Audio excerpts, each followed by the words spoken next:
Ka tuku mihi mātou a Bowls New Zealand Aotearoa kia koutou katoa kua tai mai ki tēnei kaupapa hui huinga. Welcome to the Bowls New Zealand Aotearoa broadcast of this year's 2025 Bowls3Five National Interclub Finals. My name is Alex Reid and I'm joined in commentary for this one by Terry Blackburn. Terry, they've played one game already, so this is game two. Can you talk us through what are we going to see today?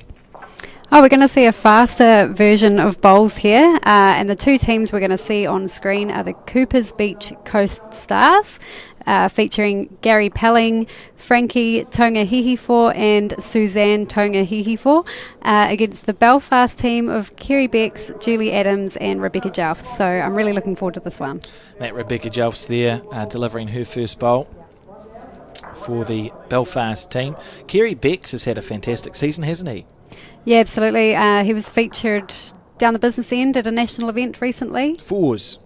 And also something else, mixed pairs as well. I feel like he went well. Yeah, his name's definitely been featuring a lot. Rebecca Jelfs is another one that's been featuring a lot. She's represented the New Zealand under-26 team. Yeah, one of the well-known players in the Canterbury region.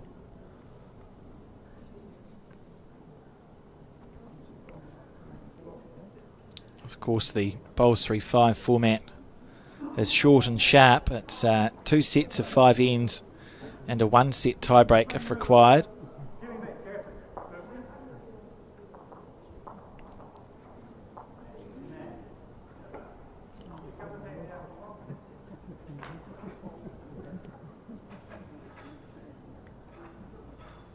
Still room there.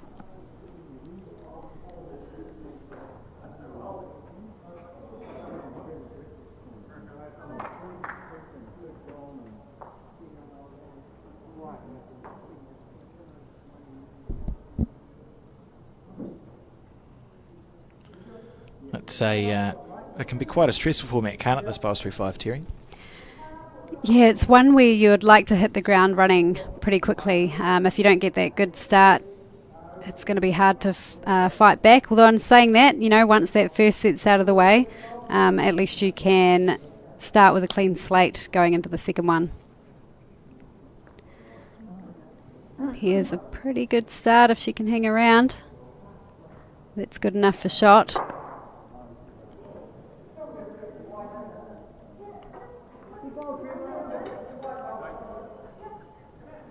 It's a wonderful facility here too at this Royal Oak Bowling Club. They've had it now, it must be 2 or 3 years with this covered dome out the front. Great asset to any club. Yeah, I think we're starting to see more and more of these undercover greens popping up around New Zealand, which is great to see, and you know, it really allows for that all year round bowls play.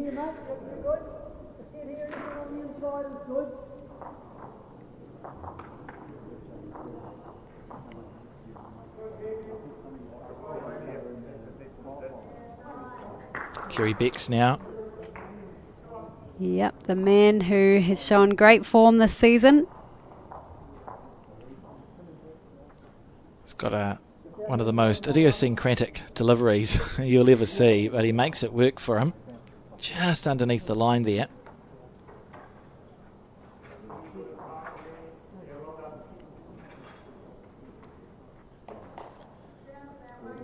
Kerry on his back end. Down to his speed now. He might find a backdoor shot. Do you think he's made it? Oh, maybe not with the sit down. Julie will confirm this for us. That's a good ball there, Scott. That's real good. Yep. Just drop into like that one, Carolyn.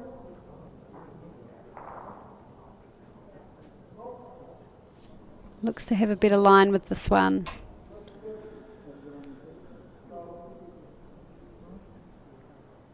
Oh, it was the perfect track, wasn't it? But just overcooked. And saying, look, there's room there. Yep, just make sure you get your coming in here, sir. Anything on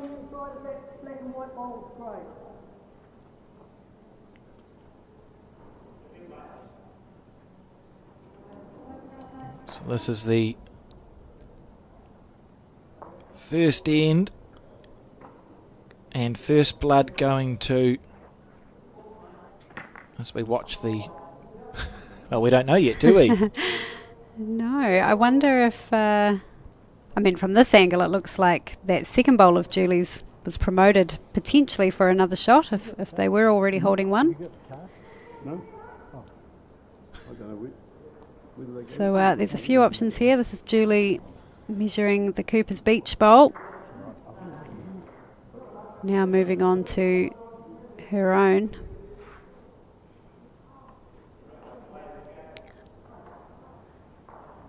Looking like the Cooper's Beach held on for shot.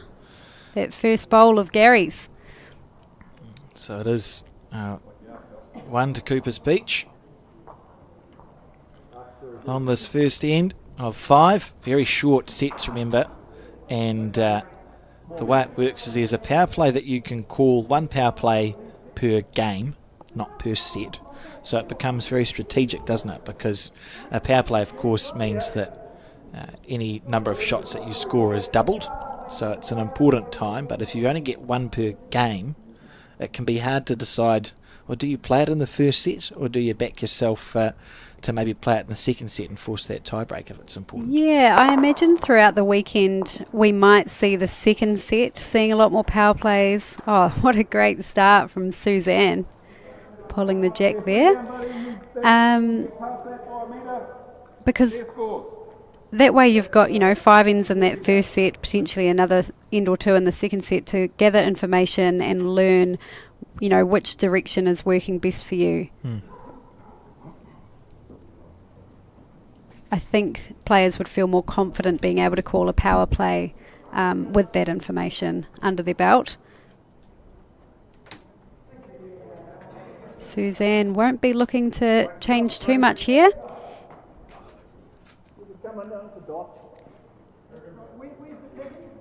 Right here.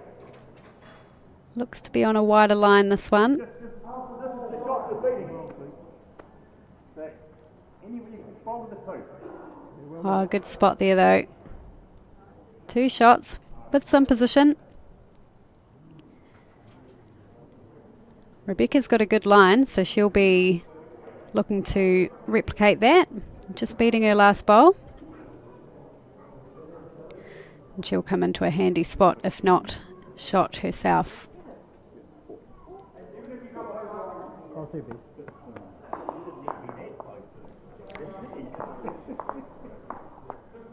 Couple of consistent bowls there.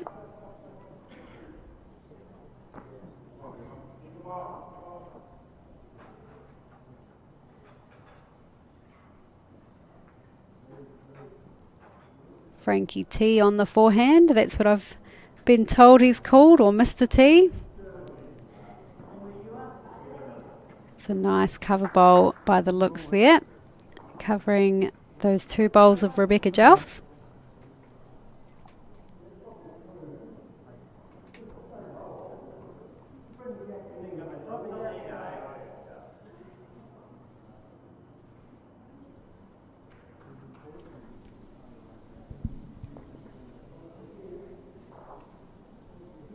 Oh, she's not far away. Oh, nearly perfect. Yeah, a fraction wider. That would have been an extra good shot, but she has made second shot out of that. Both of her bowls were handy in that first end, so she hasn't been far away.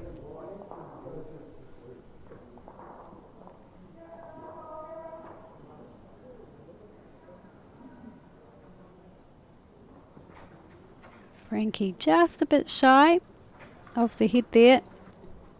I wonder if that'll make the Belfast team change. It certainly is around that bowl if they would like to stay there, but as Kerry's calling, there are a couple of options on that other hand now.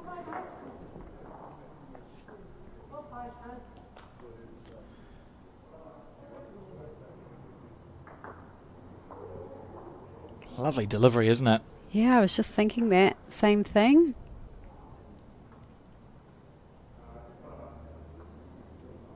Not far away again, Alex. I think she's nailed this one. Oh, that's outstanding. Brilliant.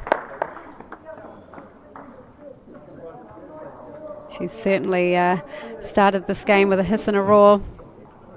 That's exactly what you need in this format of play.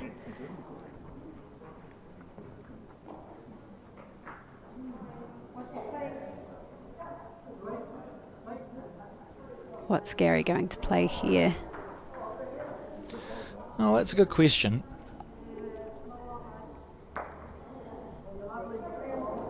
Yeah, I think the forehand is a good call. I think there's a little channel he can look to wriggle through if that's the style of play he's going to opt for.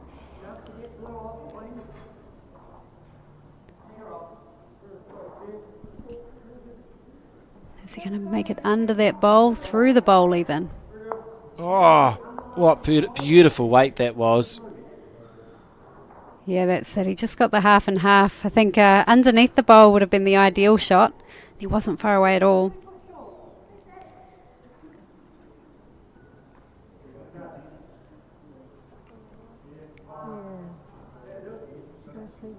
Kerry still just finding his weight at this stage. You can see him looking a bit bemused at that bowl. Yeah, I think with Gary being so close on that first bowl, he would have liked to have changed something, but he's got an option now just to draw a bonus shot.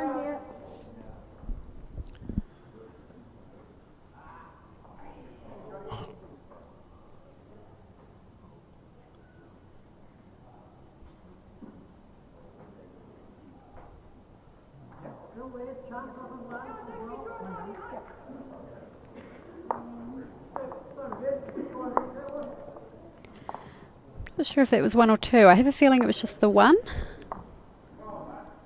to level the score, but we'll find out. Well, we'll start with one. See what the scoreboard tells us. and see how we go. So already we're on end 3 of 5, aren't we? Amazing how quickly it goes.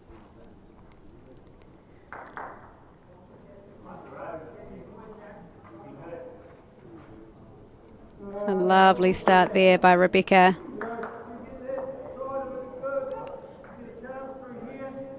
I think she's locked in her line pretty quickly, and it's really just been a matter of finding her weight, which she hasn't been too far off. So end 3, and she looks to be there.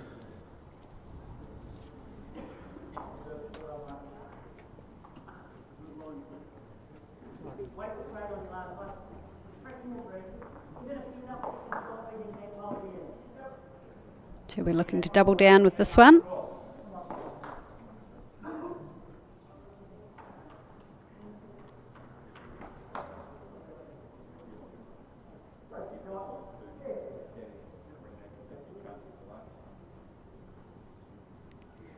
Oh, that's really good bowling. Great leading. And a touch at a boot.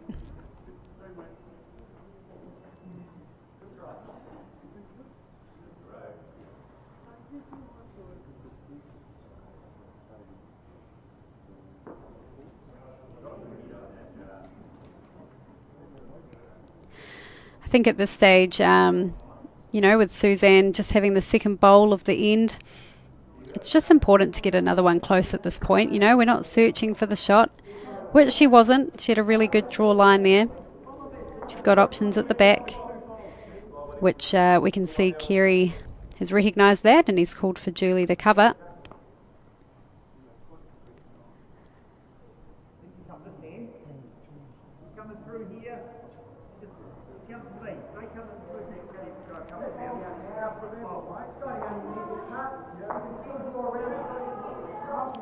Looks good to there.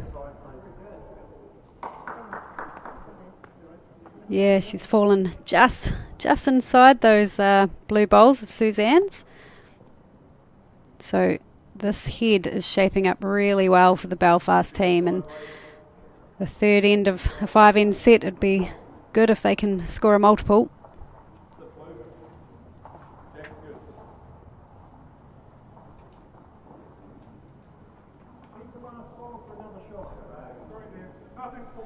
I suppose as starts go, That's an okay 2 bowls, isn't it?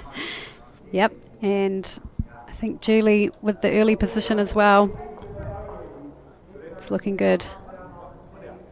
I'm interested to see here if she's going to add to the head or draw for cover again.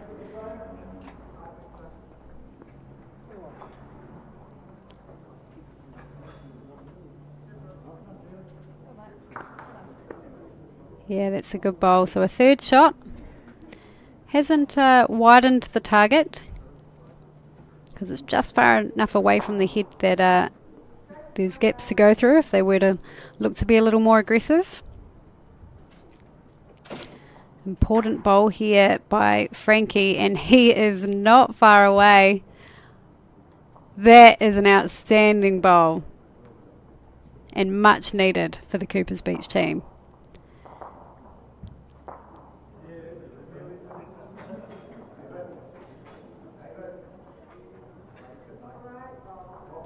I do think it's worth Kerry not being too shy of it and, you know, drawing up to that jack. Touch of movement for them isn't a bad thing at all.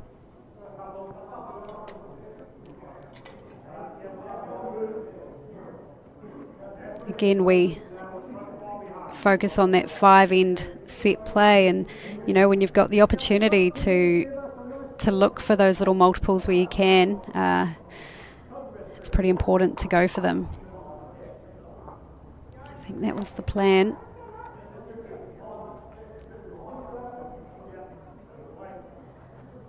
Of course, Gary will be looking similar to Frankie's bowl. If he can make contact on the shot bowl there, that red bowl of Rebecca Jelfs, it'll be a good result for him. Little edge there maybe, not quite. Well,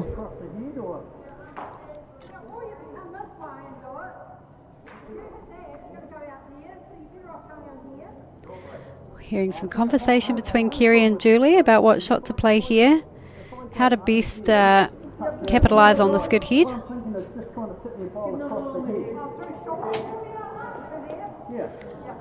I think Kerry's on the right idea there. It is both hands, like Julie indicated, but he's got 2 options here: sitting the bowl through or moving the jack. I think he's just underdone this on the green. The speed was effective. Would have done the job if he'd connected with the bowl. A second chance for Gary Pelling here.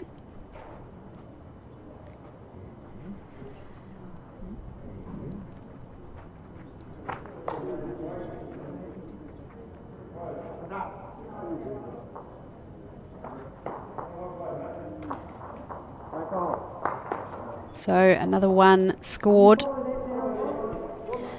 to the Belfast team.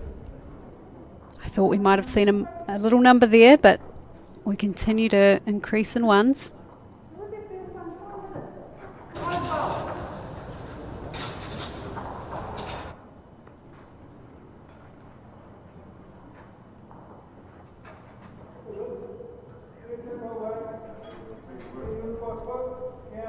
Very good.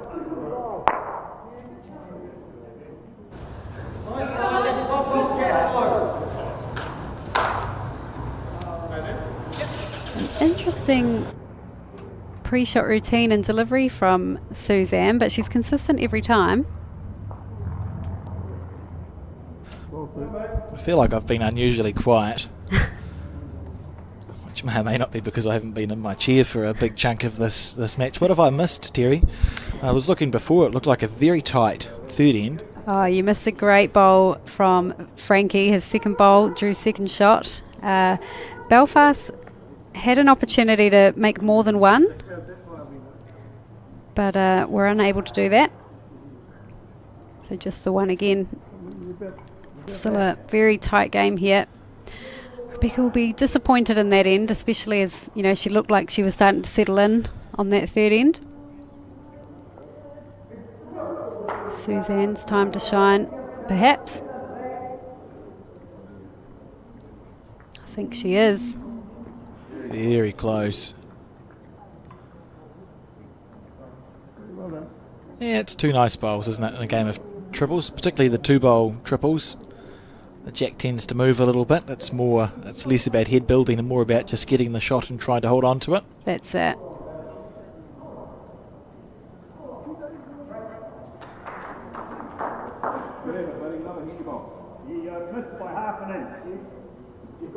We see Julie turn her back on that bowl. She's been rock solid this game. It's probably the first, I guess, we'd call it an ineffective bowl. Before that, all of her bowls have been on the head or doing what she's needed to be doing.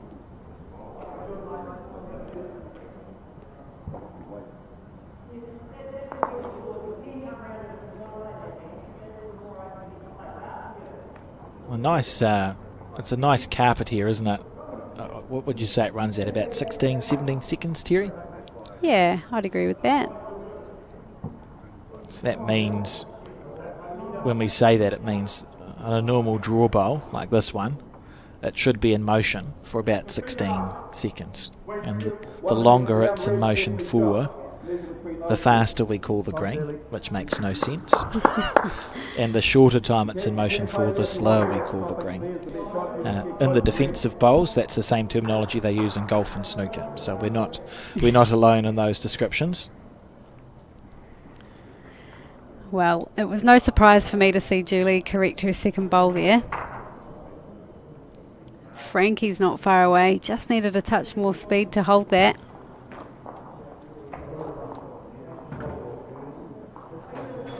Looking for a little bit dangerous for Cooper's Beach around the back. I imagine we'll see Kerry around the jack. Yeah. He'll be happy to score another shot. One of the rules I forgot to mention, you see at the bottom of your screen you've got a blue dot. That's on the 2 metre mark. So the jack is placed 4 metres up, but if it's killed, it's respotted on the 2 metre mark. So it's not put back where it comes from, it's put back on the 2 metre mark, which is down the bottom of your screen. So you can see some quite dramatic turnarounds, and usually when we talk about respotting, the jack is started on the 2 metre mark, and that's where it's sort of put back.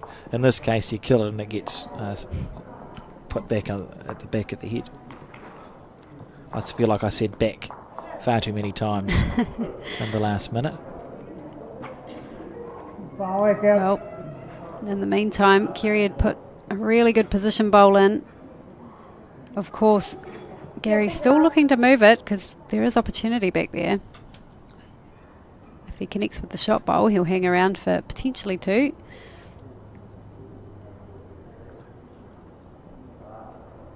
Oh, this has got to be close. It's looking good. Oh. Yeah, well done, mate. Yep, that's perfect. Covering, counting, not fattening the target. Outstanding, really. Ticking all the boxes there. So I think that will limit Gary to a draw, do you think? With this bowl, yeah, it's going to be tight. Needs a little feather off that one. Oh! Well, that's gone well, hasn't it? That's gone extremely well. Got the right edges and flops there. So it's one more to Kerry Becks and his Belfast team. And Good. we've blinked, and it's on the last end. Look at this from Kerry Becks. It's a lovely that's second perfect. shot. And then Gary, fair to say, needs a little feather off that narrower side. But with good weight. Well, that's gone well, hasn't it? So I guess you could argue that, it wouldn't be a bad idea for Cooper's Beach to play a power play here. Precisely, because if you score 1, you've drawn the set. That's it. And obviously if you score a 2, you've won the set. Feels like not a bad option, but, it does make sense also to wait until that second set. One of those funny ones in bowls, because the vast majority of our bowls is not played with a power play. And often you're embroiled in the heat of the battle. It's actually really easy to forget that a power play is something that you can do. It just slips your mind sometimes. I would forget. Yeah. I was going to try and defend you to yourself, but you. Mind you, I think if I was down on the card, I would remember. because I'd be looking for ways, more yeah. shots.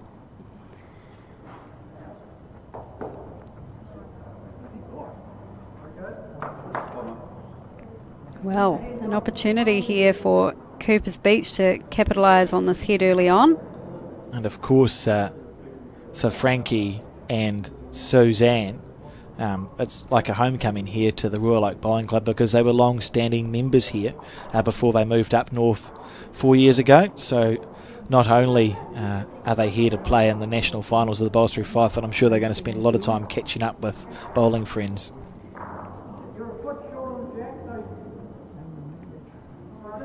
It's always great when you can tie in, you know, your bowls events with your social catch-ups. It's part of the sport, isn't it? You know, Absolutely. yeah, we have events all around the country. There's over 460 clubs in New Zealand, 26 centres. There's a lot of events that get played over a bowling season, and you can't help but sort of make friends in that time. Cooper's Beach Bowling Club. Of course, it's the second most northern club in the country.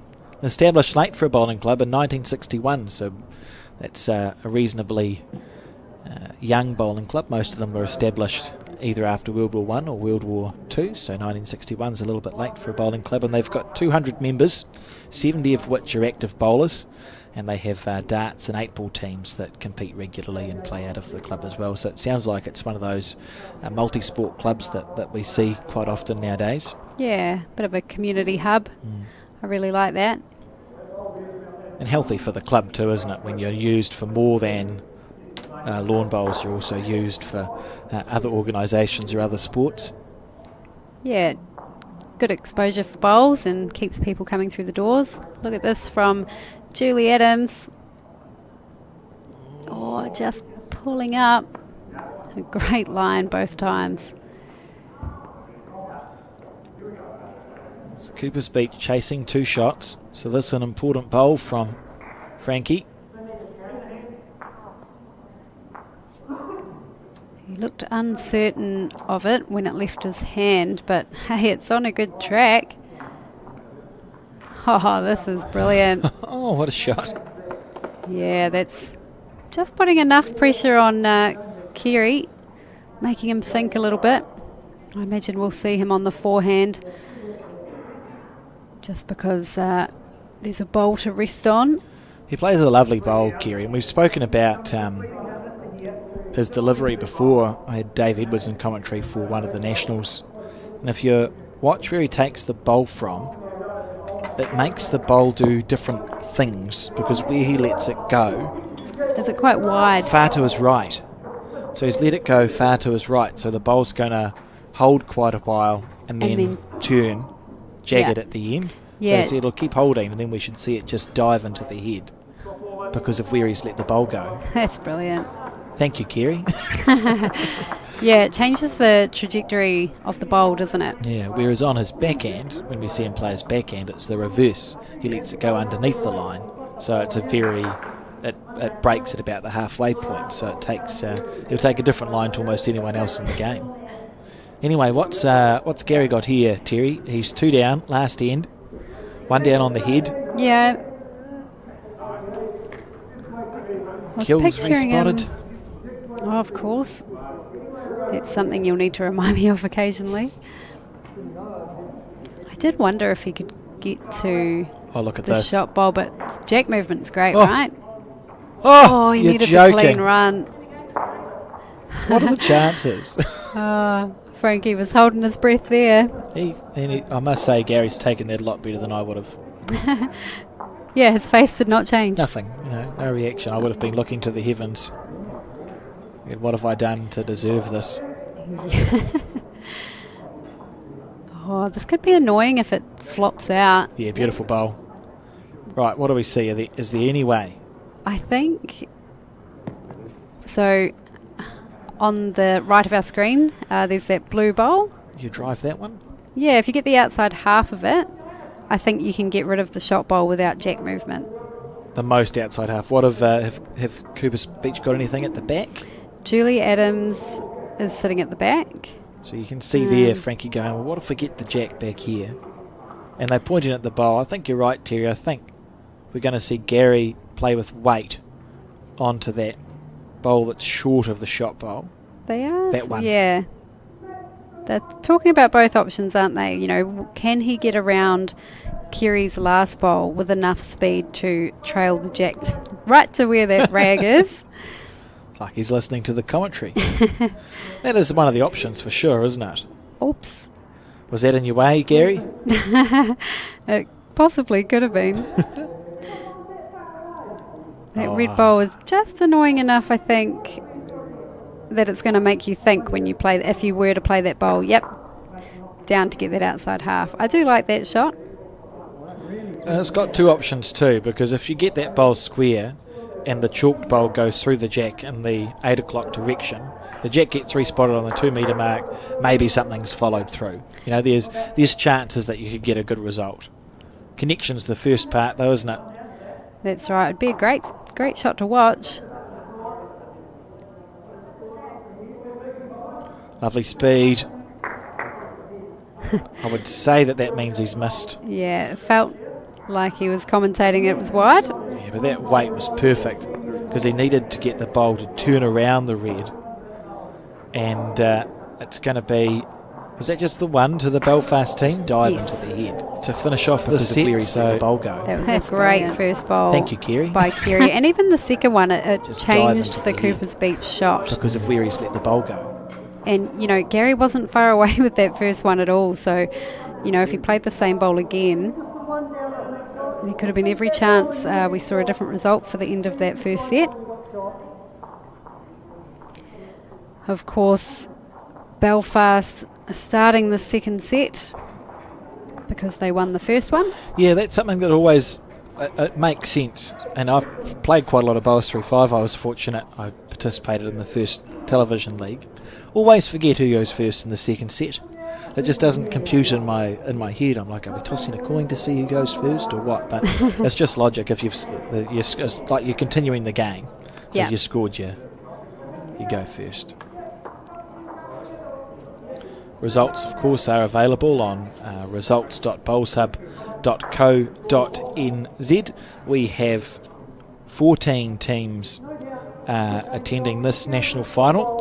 So 13 of them have won their way through by winning their centre final, and then they play off against their neighbour, and the 14th team is the defending champion, which is why eagle-eyed viewers may be thinking, why are there two Nelson teams? It's because one of them is the defending champion team. That's Val Smith, Gary Watson and Murray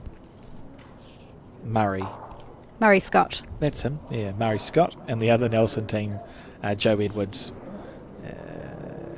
Chris Anderson and Dean Rackley.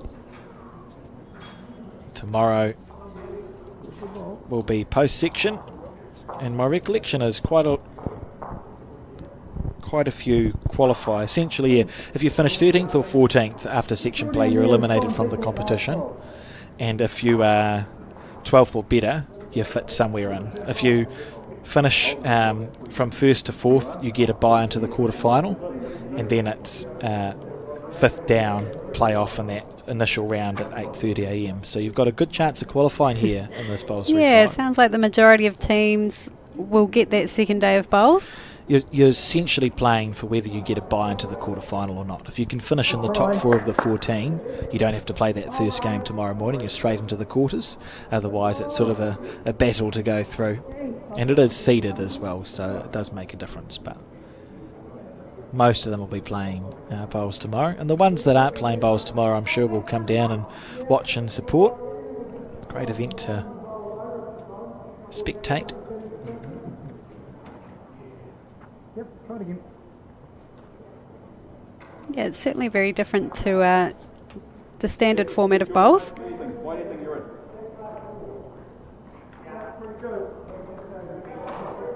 Very impressed by the delivery of Julie. Just looks convincing, doesn't it? Yeah, absolutely. And, you know, most of her bowls have been in the area and in good places, and I think that is a reflection of her consistent delivery.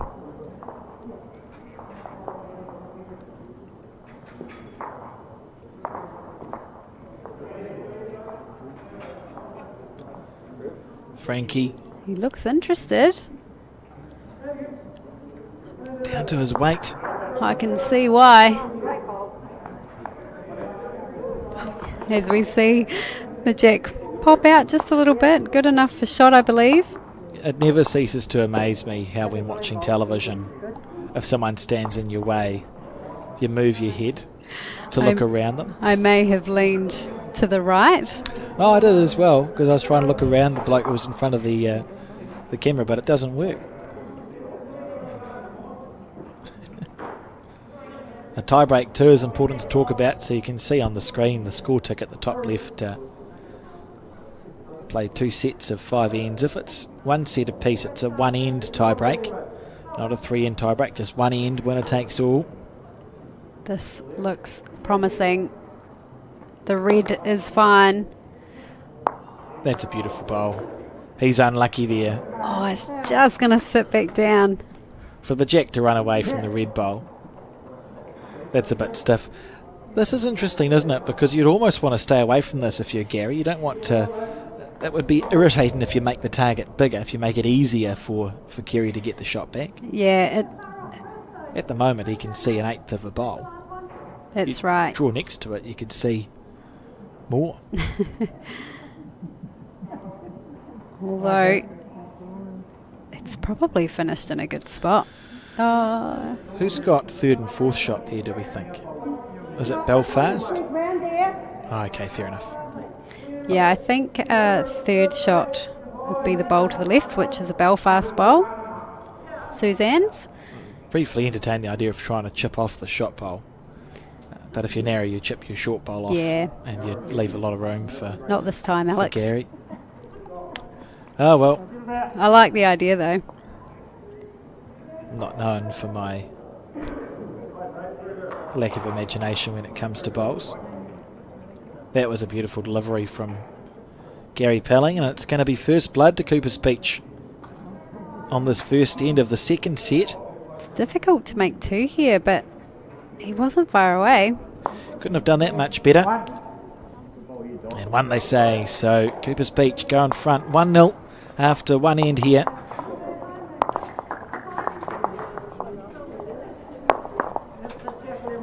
The first time Cooper's Beach have been in front.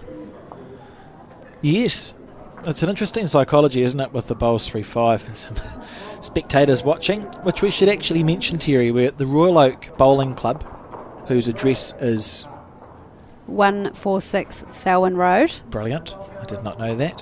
146 Selwyn Road in Royal Oak. There is a bar here. There is a restaurant, so there's food and drink available, and there's bowls going till 5 o'clock tonight and until about 3:30 tomorrow. So if you're looking for something to do with your weekend and you live in the Auckland region, there you go, at the bar, ready to go. Royal Oak Bowling Club is the place to be. Easy viewing spaces, the weather's nice. Why would you not want to come down and watch the bowls? Good opening bowl here from Rebecca Jelfs. So I've just been joined in the commentary booth by Peter Thorne, and I believe that you know Frankie and Sue, Pete. Yeah, I know them very well. They're actually members of the Royal Oak Bowling Club here. They've been part of the club when it was the Odi Hunga as well. Very well known here. They've been great supporters of the club, and they've moved up north there. Not only that, I had the pleasure of being with Frankie. His name is very long, so we've nicknamed, his nickname really is Mr. T or Frankie T. So we're involved in Samoa. He was in the Tongan team there that we went over there and played. So he's no, I could say no fool, no mug. He's been around the traps for many years. I thought he would have would he have a Mr. T haircut, or is he not Well, gone that far? he was. We've actually dared him to do that a few years ago. He was a real character, actually, Frankie. He doesn't say much, but his bowls. Imagine that with the Mr. T if he took his cap off. This would have been a great opportunity for the haircut. Bowls3Five Yeah. on television. And his wife Sue, they actually got married here at the club. Oh, They amazing. did joint and then Oh, that's got a cool married story. here. Yeah, so Yeah, so I was part of that with him, Frankie and them. So, and my daughter actually worked with Susan. She's an alterator for clothing. It's Rosie, one of the top, does all the high rollers, basically, clothing, all the elite. My daughter, when she was still going to school in uni there, she went and worked there, and they formed a relationship, my daughter, with Susie there. So what I'm hearing is we're going to be biased from the left side of the commentary. No, booth that's here. why I've come in for only after the first end. I missed the first one, but I was out there scouting around and seeing a few of the other events, other matches going on with Millie there. Just gave Joe a little bit of a lesson there. Was the score, I think, was about 10-2, and this end they're up again on that. And then you got last year's winners. They won their set, as you know, with Kerry. They won their first set. There's a few of the others out there. I didn't realise that Peter wasn't here. He's a little bit crook at the moment. Yeah, we've got Lance and Karen Tasker. Yes, so they were behind on their one there for any of the viewers watching, and there's some great games going on there as well. And last year's winners, they won their first set, so they're still in contention there, of course. So they're going to be hard to beat, of course. Terry and I were talking just before you came into the booth. It's quite a cool format, this one, in that of the 14 teams, 12 of them are going to qualify for some sort of post-section tomorrow. So you're really playing for your position on the ladder tomorrow, not so much for whether you're playing tomorrow or not. Yeah, correct. Yeah. So you could have a horrific day today and sneak in at 11th. Right. Sorry, 12th, and still be a chance of winning the entire event. You'd just be seated near the bottom of the draw. I think last year when we were commentating there, Alex, that was the same thing that happened when Val and Scotty and Watson there, Gary got through. They had tie breaks and they just got through, and they ended up winning. It's all sorts of stuff happening, isn't it? Yeah, you got to be a bit of a mathematician to try and work this out, which is my brain sometimes doesn't function that well. Just sit in front of the monitor. Yeah. So what's happening here, Terry? Who's holding, do you think? Cooper's Beach. I would back Cooper's Beach to be holding the shot there, which is the blue bowl behind the jack. 6 o'clock. Yeah. Belfast have a couple of nearby bowls which Kerry can utilise. I haven't seen old Kerry have a whack yet, have you? He'd come right through where we're commentating. Is that right? He's a vicious man. I'd hate to get him angry. He's facing away from us, so we're okay. Yeah, and this is the good with the format, with this 5 ends. You know, you could drop it there like Cooper's Beach and have a look now. They're 1 up, and they got this end here. It looks pretty good unless Kerry can come off that wing bowl and take it out. So they're back in the hunt again into the game, even though they got towed up. Oh, good try from Gary. Lovely weight, wasn't it? And I wonder if we'll see... Player reaching weight. It's at the back one. He'll definitely give this a chance. I don't think there's too much risk. Plays with lovely speed, doesn't he? They just hang there a bit, I think, Alex, when I was out Edge there. of that one, yeah. not quite. 2 very similar bowls. Yeah. Right, so how many was that to Cooper's Beach? Just the one. Just the one whole shot, and I'll press the right button. I'm getting very versatile Did here I now. just hear that Belfast are going for their power play? Okay, yep, they are. So it's power play time. And it's Belfast doing their power play. Yes. So Sounds like Cooper's Beach will do the next one, end. yeah. So this is an exciting couple of ends, folks. quite exciting. I got to press my power play button as well, and it worked. I did enjoy the graphic. And this is end 3, isn't it? Yes. Yes.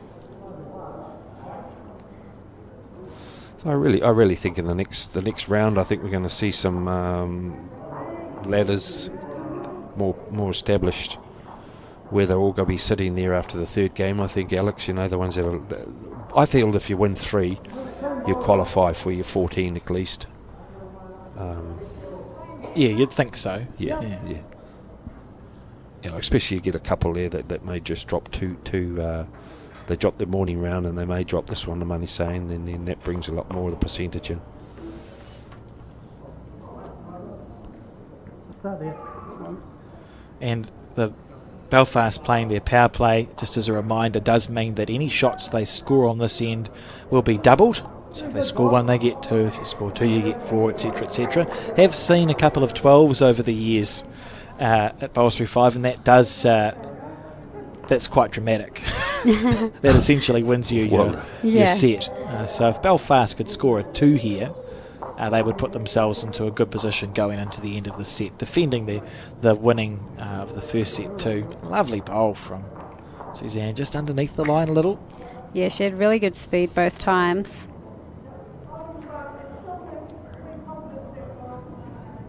Rebecca Jelfs has won she won the Canterbury singles 2-3 years ago. I remember we were in Invercargill when the news filtered through, amongst other things. So one of the well-known bowlers. Yeah, that would be no mean feat. Not down there. Oh, it's one of our largest centres, Bowls Canterbury, and has been for a number of years.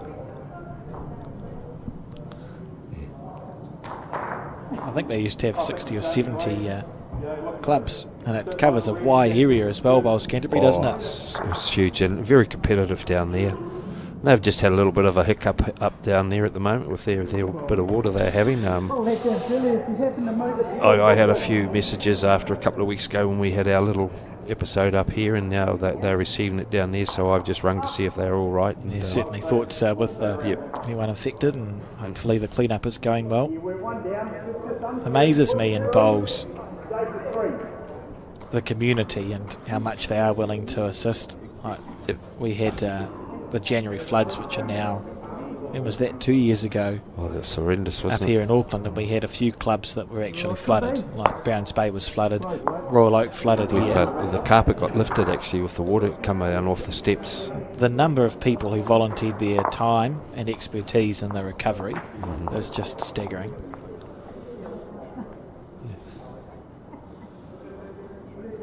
Oh, it's under the line. It's a bad bowl.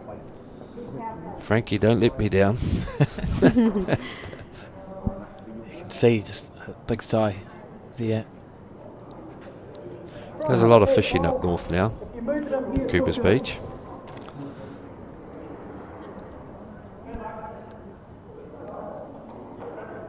Julie doesn't need to correct too much here. Her speed's great. May even have the shot. That should duck too, shouldn't it? With the way, oh no, it's hanging in that. It's a nice rink. It does. Oh, square through. On out. Well, each team have a nice little pocket, to each side. Yes.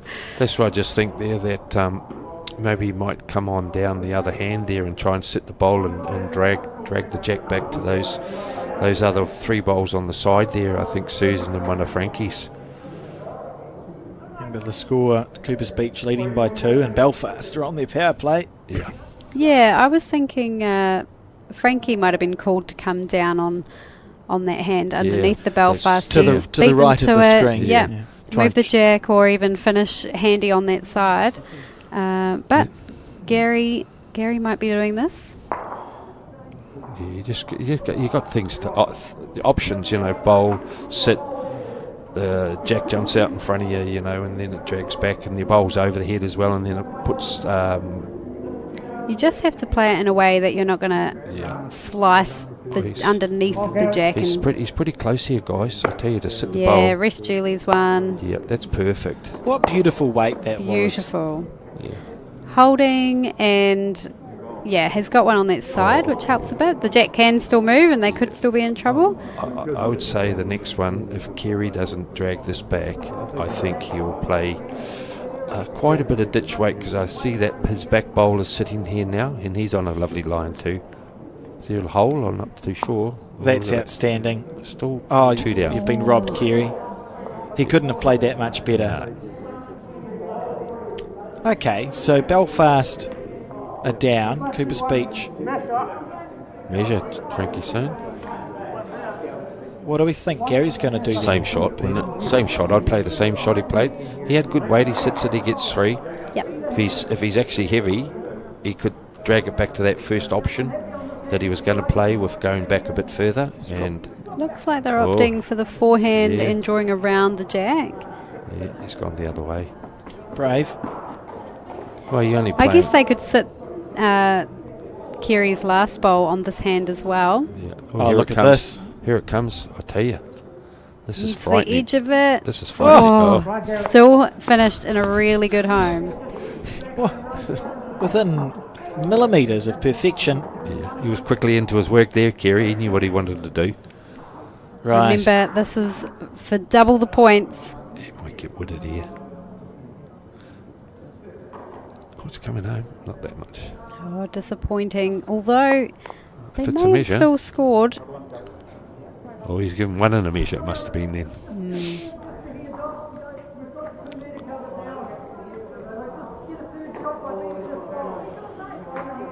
One and a half, we'll say. But looking good now for Cooper's Beach. That was the third end. So we're on to end 4 shortly, and they're going to be at least 3-0 up. Would you do your power now or the last one? They're just about to. Cooper's Beach said they'd play their power play with this one. Now, I always think it's disappointing if you leave it to the last end to play a Yeah, power that's play. what I mean. So I would say we'll see Cooper's Beach play their power play upon the Yes. conclusion of this end. It's looking like it could be 2. Yeah, the way that was moved. Just going to double check that.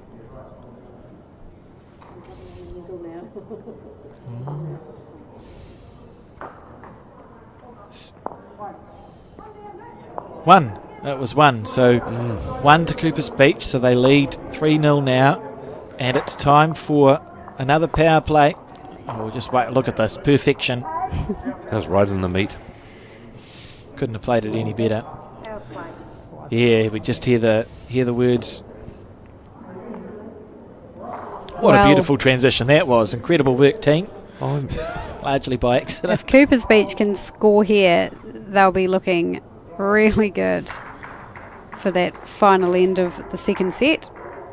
and this is what's good about the set play, and you could lose your first, and then you got a real opportunity of coming back and winning this, and then going into a tie break. Oop, on the back end. Oh, Sue's got a very stretched out quite a bit, considerably there. I never noticed that. She might have picked that up north somewhere. Wouldn't have been at Royal Oak. No, we wouldn't allow that. Lovely bowl. So were they here, Frankie and Sue? How long have you had the dome here, the covered roof? Well, I'd say it's been here now about 3 to 4 years. So they moved up to Cooper's Beach 4 years ago. Yeah, but they will still come backwards and forwards. They're very good supporters. You know, any events or club stuff, they used to come down. Frankie used to stay. The club owns a couple of the houses next door here, and I'm not saying it's a halfway house, but there's always a room there for someone. A lot of movement happening here for this pre-shot routine. Yeah, when she went out, she says, "Oh, normal procedure. I'm not used to the TV stuff. You know, I'm nervous as." Oh, I think she's composed herself really Yeah, well. Yeah, no, she's a lovely lady. She's been very steady. She's got a good bowl here too. Oh, pick it up clean. Oh, that's Brilliant. fantastic. A front end one And too. on their power play Yeah. end, let's not forget. Talk about Cooper's Beach running home strong. They'll be feeling good about this. It's looking like, unless something dramatic happens, that they're in the box seat to force an extra end, a tie break in this game. She's got a very smooth delivery, this skill. Rebecca Jelfs, yeah, Rebecca, beautiful. is she in their Canterbury teams in development? Yes, she is. Yeah, Yeah. yeah. She's been there or thereabouts in that. Both the Bowls New Zealand and Bowls Canterbury development high performance Right. squads Yeah. for a while now. Terry, it must be going on 7 or 8 years. That her name's been She's bubbling been up. in the mix. Yeah. Look, you normally can tell, with a style how they deliver and compose themselves on the mat. Reasonably recently engaged too, I believe. Oh. Yes, that's correct. Yeah, So congratulations. I think he had to choose a weekend I think there was a challenge finding a weekend where she wasn't playing bowls. It was a conversation about what we do. At what point do you consider a weekday proposal? I know the feeling. I'd get married on a Friday, so I wouldn't interfere with my bowls on a Saturday. But it's worked out. So yeah. I just was looking out there before while we got a little bit of break here about some of the club uniforms are actually, really, really cool. You got the Nelson one there. You've got the Christchurch team here, and some of the uniforms are well called for an attacking bowl. I think we are seeing that dressed. a second lot of club uniforms Waves coming through, because we had, obviously, even when I started, which isn't that long ago, whites were quite common. And then all the clubs got uniforms, little flashes of colour, but reasonably we'd consider them drab now, right? That's just they're not white. It seems to be in the last 5 years with the technology you can do sublimated clothing. So essentially anything that you want to create you can now put on a shirt pretty simply. It seems to be that we're seeing club uniforms all be renewed sort of in the last 3 to 5 years, and looking lovely. The Royal Oak shirt's nice, the Nelson shirt's nice. Point Chef's just got a new shirt, which is a new shirt. That would have been... Did they have to go to the AGM there to get new shirts at Point? No. No, wait, actually, it was a good call what you just said there, Alex, because I think now, to me, I think every 3 years a club should be able to change their shirts, and then especially now if you're getting a lot of clubs now, they're getting sponsors. We got one here, the plumbing. New World on the side of the Belfast. So just say, for instance, I'm just checking a figure, for that club there, they might be given, say, 5 to 10 grand, they all get a shirt. You don't have to buy for it, but it's the rights of the New World then that was on it. We're giving them a plug. It's like here we've got the Auckland Plumbers Group. They could sponsor us for new shirts, new hoodies. And then what's the uniforms are looking nice and tidy then around the place. Yeah, I think it's good. And it's a change, because I think sometimes you can get a bit stale with your uniforms if you get a new look. And that's comes down to like the rugby and the rugby league. You see how they change their uniforms all the time, and it just brings a bit more. Here we come. Gary's winding up here. Watch this. Blink and it's gone. It's gone. Tell you what, you would not want to be around there. Was that quick enough? No, he's quicker. That was very impressive. Good speed. You watch this one. He'll get really angry. Well, he was sworn through the Nationals. He just missed one. For the final of the New Zealand Fours. Yeah, Kerry's. So for Gary, is it just about putting another third shot in here? Don't even fatten it. Yeah, 3 up. Yeah, Well, on your power play. That's 6, that's 9. They wouldn't even play the last 10, would they? Oh, they might do for points. Yeah. I can't remember what the countback is. I think they probably have to play it out. Oh, this is interesting. Well, he's moved the whole thing. You're making him draw now. Yeah, it's not worse. Yeah, He'll run run through the port. That's it. You saw it, T. So this more controlled weight? Well, you have to. Ditch weight. Yeah. She's looking for a swinger off the shot bowl. I think I'm on Kiri's page here with more of a full trail.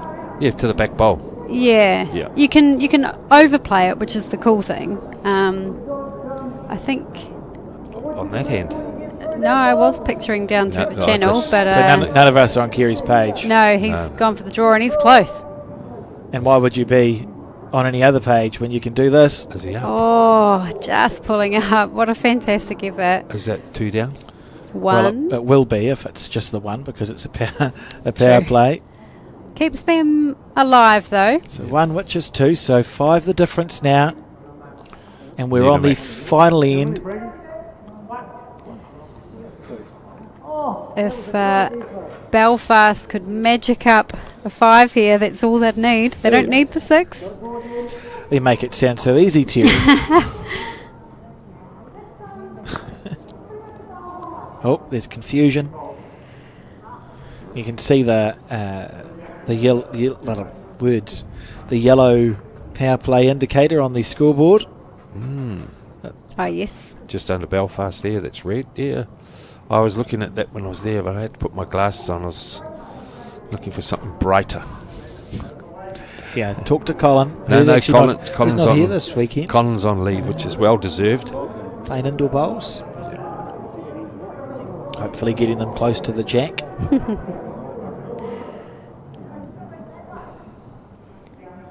So what is potentially, I mean, realistically, we're probably going to see an extra end. We'll see how it develops. Strange things can happen in bowls, and importantly, Kerry Becks, the skip of the Belfast team, has the last bowl of the end. So he has, he'll have the opportunity to play a shot that can't be answered. And that's a good start from Rebecca if you're looking for a 5. My thoughts exactly. Well, a 5's good enough for a win. Oh, Bill DeGraff. Oh, she's on her back end. Didn't look to be a fan of that one. She might have heaved over into it. Oh, she's not badly played. Coming back She though. might take the poor old Frankie. So you look at that, and there's still a good metre of room to score your number here.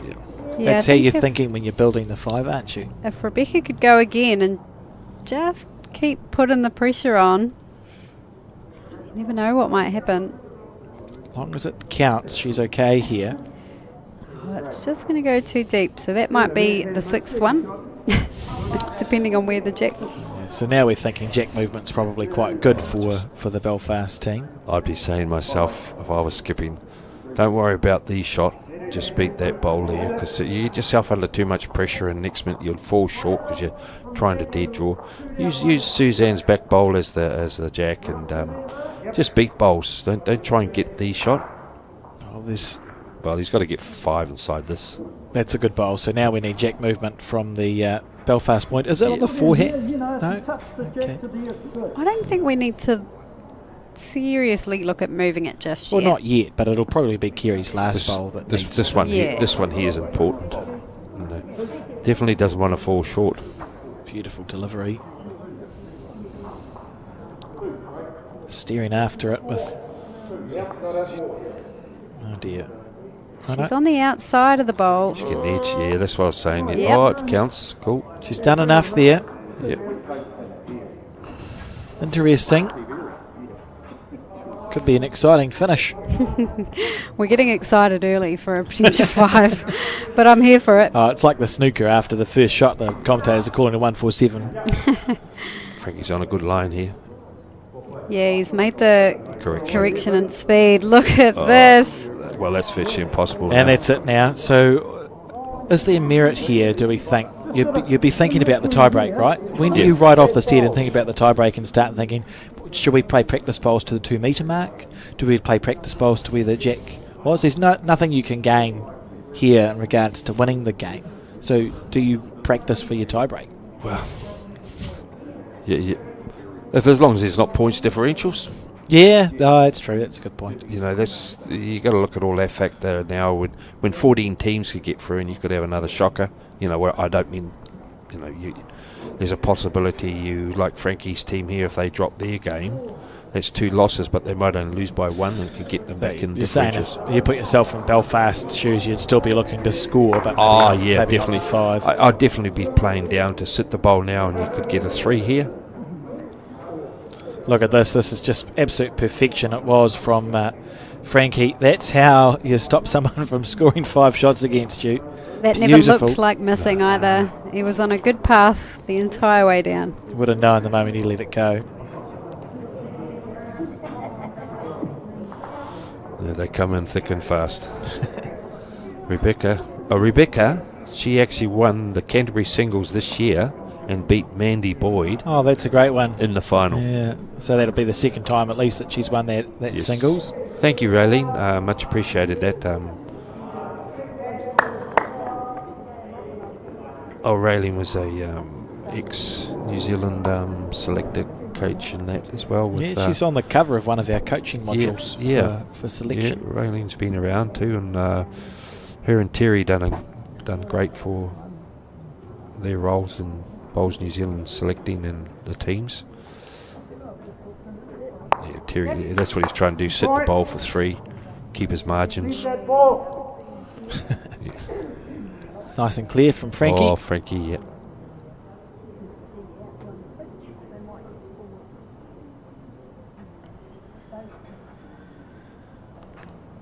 Yes, great memories over there in Samoa with Frankie, and that's Helen Stallard was with us there, and she was the with Bill Fowler was the main tournament.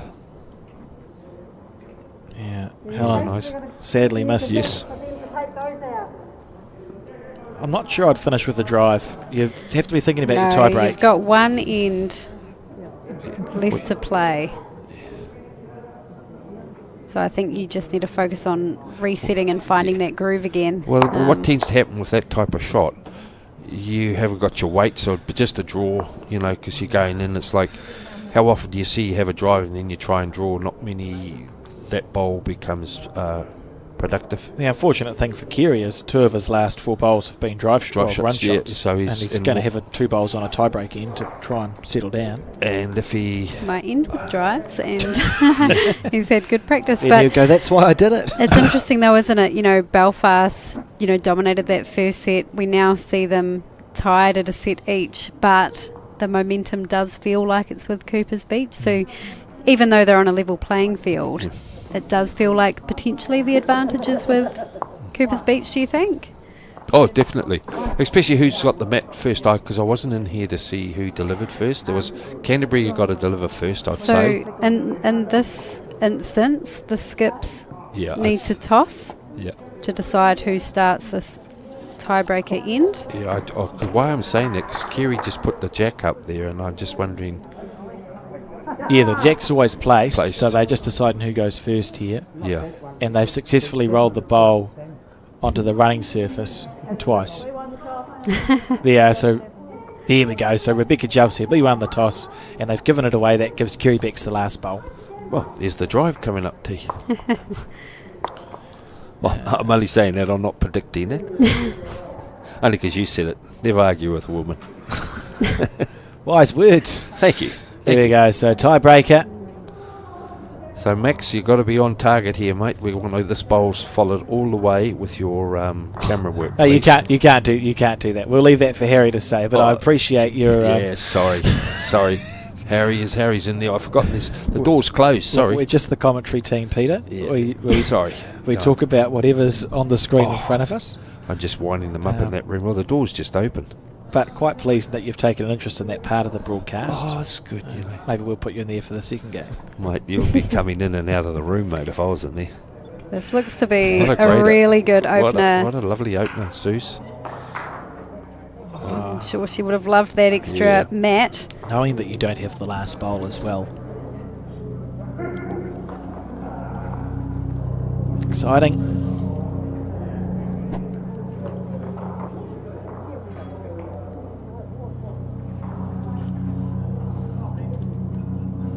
Just going to run her out.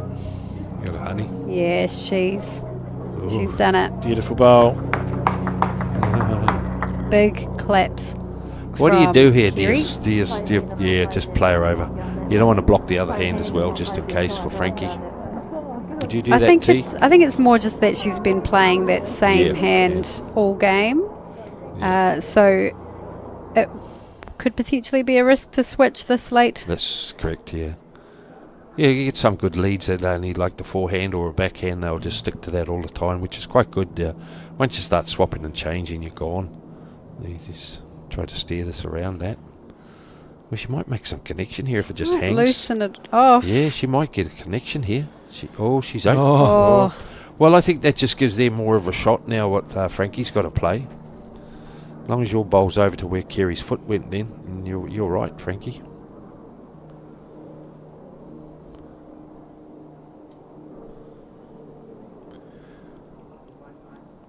Lovely first bowl from Rebecca. What's she going to do there on the same track? She may be fortuitously in the middle. bit shortish, I think, mate. Yeah. Well, that's not the end of the world, is it? It's a block, but it makes them play a little bit yard to it now, Alex. So Frankie, we've seen him play a drag shot on his forehand already on that previous end. Oh, these are his shots. Not an easy shot to play, but certainly there for the picking, and he's close. Oh, he's not bad on these shots, mate. He is He's so done close. it again. Oh, he didn't get the jack square. A clean run would have been perfection, but I tell you what, that's made it anyone's game. I actually thought he had that perfect. Me too. He was maybe an eighth of an inch narrow there. Got a feather off the red bowl first, then onto the jack, which is why his bowl folded away from the jack instead of going with it. But what a mighty effort.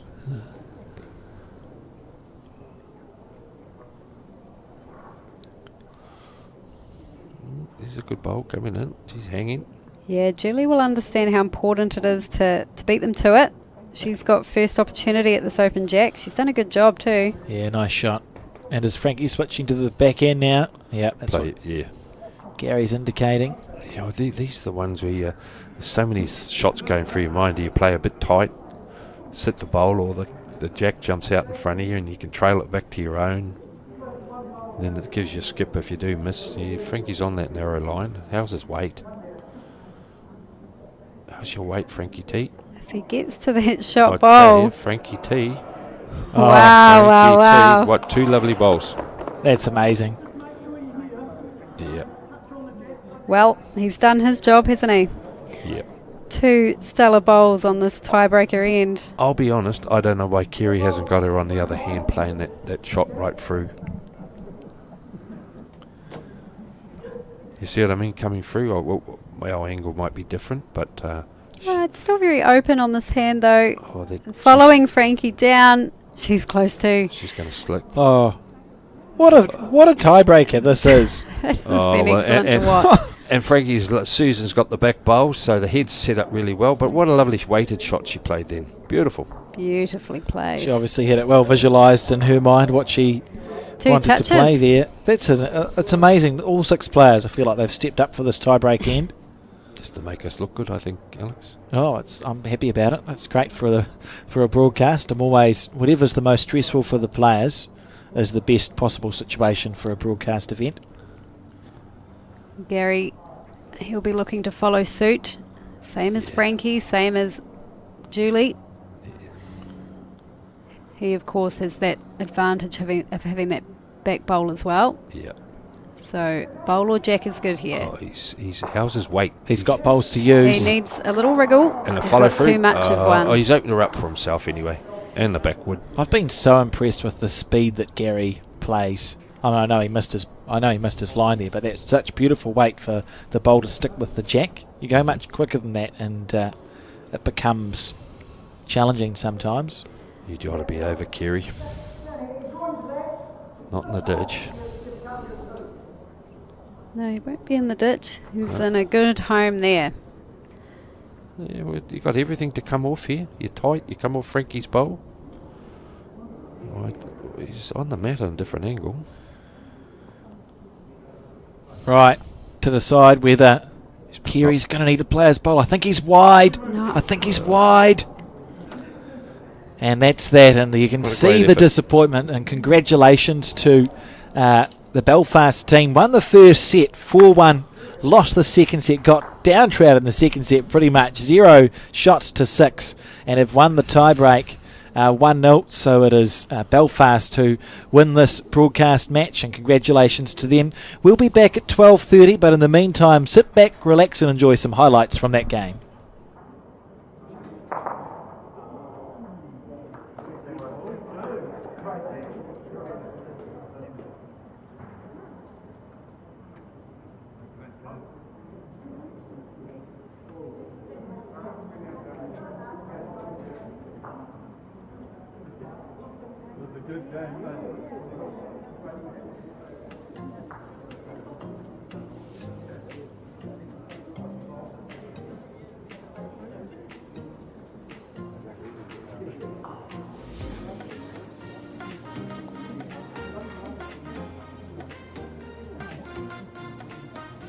All I can say is the wrong nation.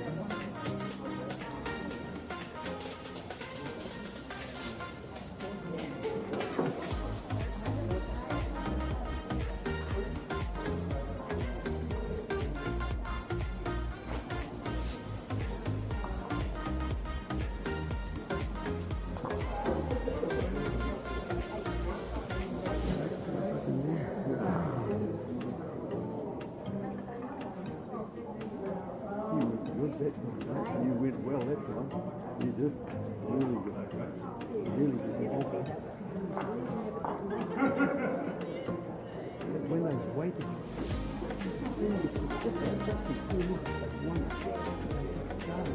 I was going to ask the first one, I thought, what, to know where the line is. And I didn't think I was going to have much more.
hugs me like you used to. Sometimes we're not ourselves. There's no one I can turn to. And I know all the feelings that we shared out in the past. And I know your relationships are never meant to last. And I'll take some time, but I'll be alright. We're moving on. We're moving on.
Bowls New Zealand Aotearoa kia koutou katoa kua tai mai ki tēnei kaupapa hui huinga. Welcome to the Bowls New Zealand Aotearoa broadcast of this, which is round 3 of the national Bowls3Five Interclub broadcasting live from the Royal Oak Bowling Club. My name is Alex Reid. I'm joined in commentary for this one by Terry Blackburn. We've already seen one good game. Terry, who are we going to watch battle it out in this one? So we have on screen the Omarunui Aces team of Mark Kilmister, Trevor Murtha and Doc Palmer, and they will be up against the Cobden team of Edward Eldis, Yvonne Fitzgerald and Lee Coram. It's a great opening bowl too that we see in front of us. Those who tuned in for the first game this morning would have seen a topsy-turvy game really, you know, one set each. A very dominant second set by the Coopers Beach team, but of course Belfast winning what was a very exciting tiebreaker end. It was perfect for the first broadcast game really, to keep it nice and exciting. And a reminder that the format for this game is 2 sets of 5 ends with 1 end tiebreak if required. And of the 14 teams that are playing today, 12 of them will qualify for post-section tomorrow, with the top 4 getting a bye through to the quarterfinals and the rest playing off in that first round tomorrow morning.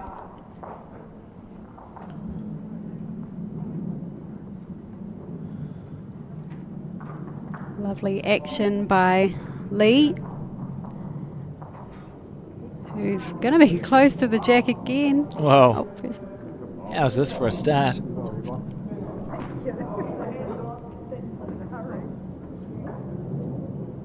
So that's a wonderful shoot there from Bowls Omarunui. And the 2 Doc Palmer.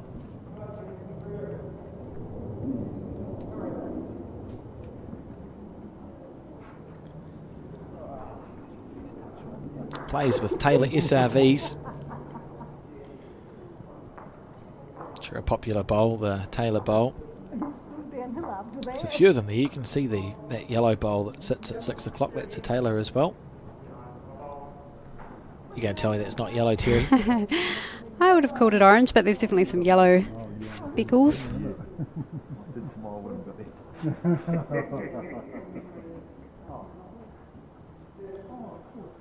think this one's just got away on her.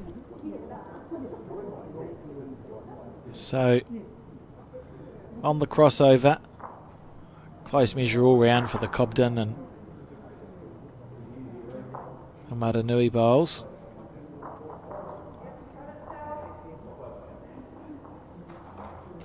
Mark, the skip, has 13 Omarunui singles senior club titles, 6 junior titles and 2 Hawke's Bay senior titles, so he's been around the traps. Dot the 2, 16 club titles, and then 8 in Taupo, 12 centre titles in Hawke's Bay, 6 centre titles or club titles in the Bay of Plenty, which would be the Taupo ones, and has won the national club pairs, club 4s and Taranaki 4s, so a team full of experience. And off the front, Trevor has 2 club titles, 3 junior titles and 2 Hawke's Bay Open titles.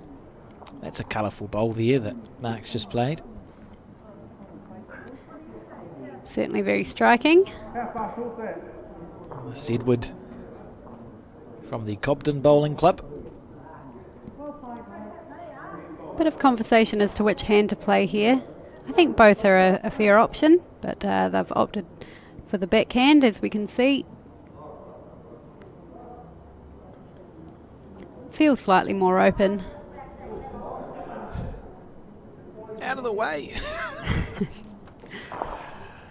I A mean, little edge in there. That probably wasn't the way they envisioned it, but they'll be happy with that result. certainly went well, didn't it? Yeah, you got to take those ones when you can, I think. His bowls match his uniform, which is always cool to see. That's what a magnificent uniform they have from the Hawke's Bay. Looking to play a little aggressively here.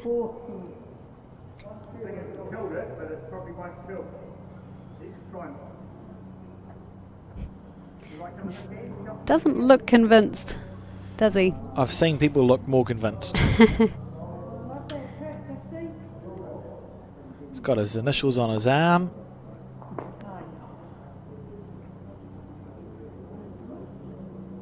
If he can find his way around those bowls, he hasn't. That was a pretty nice speed to get down there on the draw.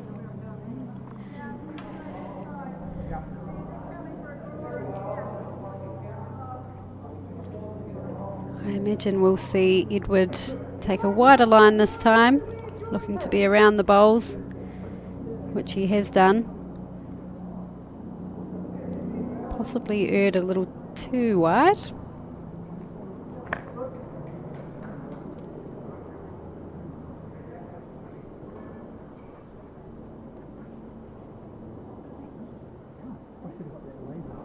Laser measure out. When you want to do it though, isn't it? It's the thing you want to do the laser measure. Right. So who do you think's got what? I'm not sure. I'm not actually sure what was signalled there. The scoreboard will tell us. Yeah. Of course, the jack is placed. Is that right, Alex? Yes, yeah, the jack is placed on the blue dot and the mat can go wherever. Or up until the next blue dot, because of course with the jack a little bit short. Right. Who scored what?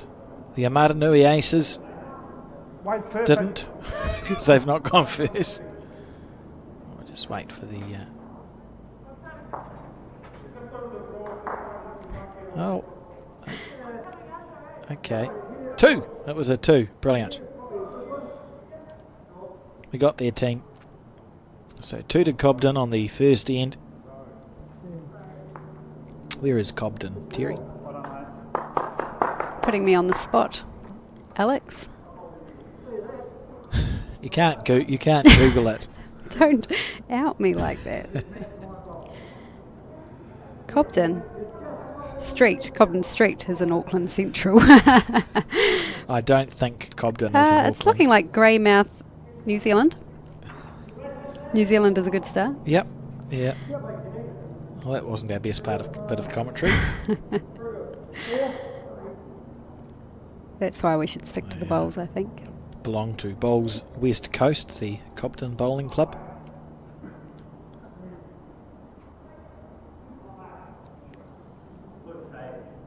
Lovely bowl. Probably better on the forehand.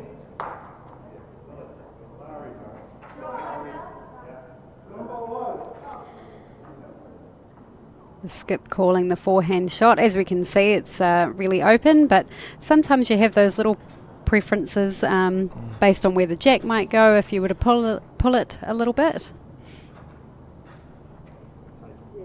And we might see that with this bowl, not quite.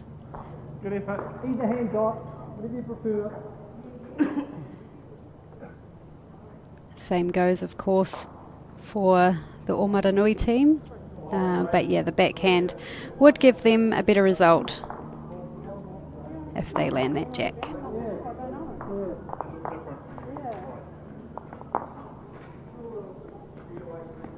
He's going to come into a really handy spot. It's quite a good sign that all the bowls are past the head, isn't it? Usually Up to you. It's still there, otherwise you can change. an indication that the players aren't feeling too tense. When you tense up, you tend to fall short on the draw. Yep, that would be a good call. Yvonne on her forehand.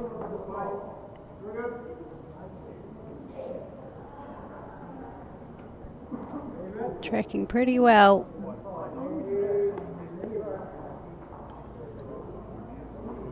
Where were we when the ham and kiwi fruit sandwich debacle That was took in the place? West Coast. That was the West Coast, wasn't it? I still am not convinced that that is a type of sandwich that is widely eaten anywhere in the country. But I wonder if the Cobden team have packed that for lunch this weekend. could ask them. I have been led to believe that it is apparently a South Island delicacy to have ham and kiwi fruit on white bread at bowl suppers. Stunning bowl there. Very surprising indeed. Chalk Not on the bowl. Not the bowl, the sandwiches. The bowl was surprising. It's a lovely shot. Yes, Alex was not subtle about his dislike for ham and kiwi fruit sandwiches. Yeah. I was very surprised in my defence. It's just not what I was... I thought I was having a ham sandwich, and it was shocking to have the aspect, the kiwi fruit, the acidity of the kiwi fruit kicking in first when you take it. So many thoughts race through your mind. Anyway, I will have to ask. I'm sure the Cobden Bowling Club members are tuning into this broadcast. It'll be interesting to know if ham and kiwi fruit sandwiches are a staple for bowl supper. How much is this bowl going to swing? Quite a lot. Not enough, but a fair effort. It's nearly perfect, and the Cobden bowls very conveniently actually have stickers on them. You can see the Cobden Bowling Club sticker, so if it's a stickered bowl, it's Cobden's. Love your work, Cobden. Mark. I think he's on the high side.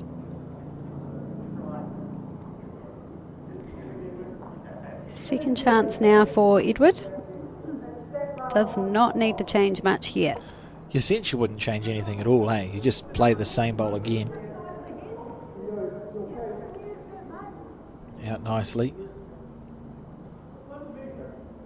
Giving it room to breathe. How's the weight?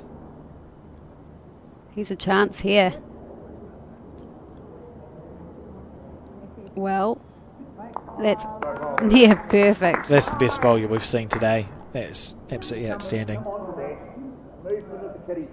To play the same bowl again, that's a really good touch.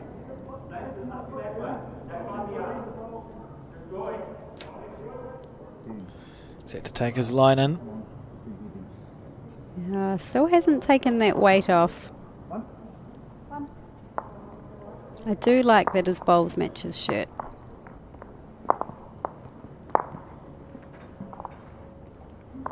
Well, a good start for the Cobden team.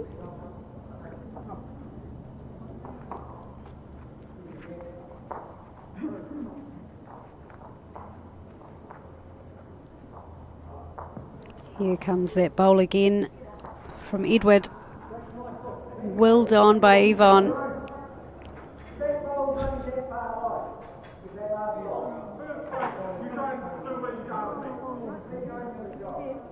And apologies to Cobden. It is the skip is Lee Coram, which means Edward must be off the front. I'm not going to try and defend myself, so we'll flick that around. And apparently, a kiwi fruit and ham sandwich appears to be quite rare. So that's good to know. Maybe we were just being... Maybe it's an indoor bowls West Coast thing. I don't want to say anything further, but it was very surprising.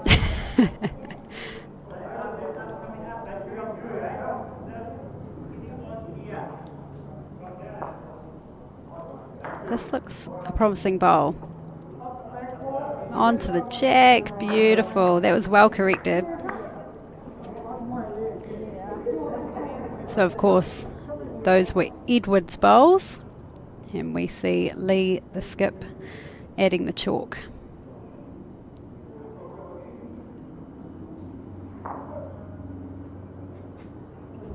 We can see that this is Trevor because his name is on his sleeve, so that's very helpful.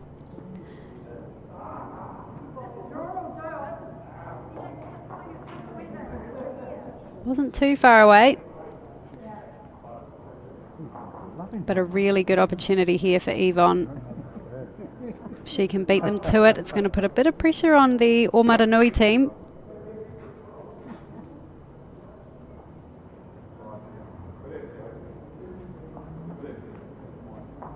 Is she going to hold enough? Well, it's a lovely bowl. She's added in a second shot.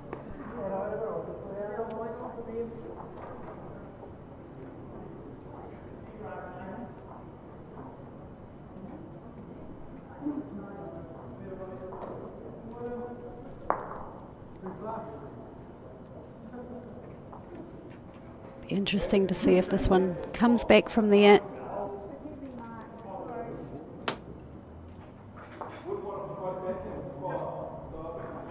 Didn't. Oh, if Yvonne could land on the jack here, Cobden would be looking really good.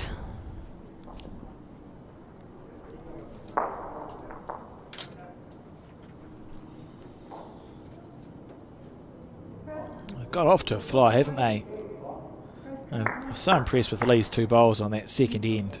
It's just a sign of good touch. You give your bowl room to breathe. Came back to the centre line both times and was rewarded only with 1 shot. You know, it's a good enough bowl that you might have thought, had he been able to sit Amaranui's bowl half a roll further, it was probably worth 2 or 3. Yeah, that's right. This looks to be well corrected.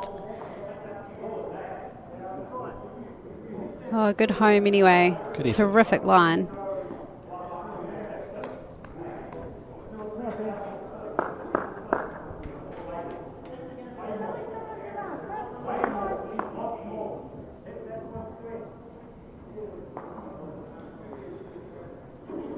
It's nice weather here at Royal Oak.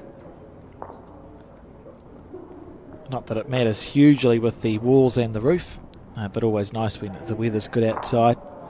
Not too nippy yet either, although winter is coming. It's almost getting a bit cold the last week or two, he says, from Auckland. I'm cold through the summer, so He's got his line perfect again. Yeah, playing some lovely bowls, isn't he? that's good bowling. We talk about how important it is to find your groove early on in this format, you know, 5-end sets. As you mentioned, Cobden's gone out to a flyer, putting themselves in good stead. Mark. That's a little bit more settled. It's so hard to find a groove sometimes, and he'll be happy that he's got his green perfectly there.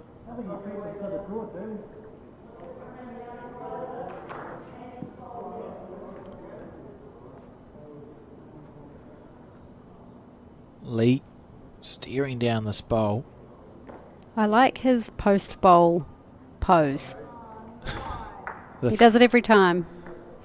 That's 2 great bowls again, right? Oh, sits that as well. Well, it could be four shots there to Cobden. Oh, it's a hard call to hit something here. You could chip off and still drop a 3. Yeah, I would say a similar speed to his first bowl. What wonderful socks. Trust you to notice the socks. I think... If he's got the weight right, he's okay, but I don't think he does. No, I think that weight was... I liked that weight. I think he just needed to bring his line in a touch. Okay. Land the shot bowl.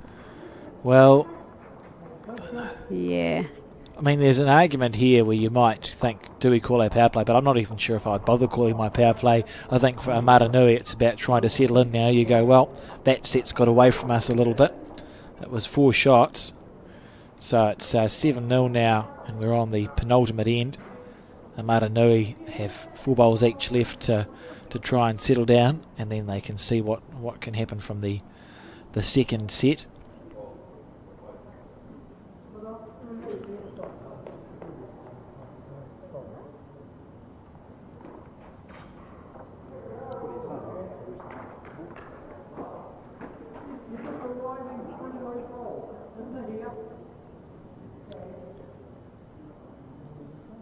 Bowls of Maranui are celebrating their centenary in the 27-28 season, so planning underway for that. They've got 1 grass green and 1 artificial green. Now the 2025 District Champion Shield holder for the men's team of 10. Situated in the heart of Taradale, Bowls and Maranui. And they have a table tennis club on premises who are associate members, and I believe they also have a little social indoor bowls club that is run out of there as well. So, a thriving lawn bowling club.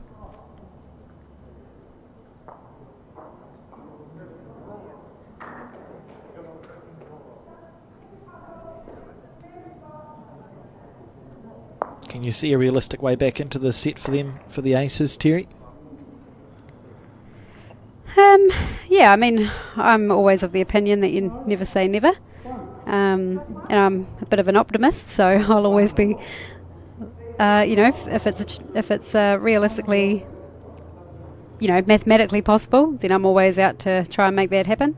And a bowl like this, you'll feel like there are some loose chances there.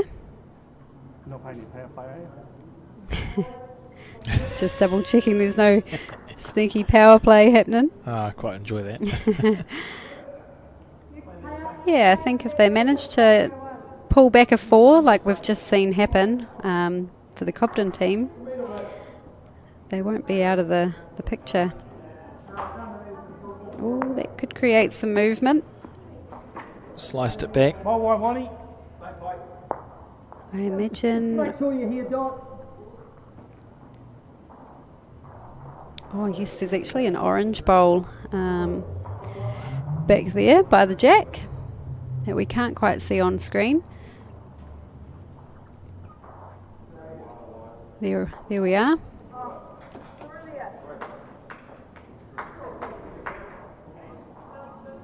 Yeah, good try. Yep.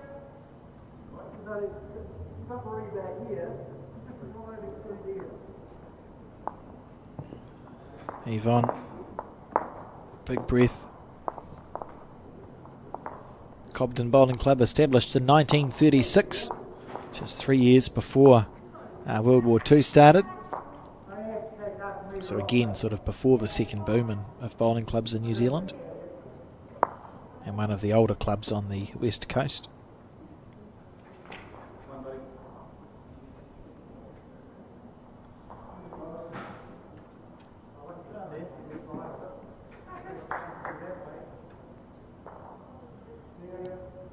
Giving it room to breathe.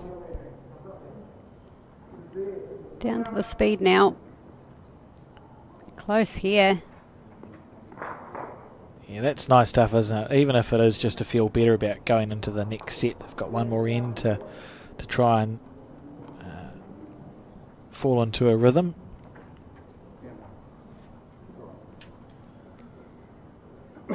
Lee has been in really good touch though, so it wouldn't surprise me if he's able to cut it down or even get the shot himself here. The last 4 bowls that Lee has played have all been within a foot of the target. And this is going back in the direction where there were the 2 absolutely outstanding bowls. And he's on his backhand, which he was before. So we're feeling very confident for this one.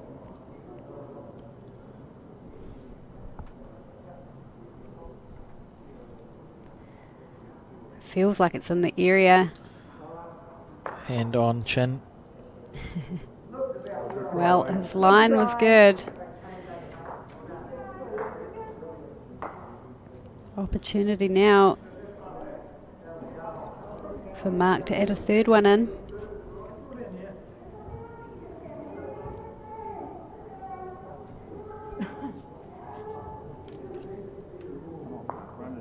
How's your weight, Mark?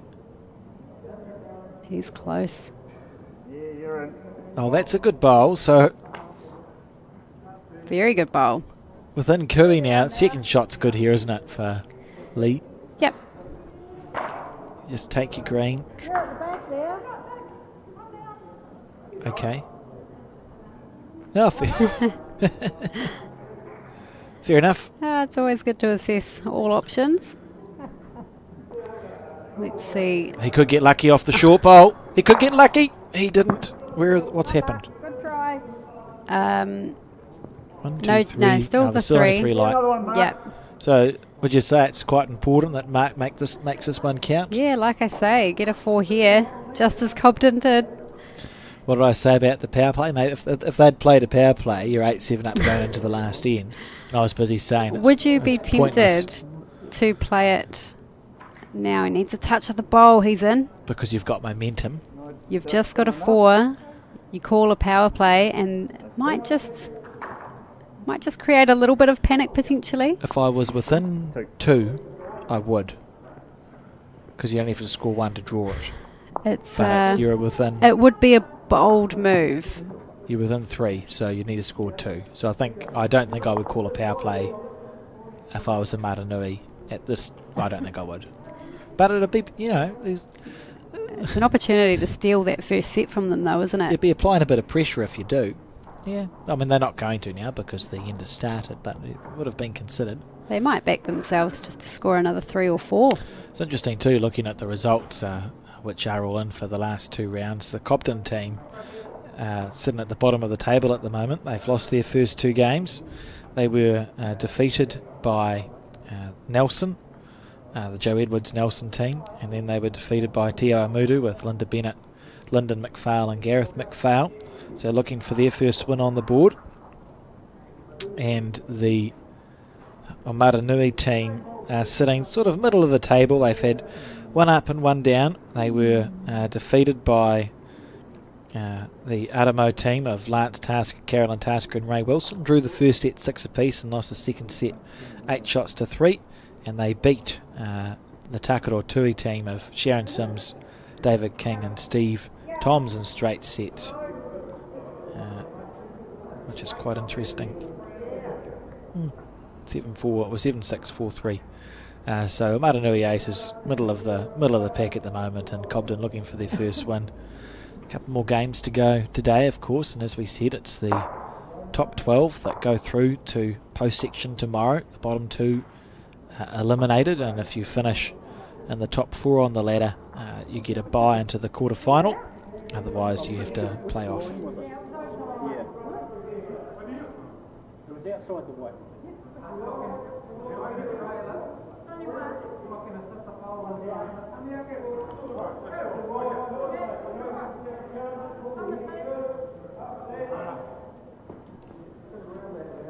So trying to manufacture a 3 here, the Maranui team. Not looking ideal at this stage. No. But also there is definitely still a chance. Work to do. It won't take much for Cobden to undo what they are somewhat building.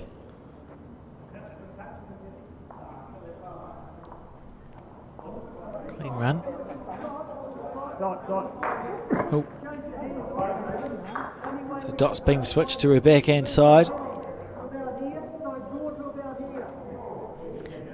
So Mark is actually calling Dot to trail the jack early.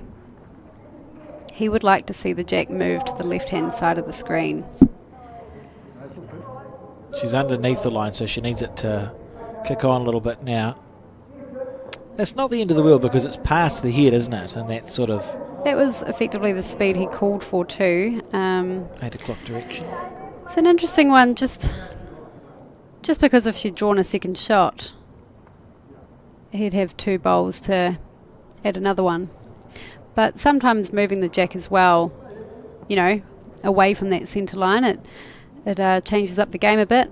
You're sort of putting your eggs in some baskets then, aren't you? Because he was essentially saying, I want my 2 to be the one that does a bit of the work and I can add bonuses if required. That's a handy bowl. Would have wanted that to run another metre, I think. Yvonne.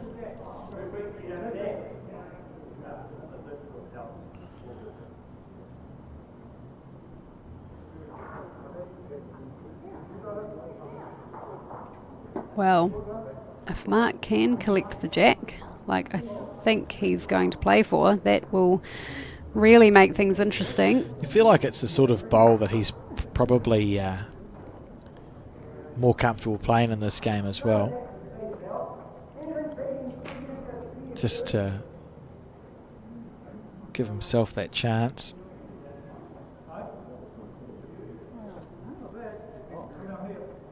Oh, he's under the line. Yeah, I think it can be hard to play those trail sort of speed shots, which can be quite common for carpet. We've seen a lot of the bowls go under the line, and it's not very forgiving. But equally, if you're slightly outside it, it's not going to come back for you. So I do wonder if it's more of a draw or direct sort of play. So Lee is playing across the head to cover where the jack might go. It looks that way, and I think he's done this really well. Keep running. Handy bowl. There's no reason Mark can't switch to the forehand, and he'd need sort of the under half of the jack to get it into a place where they'd score a multiple. We get 5.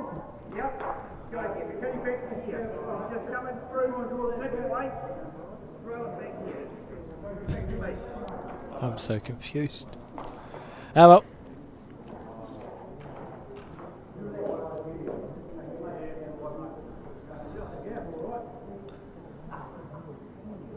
Needs it to hold.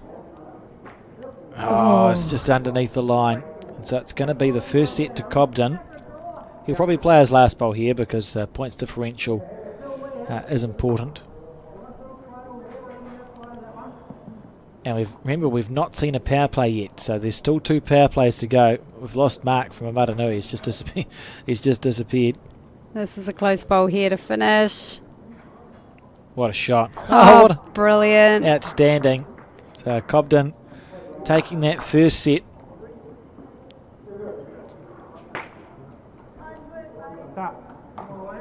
Lovely bowl.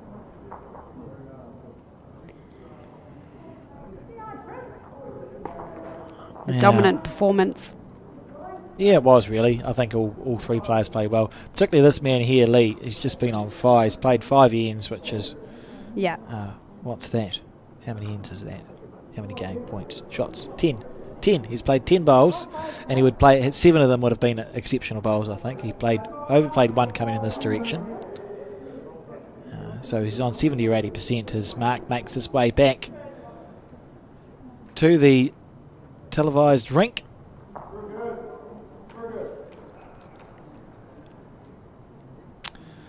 And set 2 has begun.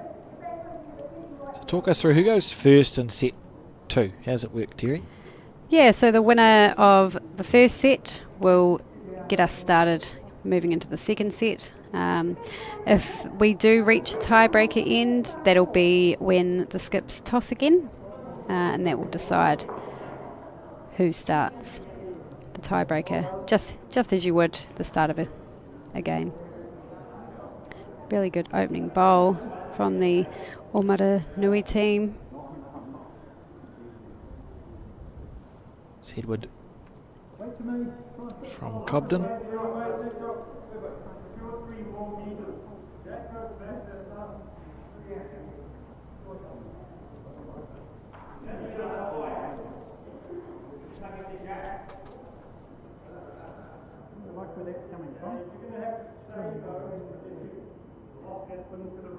Yeah, good home.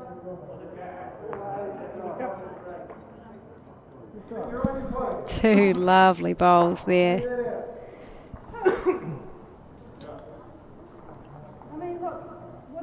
It's exactly how they'd like to start this new set.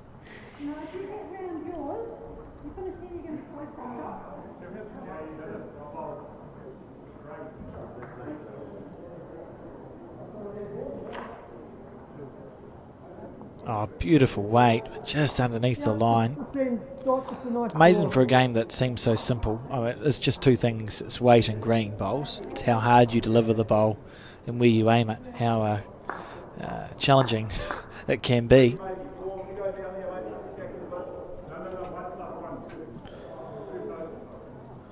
This is the correction here. Oh, that's a lovely bowl, isn't it? No, somehow found the gap. Still going. The building.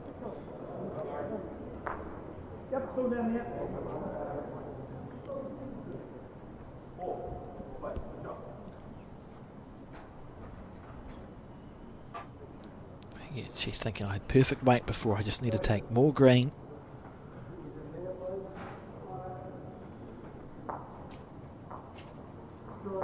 Waiting for it to turn. She's close here, Terry. That is outstanding. Very good bowl. A timely one too. Oh, just as it was beginning to build up for the Amaranui team. Be the same sort of rate.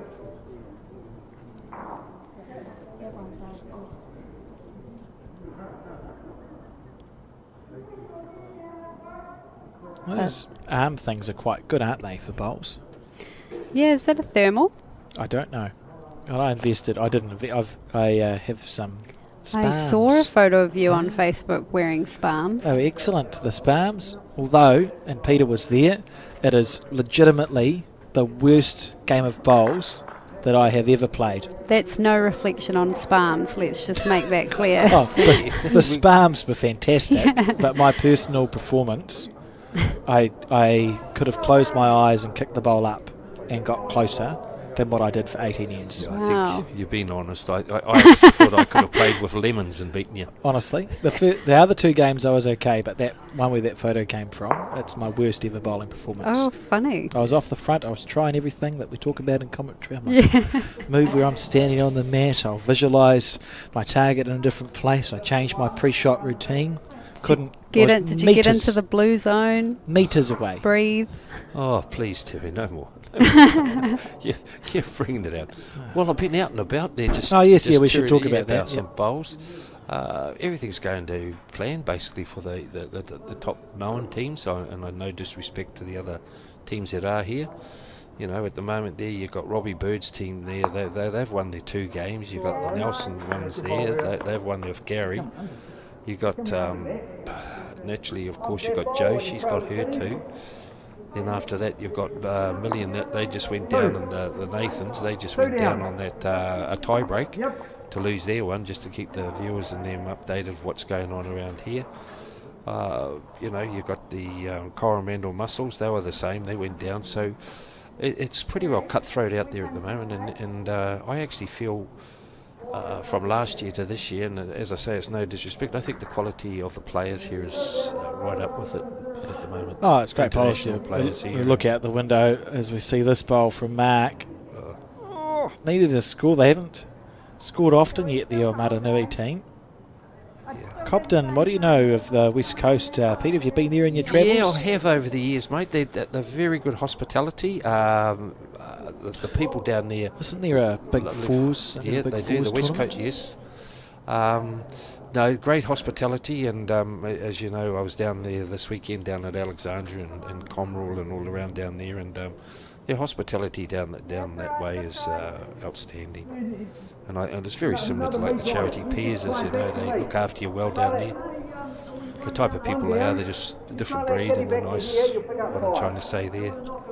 I was watching the game here with the team here, and the skip here, he's always just seems to be out just from the shot, or he's holding the team together a bit there. Yeah, they've just had a big conversation about what hand to play to try and score 5 shots.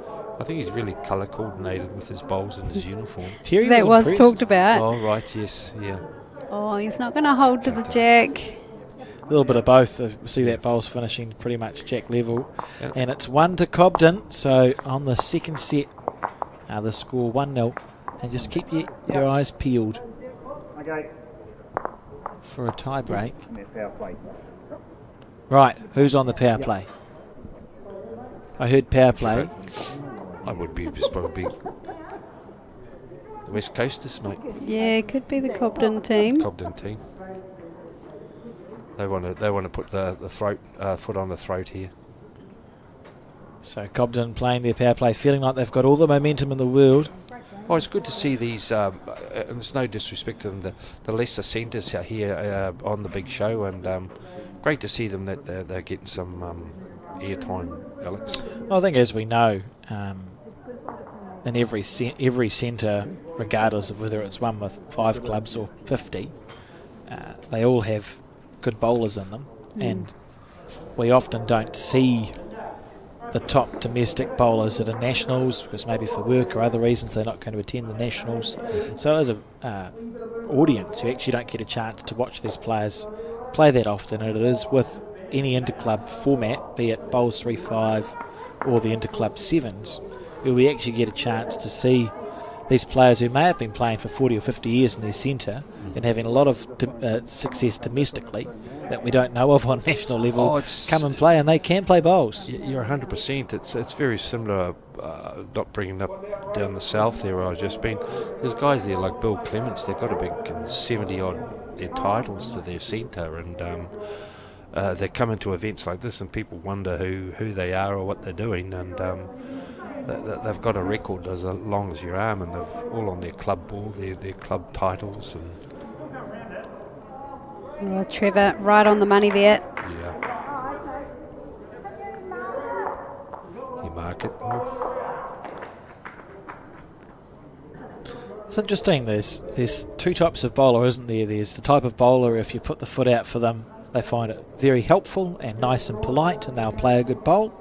And there's the type of bowler where you put your foot out for them and they stare daggers at you from 35 metres away and you never do it again. What type of bowler are you, Peter? It depends the type of mood I'm in. Well, that's frightening. Then there's a third type of bowler. Yeah, I'm the. If I'm starting to see a big clutter, naturally my instinct is to plough into it. But if I'm 3-4 down, it looks pretty good. I like to just use a foot wide. It makes me play a bit wider. But I can understand with her asking that question there, is if you're starting to look down there, we're starting to get the sun coming in, and this is what happens up here at Royal Oak, is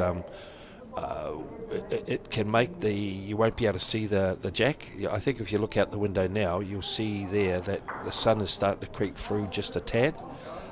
Maybe that's why she's asking, but it's always nice. I always feel it's nice to see a jack level foot, and then it makes you actually take some green.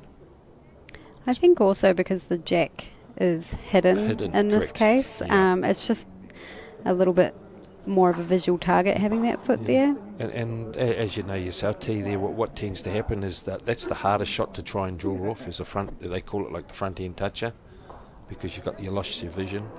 You'd rather have the bowl sitting over it and you can play to it.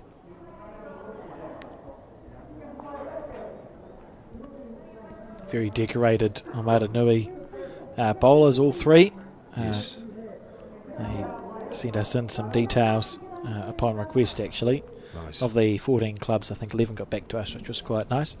And they've all won multiple club titles, and all won centre titles too, senior centre titles, so a well decorated club. And that's what I say. We don't know until you come up to events like this. And I think we've spoken numerous times when we come to Champ events that some of these players, they've come the hard way to get here. They've got to play about 3 or 4 matches, and I really enjoy seeing it, actually. It's, and it gives these players an opportunity to play against the proverbial big guns as well, and often get the scalps. And it's good. just proves the point that bowls, if so many people play our game, we've got 464 clubs or something ridiculous. Yes. So many people play it. There's a lot of good ones. Oh yeah, it's very similar. Like we'll talk about it, and T would say, well, hopefully she'd agree. Like, how often would you get to play champions? That have represented their country. You've got Val out there. You've got Joe. You've got national selectors out there, coaches that have been top players themselves, like Sharon Sims. Then you've got Lance Tasker out there. You've got some up and comings there, like Robbie Bird. And you can't forget about. You've got another, not because she's one of my girls, but Millie there. Like she's just World a current champion. World champion. Yeah. That's so. it. Not many other sports you can go to and compete against players, of that calibre. It's someone who largely plays club bowls. That's it, correct. And it's like league rugby. Most of those players don't play in their club events now because they might get injured in that. So the game's just got professional. At least in bowls, you've got a chance of saying, I took them down when you go home that night. I beat them. A little bit harder to get injured in bowls, although I do find I pull up blame. Look, I've seen after the first singles. I thought you were carrying an injury a couple of weeks ago. Well, I wish that could have been my excuse, Peter. I thought you were carrying an injury. Goodness well, back to the bowls here. So what would you play here? I'd be wanting to see this is what I'm saying. And they've been playing bowls for a few years. Oh, there is actually another bowl to play. No, that's what I mean. I have been there. What are you going to play then? Then it gets kicked away. Yeah. That's not ideal. Yeah, well, I hope he he draws the shot now. Yeah, he's just looking to add a shot here. Yeah, He's yeah. currently holding. Yeah, it's something. There he comes. That's See? a nice Now, bowl. isn't that nice to say, can I play my last bowl? You don't mind? So it's 2. Be 3. That's why she didn't want him to play the last Yeah, bowl, you they see. keep it Yeah. Oh, we got to have a bit of something different about bowls. 2.5. Yeah, umpire. Oh, they're dying to use I think this they're measure. calling the umpire. Oh, the measure, please. Alex, would you like to explain this? Yes, so this is not a tape. You're not going to see a tape. You'll see the newfandangled laser measure that Bowls New Zealand have, I believe, invested in. And they're extremely accurate. They're down to 1/1000th of a millimetre That's impressive. accuracy with the laser measure. Have been approved for use in New Zealand. Could I just elaborate a bit more onto that too, Alex? Remember we were down in Wellington there for a month or so ago playing the Interclub? It was, wasn't it? Yes. And they used a measure, and it was, listeners, it was actually a tie, and you wonder how can that be when To you've got a laser 1/1000th of a millimetre. millimetre. So the umpire went and measured the first bowl, just say the red bowl, that was 100. Went on the jack again and then measured the other bowl, and that was 100. Yep. Now, how does that work with this laser and this new technology? It means it was very close. Close, yes, and it was a dead end. And previously before that, before they called it, they got down and measured with the tapes, and they couldn't decide, and the laser come out, and it was a dead end, which was classified as an end played. Oh, sorry, it wasn't that. It was classified as a shot, not no shot. That's right. You'll be using this sometime, T, if things happen. Right, so yeah, they've got all the stands, and you press the button, Yeah. and it goes. There's your first one, and there's multiple. I think it can measure. Yes. I can't remember how many it can measure. Oh, It's it's- more than 2 bowls, memory, Yes. and then around to the side. The lady doing the measuring, she's a member of the club here, Janine. Young, and she loves her bowls. She's actually a very competitive bowler herself, and a lovely lady, and she gives up her time to come and umpire. She'd be there. You'd want to wear your glasses, wouldn't you, Alex? What about if it's just like a scale and it just keeps shaking?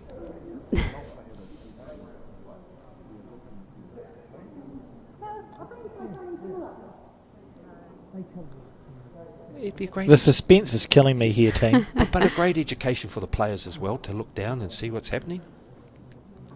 So it was 1 to red. No, the 2 was taken out. Yeah, so this it's was a for the measure- third. one, Alex. It was 3. What was it? Oh, sorry, I've been all distracted by this laser measure situation. Yeah, that would have been 3. 3, Yep, oh, there brilliant, we go. thank you, That Tim. made Yeah, it really that's it. crystal clear. I thought you'd be interested in when they were going for the measure. That and was what- quite exciting. all your thoughts would have gone. Yeah.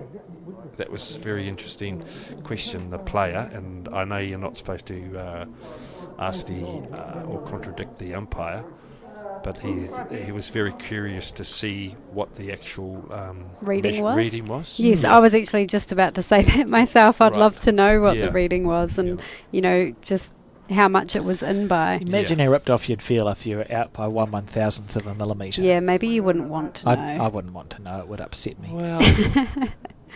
Well, that must hurt when you see the runners through the Olympics or the games, and they see up on the board when they've run, Yeah. and it's like 10.5 or a mil out, and they've lost a gold medal to a tenth of a second, or Yeah. swimming's the same, isn't it? So it's just technology that's coming into Very sports. cutthroat. Can we just get a close up on the scoreboard? Anyone? My eyes are It's okay. 6. 6 up the top. So it's 6-1 to Amaranui. Yeah, Was that a power play? yeah. Oh, it was. So that should be Well, that makes a lot more sense now. Oh, so Cobden, it wasn't their power play, it was the the Omaranui. West Co- yeah. I blame whoever told me it was Cobden's. I think that was both of my co-commentators. it was said both I of was- us. I said West Coast first. Yeah. Well, that's covering your bases, Peter, Oh, isn't well, it? you know me. I got to be very. What do we got to be in here? Very even, Yes. diplomatic. Unbiased. Unbiased, Not like that's the the word. bowls. So That's what we have there for is the power play being used to outstanding Full effect by effect, Amaranui. yeah. And this is the thing with this. You you can get towed up 8-1, I've been there. 8-4, sorry, and then next minute you're looking down now and you're 6-1 after 3 ends. So you That was got a the game. lovely bowl there. You got control.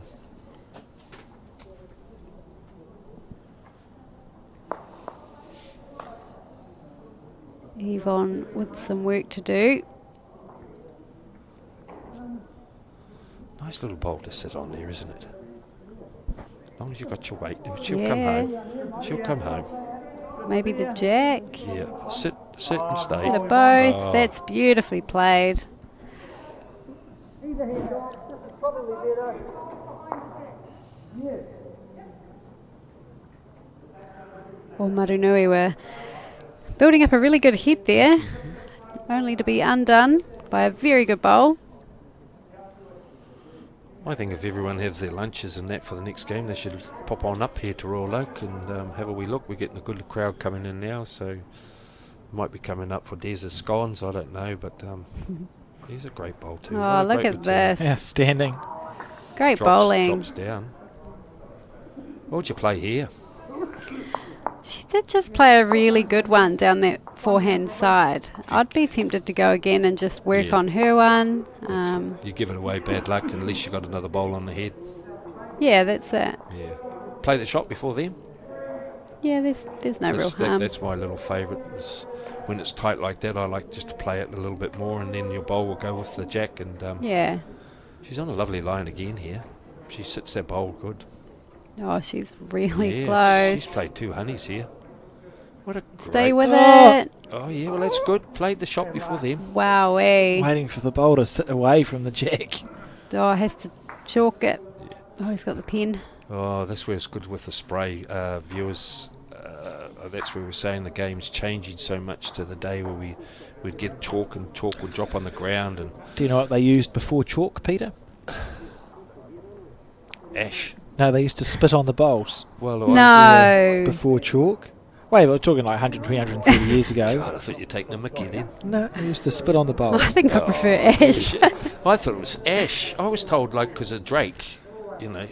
it's a Maybe Francis it Drake. might have been ash after the spitting, because the Scottish are the nation that gave us the rules of lawn bowls. That's what I took. I thought it was because a lot of them smoked with pipes, and you know when the bowl started, and everyone was out of smoke on the green, you know, No, and it was seems ash, reasonable. Yeah, then and they used to chalk. put ash as the chalk. Well, there we go. We've learnt 2 things today. Well, I'm very. Sorry for the trauma, Terry. You're not looking very pleased. Well, I wasn't. I wouldn't be either. Someone hoiked on my bowl. That wouldn't go down too well, would it? Oh dear. Right, Mark. Oh, he's had to undo his. Oh, no, he's tying his shoelace up. He nearly fell over it. The rabbit Yep. goes around the something. Double knot that. Through the something else. Poor guy. Traumatised. On the Very good forehand. head there. Yes. Looks to be wide for what he's after. Yeah. Yeah. I don't think he's got any danger if he just plays that a bit tighter. He's got some good position at the back. Yeah. And now he's got some more position at the back. Yeah, but you want to come off the bankhand here and just cover that orange bowl at the back. Is that what Cobden? You're thinking for the Cobden? Yeah, I would say. Would you agree? Yeah, they've got a power play up their sleeve as well, which they'll Yeah. probably use on the 4th end. You would think. Yeah.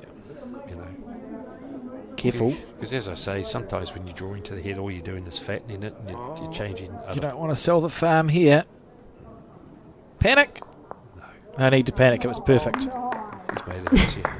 He has and he Got hasn't. happy teammates. It means Mark has to play. Well, he's got It's to changed the shot. I play ditch. think it's harder now. So I think Kill it. Lee Sit. played a very good bowl there. Who's got the backers bowl? Is it? Trail the kitty. Oh, he's made that seem easy. Just Just- trail the jack. Yeah, we have, but Oh, it I'd hit sounds it. could go 2 more down. Oh, you're in interesting. 2 more or 3. Yeah, so they've asked for the kiddie trail. Sounds like Omaranui are holding shot at the moment. Wouldn't want to play the shot for them. That's the only thing. Might just whack another one in here and sit this red one, you know. Whoop.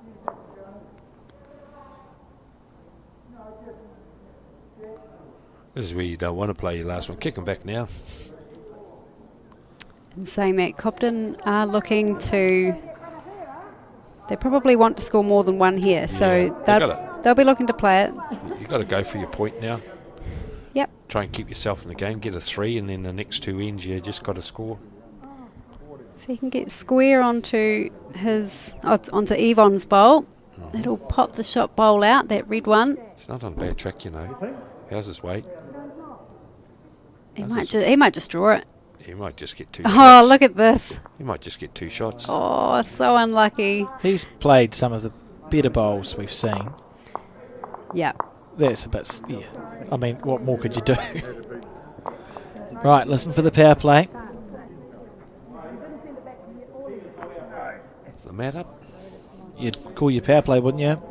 I hope they haven't forgotten about the power play. I mean, there's a chance we just haven't heard that it's on. Because it's... Let's see, someone not playing your power. The guy asked him. The opponent asked. The opponent asked. I never would. Yeah. I feel like I'm a pretty good sport, but I don't know that I would No. Openly suggest. no. I would have say that in the last end. Okay. That's all right. probably where I'd draw the line. So it's 6 the difference here, Cobden. So, the reason we were talking about the power play... I suppose technically you can score 12 shots on a power play. So even if they drop a shot or 2 here, a miracle could still happen with the power play. You could still get yourself back in the game. But it feels like you're leaving it a little late if you wait until the last end.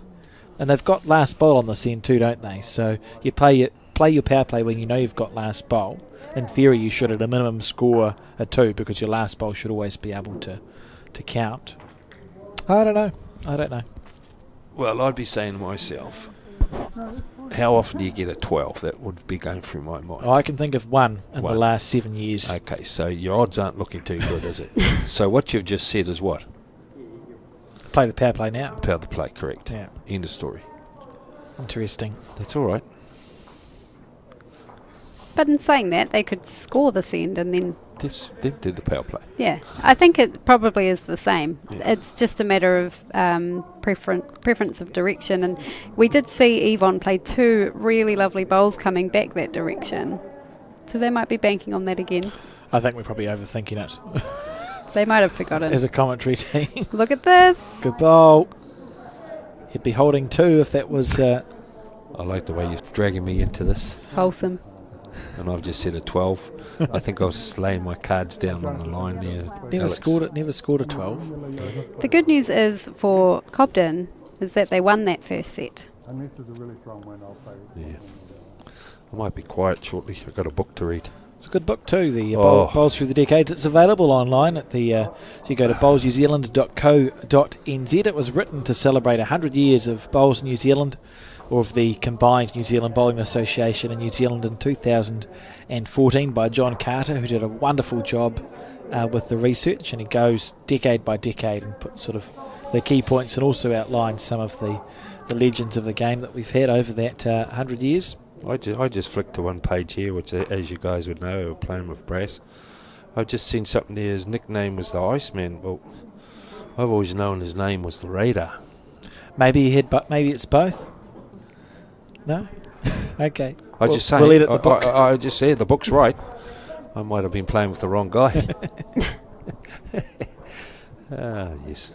He's done well.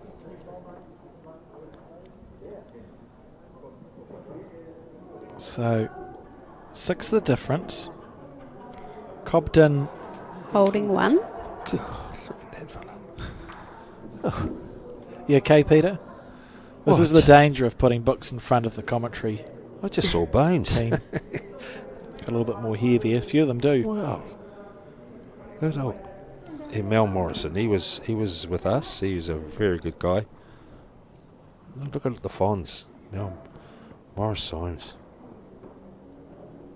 God, can you see that fella? There's Cooney. Yeah, I wouldn't want to traumatise the Oh, promoting this bowl here. Here we go. Oh, Well, that's a couple.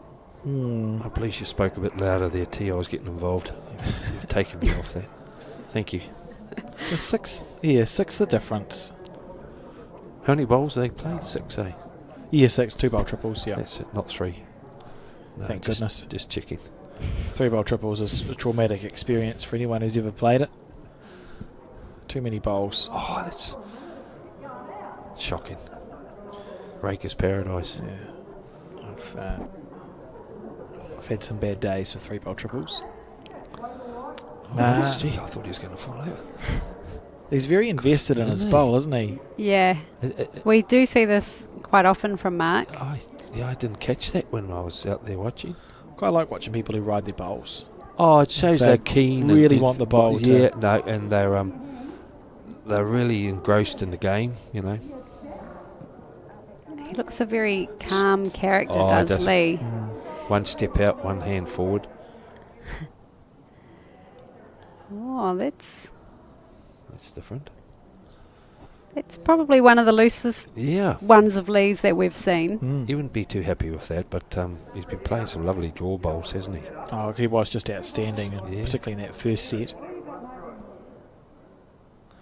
Yeah, sometimes when you're playing well and the guy steps up like that, you got to wonder what you got to do to beat them. Do you push them over, or you know? I remember in the days, you know, there's some guy will cough behind you or try and cast a shadow on your mat, and all these little tricks. You It looks seen like those? a pretty good landing pad, doesn't it? Yeah. Those couple of shots there. You'll see the sun now just creeping up a bit there for them. Will that make a difference? I know it obviously makes a difference optically, but does it make a difference to the carpet itself? Like, because it'll be warmer, won't it? Yeah, Where- sometimes it's you're 100%. It's like called drying out. It's like no difference than a snooker table, where you can go play on a snooker or pool table in the morning. It's got a bit of moisture on it, and then it feels like it's been ironed. Yeah. So it'll speed up with a. Yeah, it will definitely. Well, this particular rink here will. Oh, there's been a thought. He's going to put the jack up now. Opportunity here for a few. Well, maybe they've timed it brilliantly. Yeah. If they Well, there's a good bowl. This is another one coming in. careful. Onto the no, Oh, you he's wouldn't want to fine. slice the No. jack. He's fine. It's fine. You worry you get ulcers, Alex. Four. Would have Whoa. been, Imagine that. would have been 8, and they Could could be have. 9-7. But still a very good end. Right. Surely it's a power play. Has he told him this time? You have to call your power play. Yeah, the bunch was the ideal shot. That was probably the best bowl for me too. I don't think he has he? I don't know. I'm going to presume he has. So it's got to be the power play. What about if it's not, Alex? Well, Yeah. it has to be. Are you going to say the commentary team? And look, I can. Yeah, if we're wrong, if I'm wrong, it's the commentary team. I can see the yellow. There's the yellow It's been card. sitting there for a Yeah. while. Yeah. Oh. Have they had it already? And No, the guy said remember he said I thought you'd play the power play, and he didn't. My God. Oh, we'll just watch. We'll watch and see what happens. But you would think it's the Copton power play now, and they've given themselves a real chance of coming back into this game, having looked down and out in the set, to be honest, scoring a wonderful 4. Yeah, well, I think that's the thing about this format for me, is how quickly it can change. blink and you're gone, isn't it? You know, we're looking at a tie break here. And with the power play too, you can sort of get away with being outplayed sometimes. Like I Yes. know the year I played the Bowls3Five, and we won the final, right? We Is scored. that On, when you put the kitty in the ditch? we scored on 3 ends out of 11. yeah.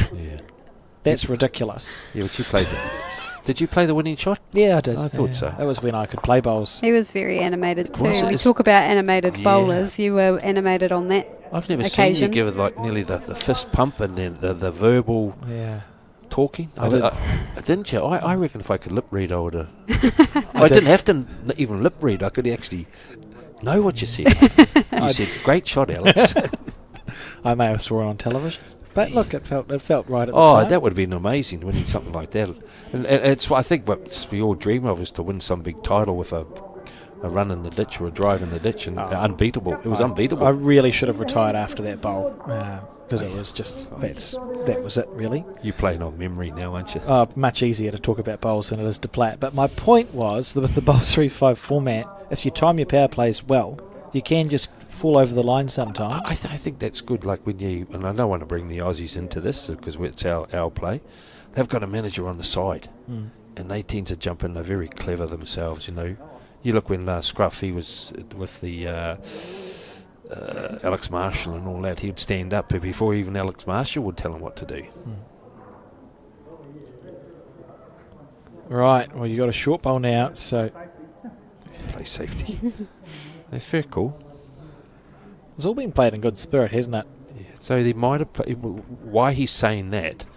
It must be a power play instead of tipping it in. So the commentary team are right. Yeah, he's not looking Team. for any more shots No, there, is he? no, One's fine. one's Yeah. fine.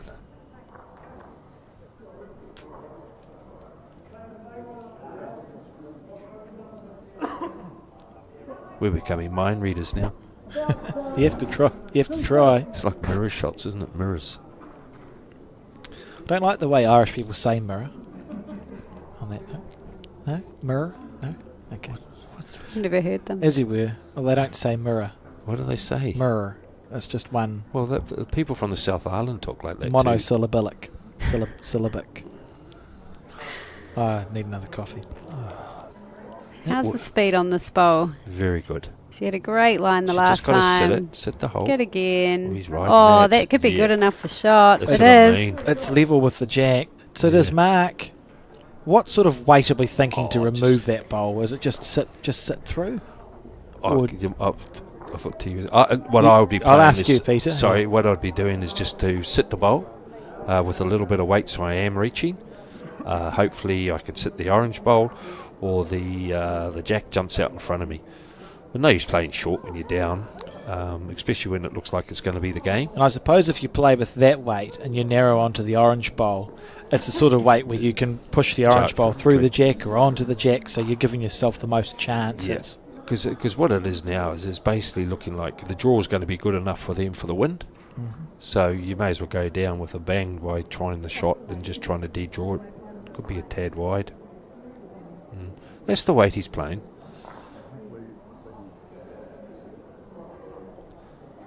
Are we sure that Amaranui are holding the shot?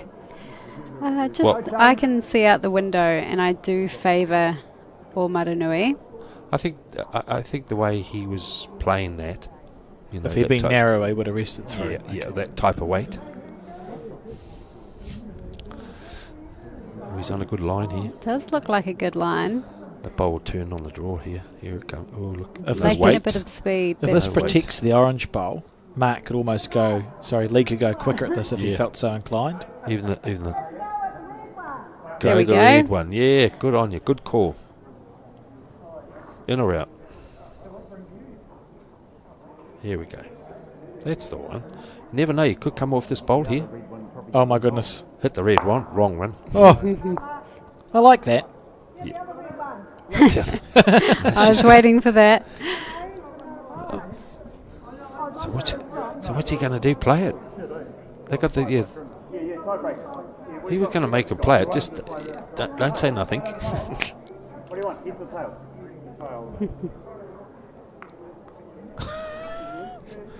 Confusion reigns. He's looking at the coin. Yeah, they're tossing. So I imagine Decision. This is the thing, you know. I'll ask you first, Peter. If you won the toss, we're in extra end. You win the toss. Are you Oh. going first or sending me into bat? Oh, last bet. Last bowl for myself. particularly when the jack is a placed jack. That's it. You know, yeah. And you can pull the mat. Is that right? You can do what you want with the mat. The person that's got it now, he can actually That's correct. where he wants. yeah. But I just wanted to get back to that coin, the tossing of the coin. Do you think that's right on carpet? I do know that in indoor bowls, it's against the law to toss on a mat. Would you do that 'Cause you in might snooker cut table? the carpet. Would you do it on the snooker table? What does the glove do? He flicks it and it's nowhere near the table. I agree with you. I'm just trying to point little things out just to keep it interesting. When here. I first came from indoor to outdoor, I was not tossing No, coins on the green because I was transferring the indoor rules. that's correct. And then I realised how silly I looked. Yeah, I just thought with a coin you do it and you could cut the green. Oh, we better get back to this the last I team. suppose our coins are smaller now. Because I know, like in indoor bowls, the reason the rule exists is because we had the 50-cent pieces and then the whatever the big coins were before decimal currency, and they will cut a mat if you toss it onto a mat. If you toss a 20-cent coin onto a mat, it's not going to cut it nowadays. Anyway, Oh, that stuffed that up then, didn't it? The conversation with you. that was a good chat. It was a Thank good. you. It's a good point. He's been so good, this bloke, and not standing in the way. And we Oh, it's stressed now. get to the extra end. Yeah. Need a runner. It all comes down to this end. Yep. Handy if it's inside it. Yeah, you've done your bit.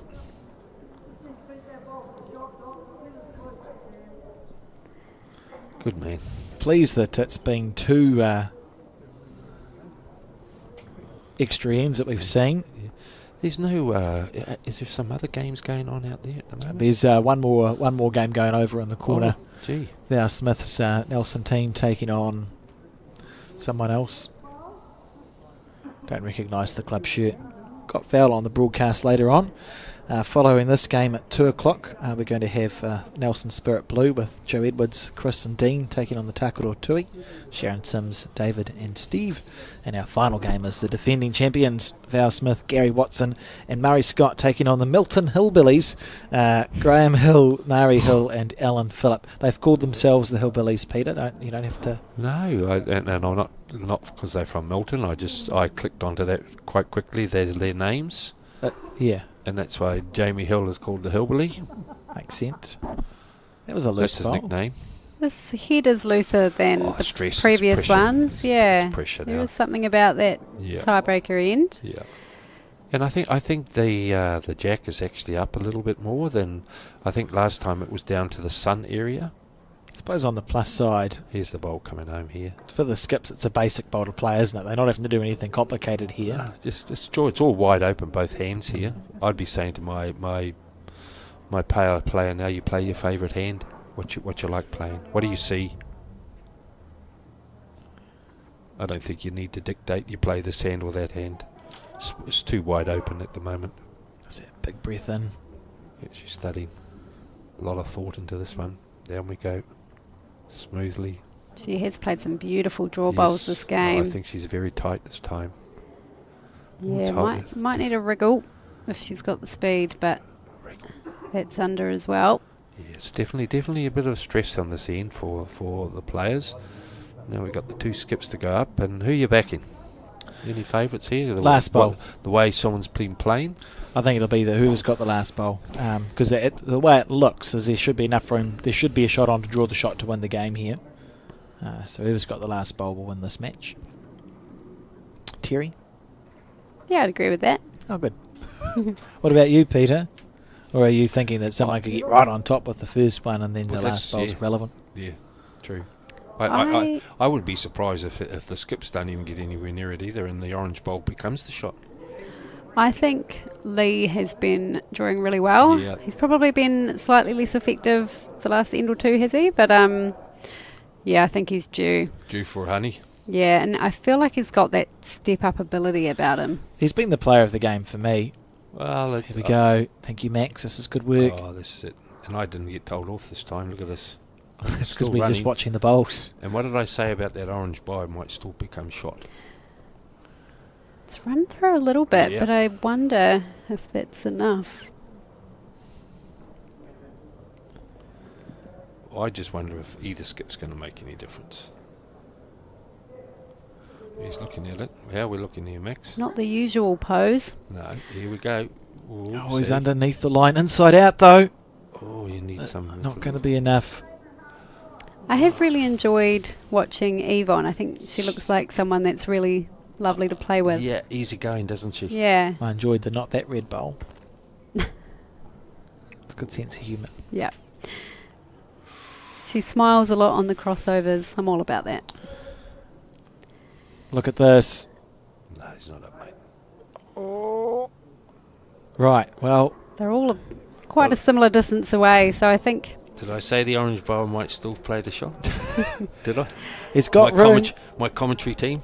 Last bowl, Peter. Here we go. yeah. To win the game for The Cobden Bowling Club, they're languishing at the bottom of the table. I think he's too wide myself, but who am I to say? They're I can't willing see. it in. Has he done it? I think he's too wide. I think he's too wide, mate. I think it's Not the up. weight. So is it the orange bowl? Well, They look confident about whichever it was. doesn't matter, that's that. And congratulations to the Amaranui Aces for winning that match in a tiebreak. It was a good game. Cobden Awesome. dominated the first set. Amaranui came back strong in the second set and won the tiebreak. We will be back at about 2 o'clock with coverage of the game between the Nelson Spirit Blue and the Takaro Tui Club. Until then, sit back, relax and enjoy some highlights from that one.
Ka tuku mihi mātou a Bowls New Zealand Aotearoa kia koutou katoa kua tae mai ki tēnei kaupapa hui huinga. Welcome to the Bowls New Zealand Aotearoa broadcast of round 3. I think we're on round 3. Round 3 or 4 even. One of the rounds of the Bowls3Five National Interclub broadcast live from the Royal Oak Bowling Club. My name is Alex Reid and I'm joined in commentary for this one again by Terry Blackburn. And Terry, we've seen 2 games that have gone to an extra end each. And I wonder if we're going to see a third one. Can you talk us through who are we watching here? Right, so in front of us we have Takaro Tui, made up of David King, Sharon Sims and Steve Toms, up against the Nelson Spirit Blue team, Chris Anderson, Joe Edwards and Dean Rackley. This is going to be a really exciting match. We see a couple of really big names that stand out there, being Joe Edwards and Sharon Sims, who've played a lot of bowls together for New Zealand. So I'm really looking forward to seeing this one play out.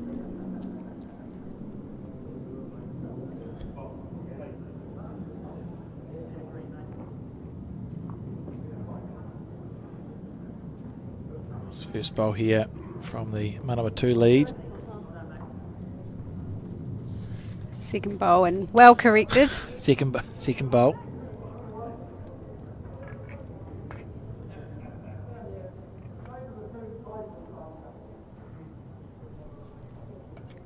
And Joe Edwards skipping, of course, for Dean and Chris.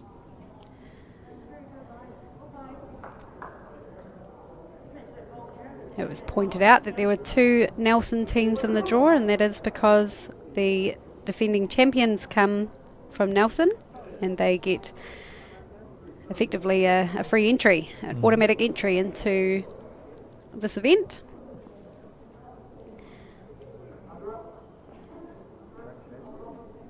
So there's a Nelson Spirit Blue as we're watching this game, but there's also a Nelson Spirit White, which we will see in the next broadcast.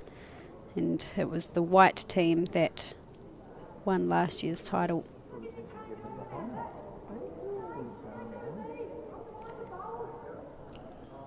Liking this call from Joe. Wait back to her. Looking for some bowl on jack action.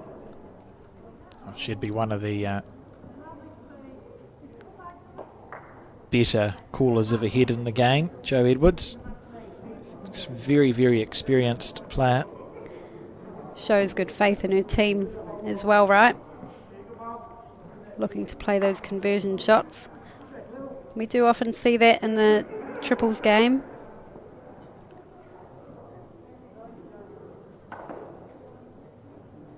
This is close here. Clean without jack. Oh, it changes it anyway. What are you thinking Joe will do here, Alex? I think she'll attack. Probably on her backhand. That's a 3-bowl target. And her ability to hit is, her margin of error is less than 3 bowls, right? So I think we'll see an attacking bowl here. Not ideal as your first bowl of a game, but she'll be very confident, I'm sure. Such a lovely bowler. Has carved out a record as one of the best ever to play the game. Look at this. Look at this. I mean, how good is Joe Edwards? Come on. What a bowl. Straight out of the gate. No mucking around. It's just... She made it look so easy too. She's so good at bowls. Lovely shot. They'll get a marker for the jack. There we go. Oh, white on white. That's annoying. You'd almost want to put the blue one. Of course, we talk about greatest of all time. One of the other greatest women ever to play the game is the 2 in the Takaro Tui team, Sharon Sims, and Sharon and Joe won both the World Pairs and a Commonwealth Games Pairs gold medal together in the early noughties. Sharon, when she retired, said she wanted to retire as the most successful female bowler, and at the time when she retired, she was. having again carved out this just amazing international record, the only lady ever to win. Her and Mary Campbell, completed a three-peat in the New Zealand pairs, and still involved with high performance at Bowls New Zealand, and still has a lovely delivery, Sharon Sims.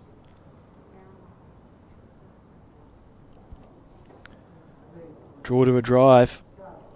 Sorry, a drive to a draw. One of the harder shots to play, isn't it? Oh, the line is promising. Just heard it. You just hear it in the ambient mic there, just thud into the ground. So for David, it's about trying to keep his bowl up on the paddock. Second shot's good value here, isn't it? Yeah, that's right. There is still room to draw the shot, but you wouldn't necessarily be actively looking for that if you're a couple down up there. Needs to ease up. He's close. Oh, that is fantastic. That's pretty good. Looks good enough for one there. And it is. Takaroa Tui drawing first blood.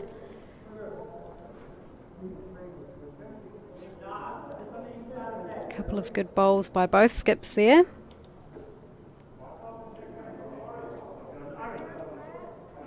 I can't think of many more ways to get your confidence up than crossing over 3 down with your first bowl and binning the jack in the ditch.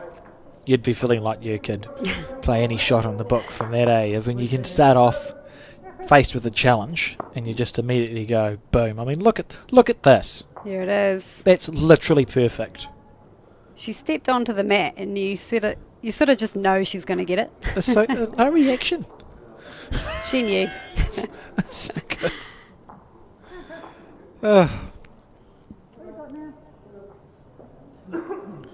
Nelson Bowling Club, one of the oldest bowling clubs in New Zealand.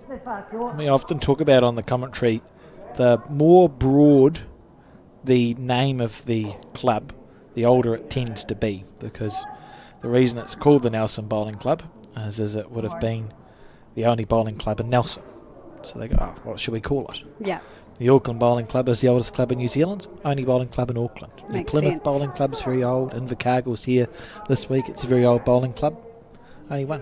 Whereas as we went on, they became far more regionalised in the names. Beautiful setting, the Nelson Bowling Club. 1888 it was. Founded and still going strong. That's very good, mate. Pick up both. Other way, Karen. Some good lead bowls there. Yep, have a look.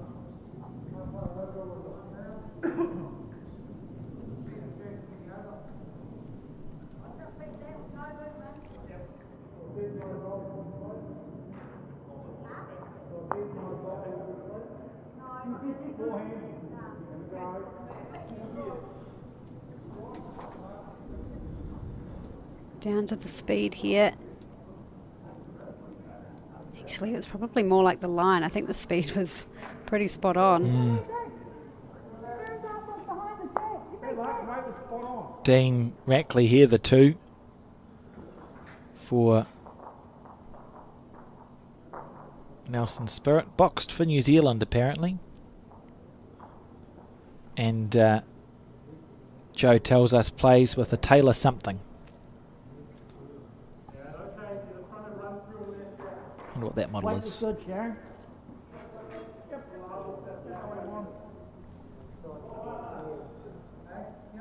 This is Sharon Sims now. Such a lovely delivery. Has always had a near perfect delivery.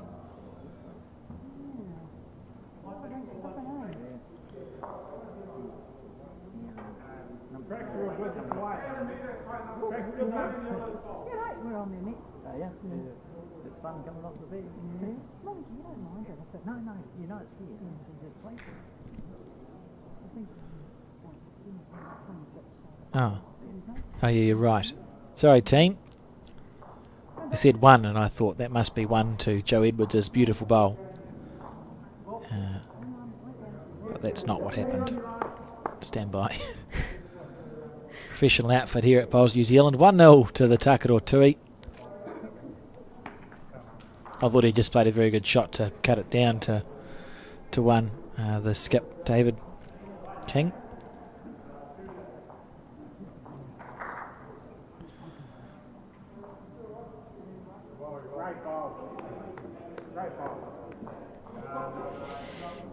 Can he do it again? Wrestle the shot back with a lovely draw bowl.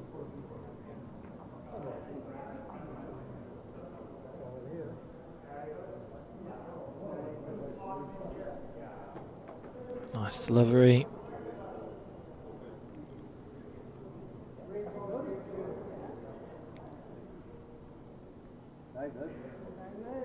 David.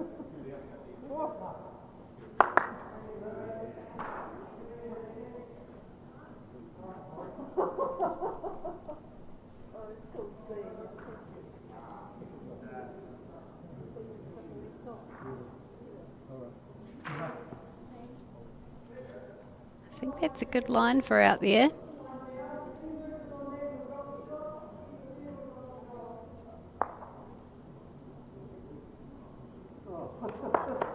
They're happy with that home.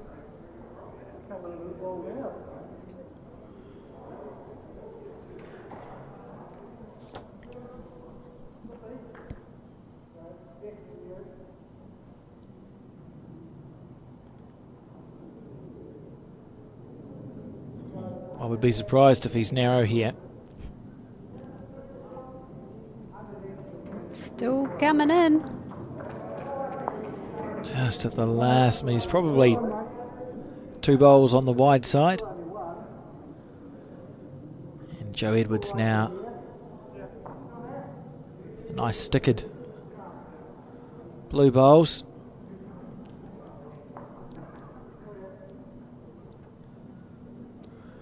I think she's corrected pretty well here.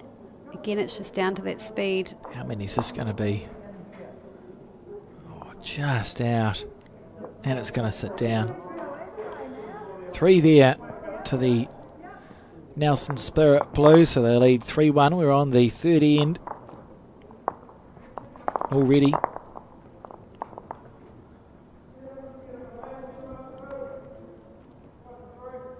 Jack always placed on that blue dot, and the mat can move between the 2 blue dots, so not quite to the full 2 metres, because then it would be an illegal jack.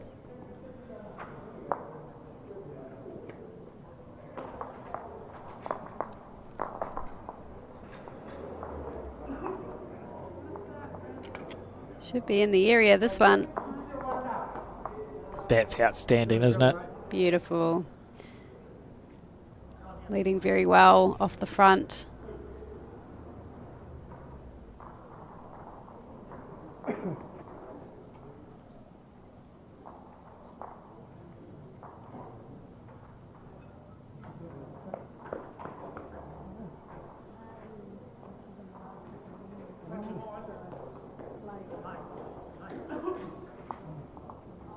That's a lovely reply.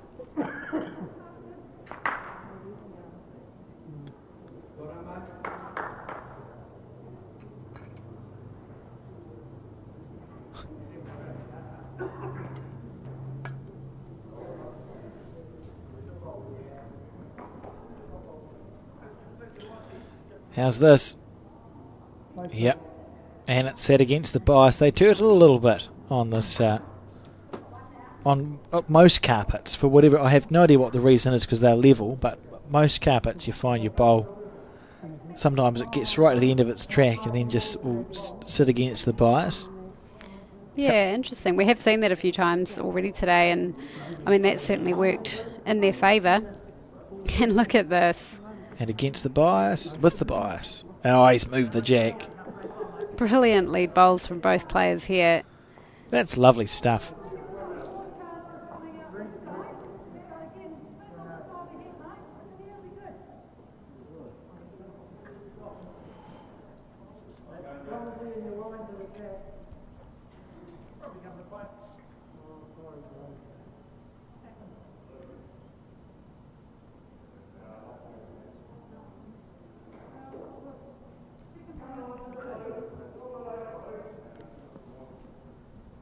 Nothing wrong with that back there. I suppose for Joe, she's thinking, well, we're holding, so we'll just put a bowl where the jack might end up.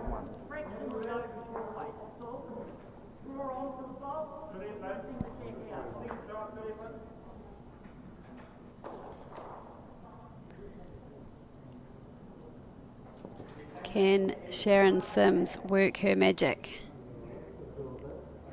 Holds some unbelievable number of number 2 titles.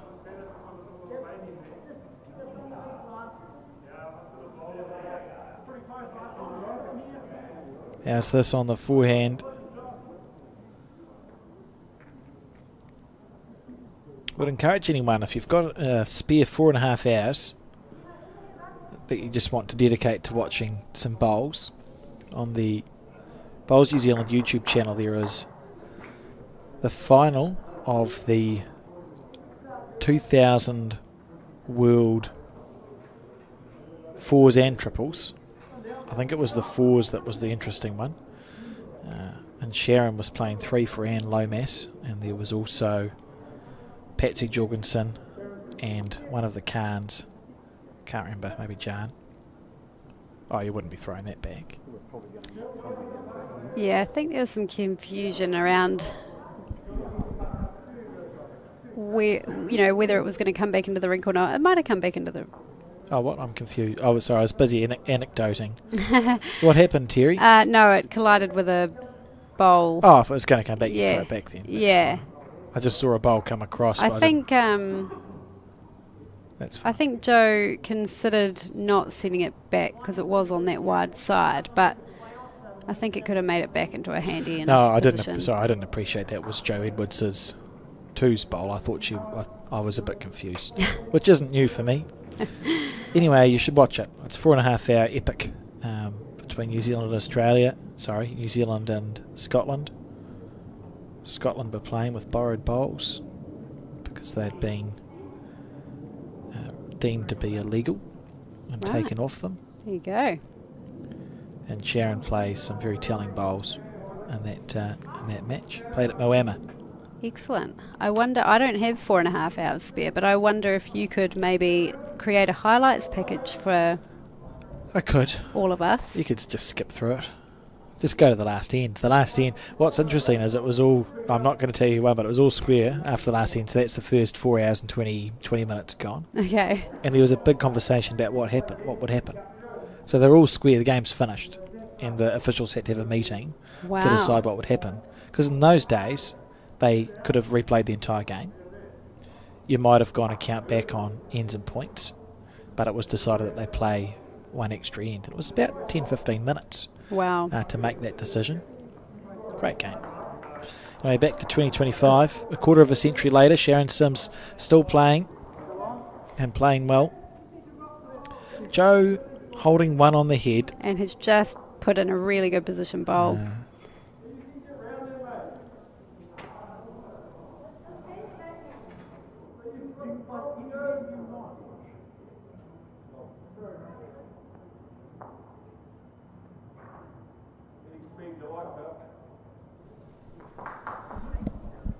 Well, he's focusing on his weight here, and that was probably very good weight. More that weight through the front bowl, isn't it? 2 rolls on the front bowl would get the jack back, whereas if you go that weight through the bowl that sits at 9 o'clock to the jack, you might spit it out too far. Yeah, you'd probably go from 1 down to 1 down. I think it was just a good weight In the area. in general, and any connection would have been an improvement.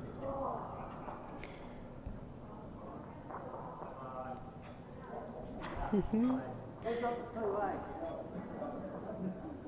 think he just needs to adjust his line and try and get that shot bowl as clean as possible.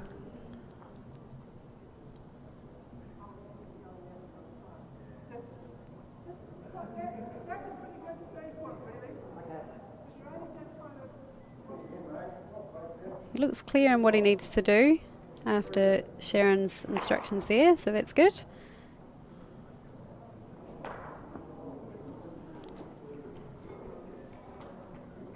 He's definitely gone wider.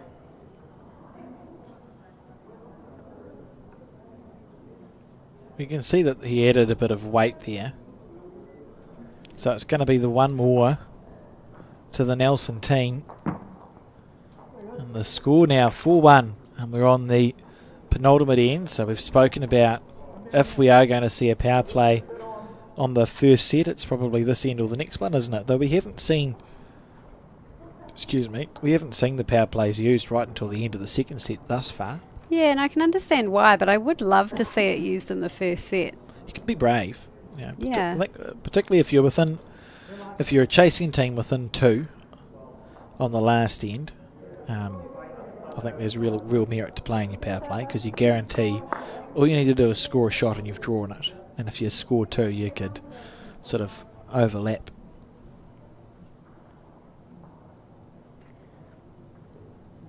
I suppose teams would like to play their power play in the same set, so it sort of balances out. Yeah, it's one of the differences for Bowls3Five in comparison to other short form bowls that we see where you might get a power play per set. You have to be a little bit more strategic with this form of the game because you get one power play per entire game.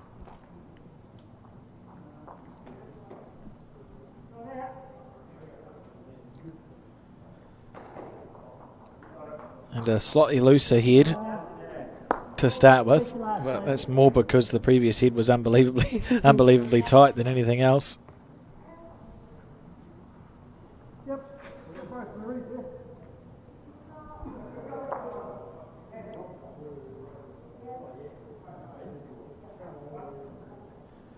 Down to the weight, he's got the perfect green here.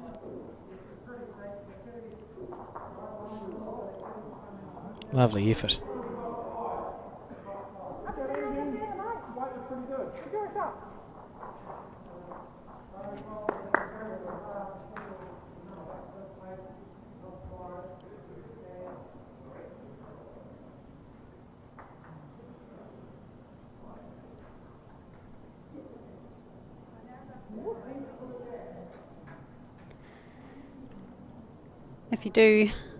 If you are interested in the full results, you can of course head to results.bowlshub.co.nz.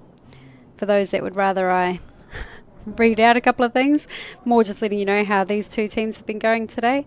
The Nelson Spirit Blue team have won 3 from 3 and the Takaro Tui team have won 2 from 3. So both teams are going well today.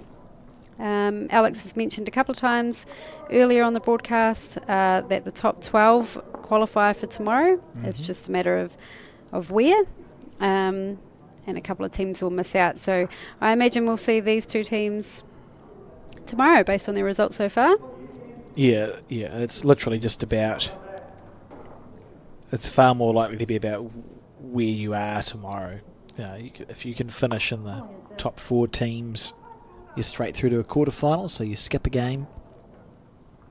If you are between 12th and 5th, you'll be seeded down the draw and have to play that first game tomorrow morning. Broadcasting from the quarterfinal stage tomorrow, so we'll start the broadcast at 10 o'clock. Looking forward to seeing which teams bubble to the surface. And Sharon Sims on the perfect line. How's her weight? She's willing it on. Needs to run a little more. What a lovely effort. 2 bowls on that same path. I suppose they're good. They're in a handy position though, aren't they? Because it means that David can play on the back end himself and he's got bowls to run into. Yeah, he's got 3 bowls to work with there. Promote into the closer to the head. Possibly already holding the shot, that one at 12.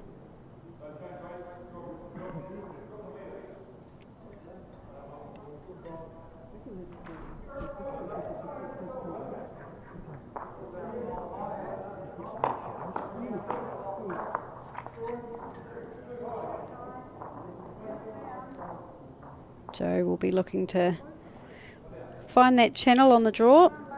She's got the option of rolling her leads bowl closer. That helps a lot. She's so good at bowls. you still thinking backhand to roll some bowls up, or would you be I would consider tempted the to switch? forehand. Yeah, looking for Joe's bowl, but if you did dive onto the jack, I'm pretty sure he's got position there waiting. Be disappointed if he misses the head here. He's got lovely weight. He's just 2 bowls wide. He'll be disappointed with that result.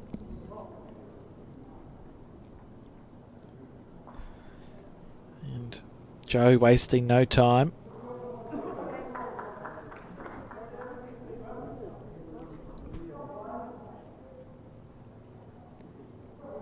Rinse and repeat, is that what you're thinking? Even underneath or Yeah. on too. I think that's the ideal shot, is underneath. Oh, she's fallen a bit short there. Well, not that he was looking at the forehand option, but it takes that away anyway. Yeah, you want to be on a tight line here if you're David. And even if you wanted to add a metre, you give yourself a good chance.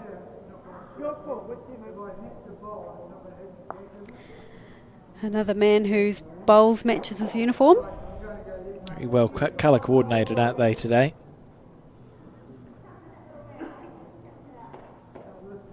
Needs it to turn. Has he brought in the line enough? It's poor.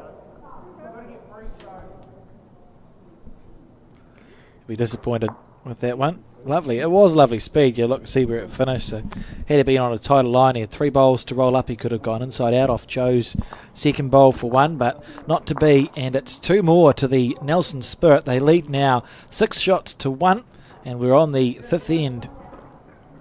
No sign of a power play from anyone involved. So likely to not see it.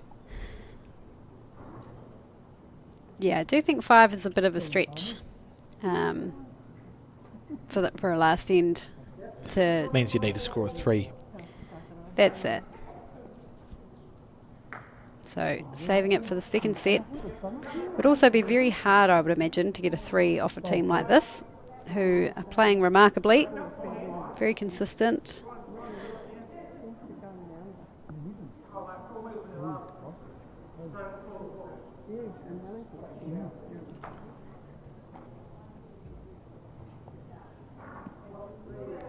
They were holding a very good 3 on the first end, but only temporarily, because Joe had a brilliant shot up her sleeve, bidding the jack on the first end with the first bowl.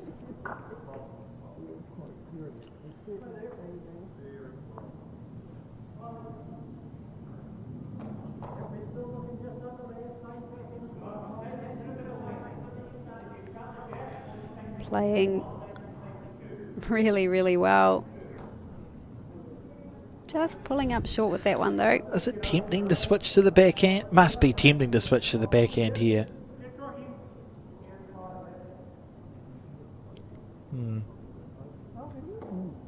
You can still look for some movement here. Yeah. Not.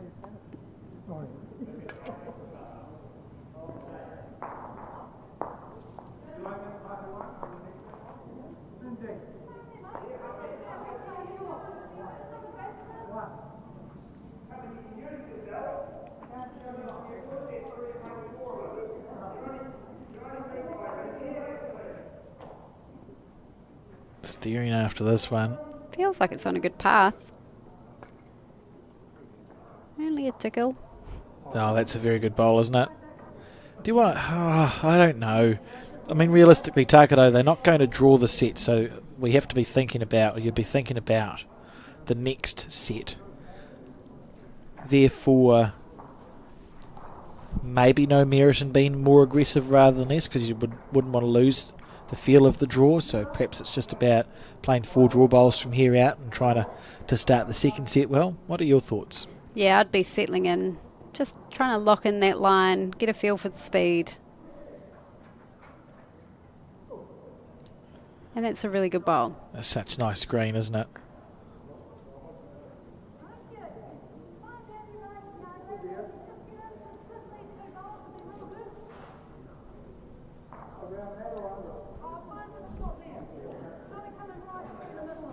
That's good skipping there from Joe. He said, am I around it or under it? And Joe said, play as if it's not there. which is just take the green that you think you need to get to my foot, and if you happen to hit into a bowl, such as life. Yeah. The moment you start thinking about trying to go around or underneath, you're likely to be the You wider change your narrow, right? line. Yeah, that's right.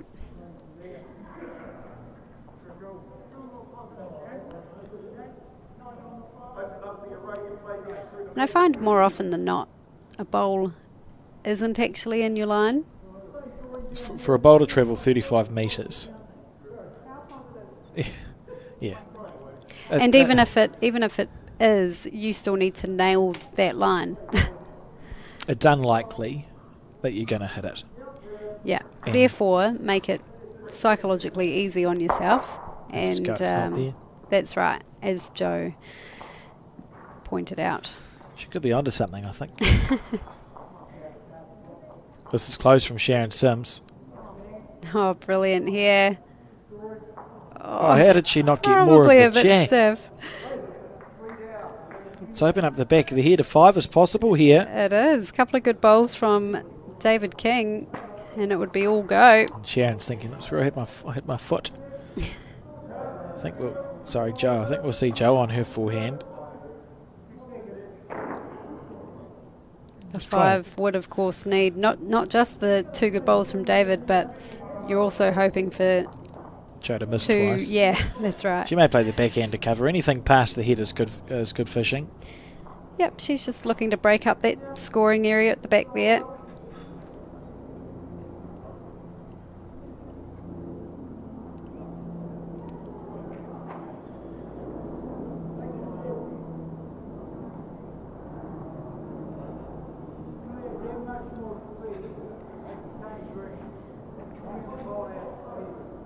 And this is very close. If it's got the running, it's perfect. Just needs to get past Sharon's first bowl. That's literally a perfect bowl. Yeah, well played. That means the 5 is almost impossible. I think David will try and get some jack movement and sit somewhere interesting with this 4th one, or with this first bowl, sorry. And then you can look with your last bowl to see if there is a way to remove Joe's bowl that's counting, will be counting as 3rd, or do something interesting.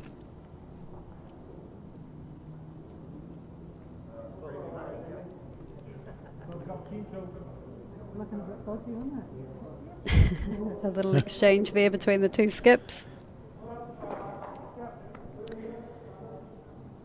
He's probably thinking, why did you have to put that there? I don't mind him coming down this hand. I think if he gets just a small edge off that closest shot bowl and move the jack in this direction. Clean run. Look, there's still a weird half chance of a 5 here. Yep, you need the stars to align, but it's okay. It's not off the table, is it?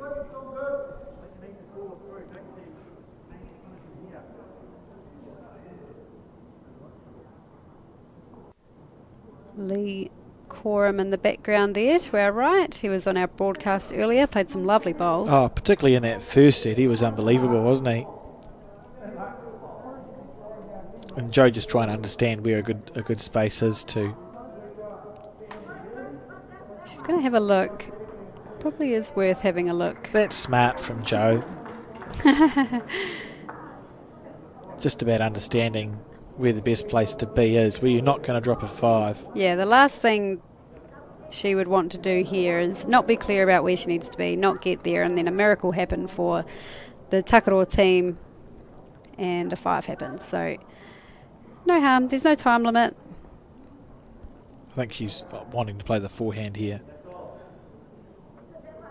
Yeah, good call. Because she's already covered the left side of the head, so you may as well cover the slight right half of the head, and that means that David's going to have to get 2 bowls moving to find 5 shots. Absolutely. I mean, it's easy to see. You can see a 3, maybe a 4. At 5 is going to require Joe's bowl that's already there to be moved, and potentially this one.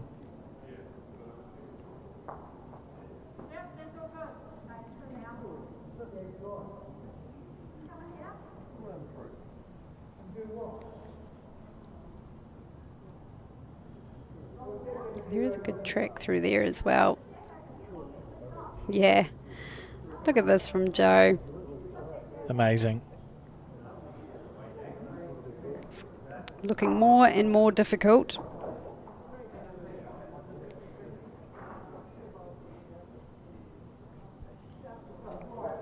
I think it's still worth trying for a little bit of jack movement just to see what happens. I think you play a bowl on the forehand with ditch weight. Hope the jack gets trapped somewhere and a bowl follows through and you can move a couple of bowls and see if you sit with 5. I mean, where else is the 5? You could find if the jack moves in an 8 o'clock direction. I don't know, you just need too many bowls to move. Joe's played 2 perfect bowls there to stop Yeah. a 5 from happening. Brilliant to watch. Well, it's the sort of bowl that looks easy, but it's actually not. There's a lot of skips who would have missed those 2 bowls, and suddenly your opposition's got a chance to score that number. I think it just comes down to that visualisation of it. This is a nice effort here. This is good weight. That was a well-played bowl. Lovely speed. Finishes that set with a smile. And what was that in the end to the Nelson team? We'll just wait for Sharon to...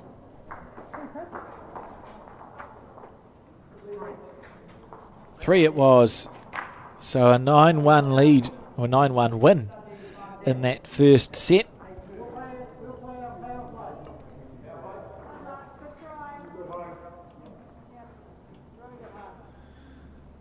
And the beauty of the Bowls3Five format, Terry, is we start from scratch now. 9-1 means nothing. Well, what it means is they've won that set, but you're not going to be able to use your 8-point buffer. They have to start again, which is good news for the Sharon Sims team. And an opportunity already to jump right on it.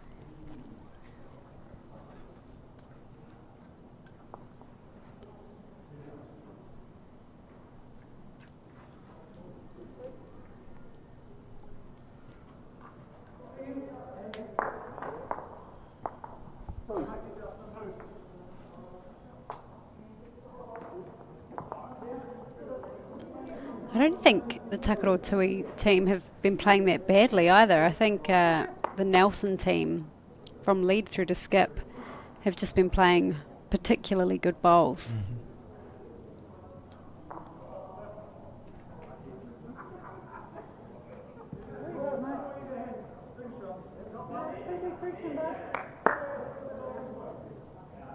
Falls against the bias, as we've spoken about. It does, they just turtle a little bit, eh? They just sit against it.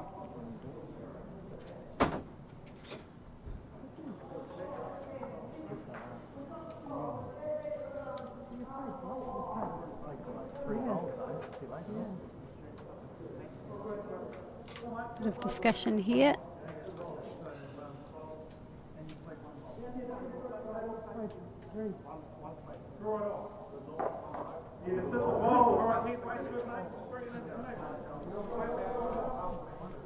Do you know what's happened, Peter? Oh, and also welcome. Well, that's quite all right there. Hello, guys. No, you're just talking about the because the mat and the kitty when he first went up and how far I think you'll see there where the mat's up quite a distance. Did he bring it too far? I think he was trying to say that with the jack, because of the jack placement, to see if it's the right length. Yeah, it does look to be up quite a way. What is the ruling though? I think once you've started the end, do you play to where it is? Actually, it's play bowl, so normally you just got to proceed. You know, that's why you got to jump in pretty quick. You see some guys that can do that. That normally you say, "Is it up?" and they'll just get down and play the bowl quite quickly. I'm just a commentator. I have no idea. But it is a short end because remember the jack is placed, I think it's 4 metres up from the tee. It's on a blue dot that we put down yesterday. Yeah, 4 metres up, and the mat may be placed anywhere from the 2 metre mark to a point 23 metres from the jack, because that's the minimum length here. Yeah. I've been out there, and there's on the first the first set there, on a few of the games there with some of the prominent bowlers there. They were actually dropping a set, so they're all getting into their work now with finding the green and everything.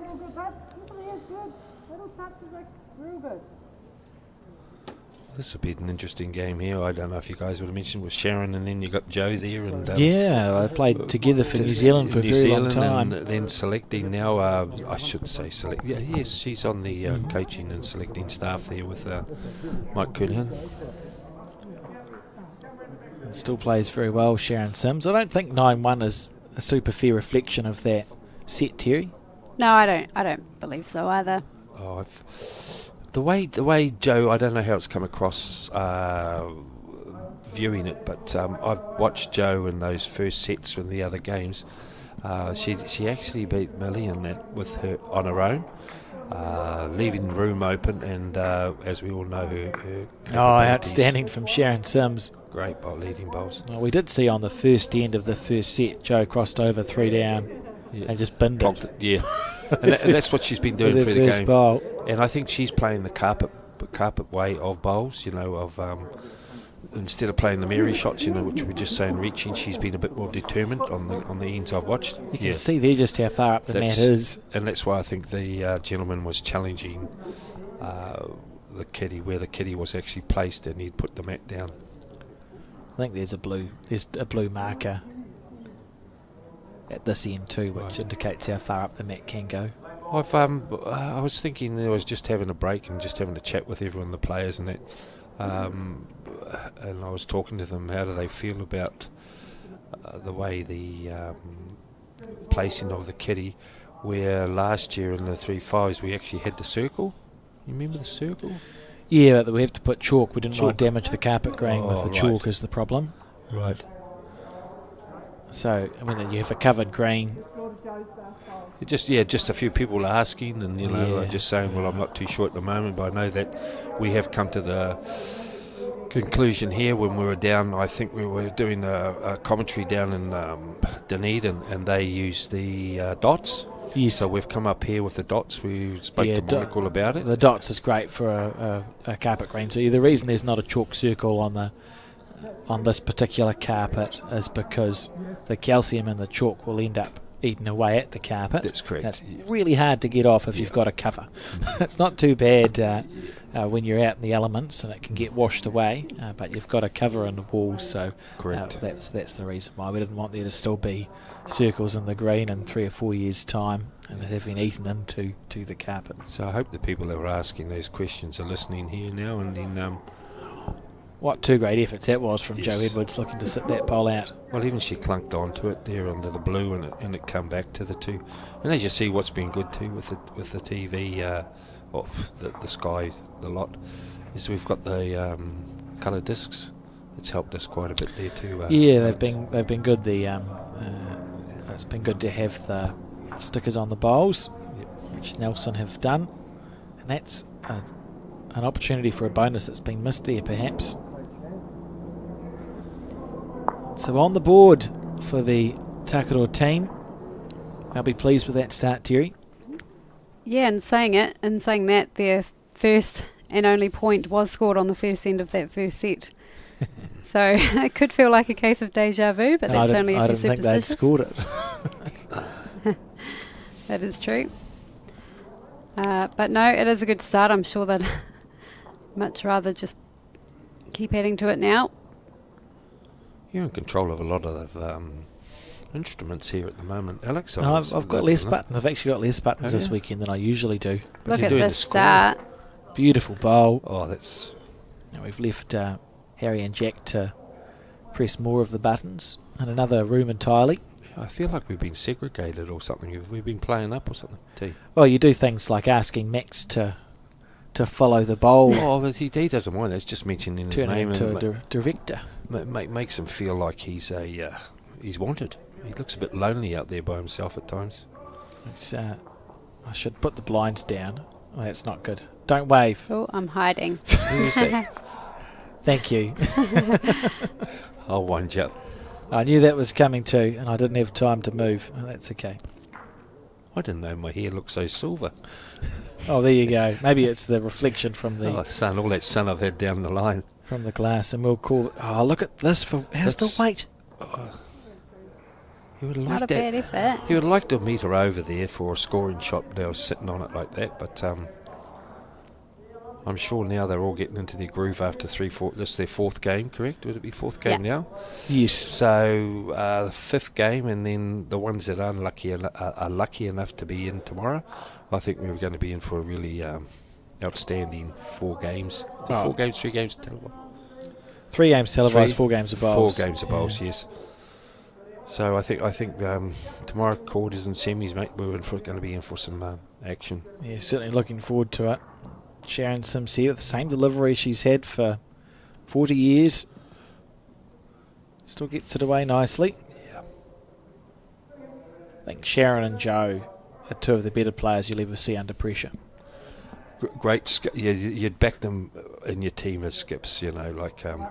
Outstanding. Beautiful. You'd never go down much with those 2 up the head. And it's great to see a bowler of class that can drop down and play lead, and and I'm a firm believer. I feel top bowlers should be able to play in any position. Do you think that, Dee? What do you think? Most bowlers, upper level players should be able to I play. think so. I'm probably of the firm believer that bowls is bowls. You play what's in front of you. That's and correct, yeah. Yeah, I mean, you can specialise in certain positions, but I think as a blanket rule, anyone can probably play anywhere, to be fair. It's just It's a matter mindset, of, mindset where they prefer playing. Like you always see guys that they just want to stick at leading or 2. I've always maintained over the years I have a lot of respect for players that win singles, because I think that's a very strong mindseted player.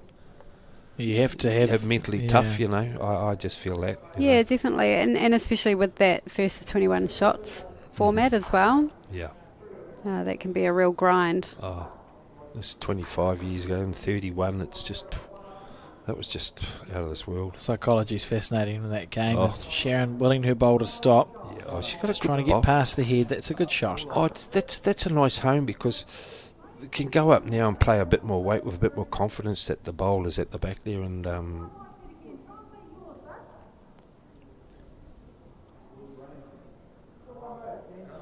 trouble is you're not going to get too much over Jo, are you? She might be very quiet, and then next minute she'll say, just put one here, and most skips wouldn't want to put one there, and she'll just say, oh, I want one here because it's going to cover, and that's normally where the bowl will go. Yeah, when it comes to head reading, absolutely exceptional. Well, I think we saw that when she played, I know we're doing a different game, and played Taylor down there in the intercentre. It's...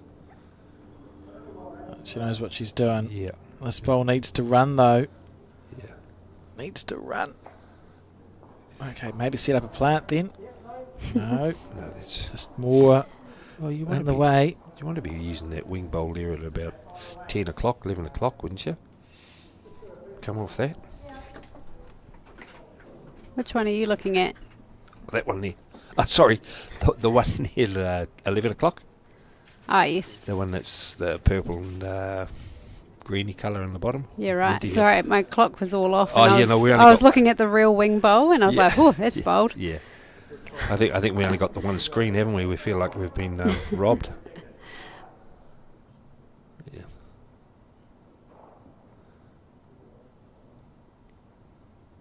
He seems very deliberate on the mat. Was he like that before I came in? And Yeah. I just see. Yeah, I've enjoyed his style. Yeah, it's good. I just wonder when he just left the head in the... He's focused. He's got looks straight ahead. Looking interested, hoping it'll come to a good home. They're just trying to cover something now. Maybe a bit. Yeah, you wanted a bit more on that, buddy. Yeah, this is the shot I thought to play onto that bowl there, 11 tee. Yep.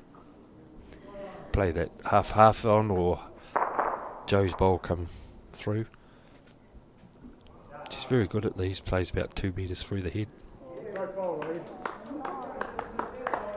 Joe Edwards with work to do. Just going to be under that line.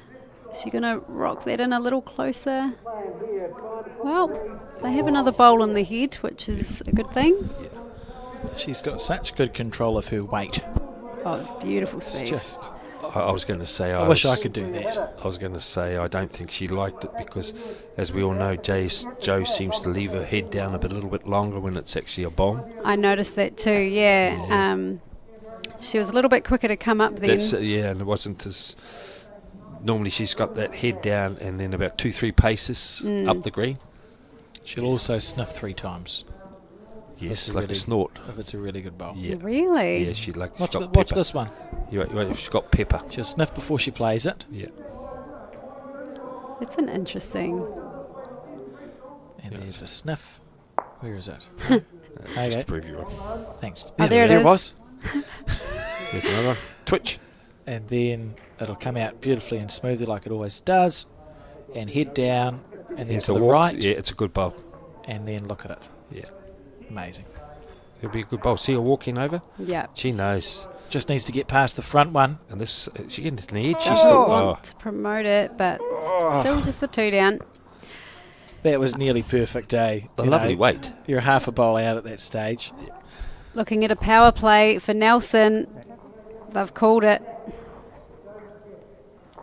Power play for Nelson. I did wonder if they'd be looking at that. Meanwhile, it was 2 to Takaro, and it is the third end, isn't it? At 3-0, and Nelson playing their power play because they've got last bowl, don't they? So you score a 1 here, you get 2. You score a 2 here, you're 1 up with 2 ends to go. That's Yep. good game sense from Jo, isn't it? Oh, Yeah, I it's like just- it. She's been in these situations many times, as we know. Pine Rivers, wasn't it? It was Pine Rivers she plays for over there with Alex Marshall and them. Yeah. So she's used to the power play and that with that type of format. They've probably had a couple of ends, obviously where they haven't scored, and it might just be, calling that power play might put a bit of pep in their step and, resharpen that focus. That's a nice way of saying that. A pip in their stride. I like that. That's nice.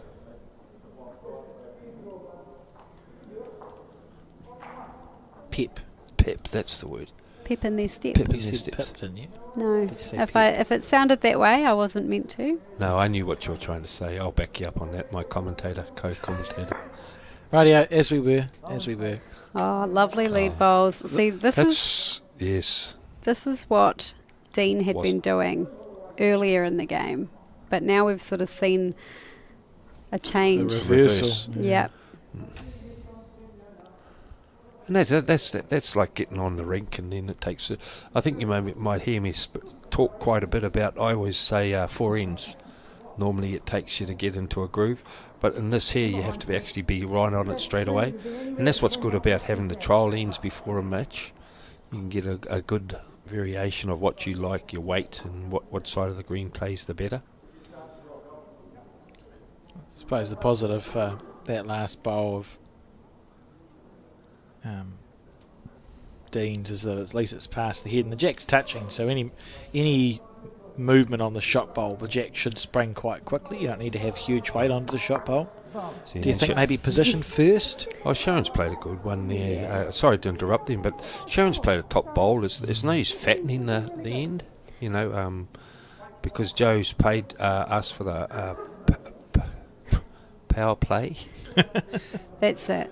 So you're taking their shots away from them, and now if this just runs through the head, Joe's the guy's still got 3 shots there. Ideally would be wanting a second or third shot past the head. Definitely, yeah. It's just slightly overcooked it, and Sharon Sims will keep her green. Oh, she'll have Perfect here. I don't think she'll listen to the skip and she's pretty clued up without being mean to Sharon. So got the green. Yeah, it's got to be a good bowl because it's not fattening, it's wide of the head. Yeah. It's over. It's a Yeah, great she's bowl. played 2 really good bowls. Perfect. Yeah. Yeah, the green's good. She only had a metre weight off. And holding a really frustrating 4 for the Nelson Yeah. team because there's no target. Well, all they've got to do is just hopefully they get second shot now.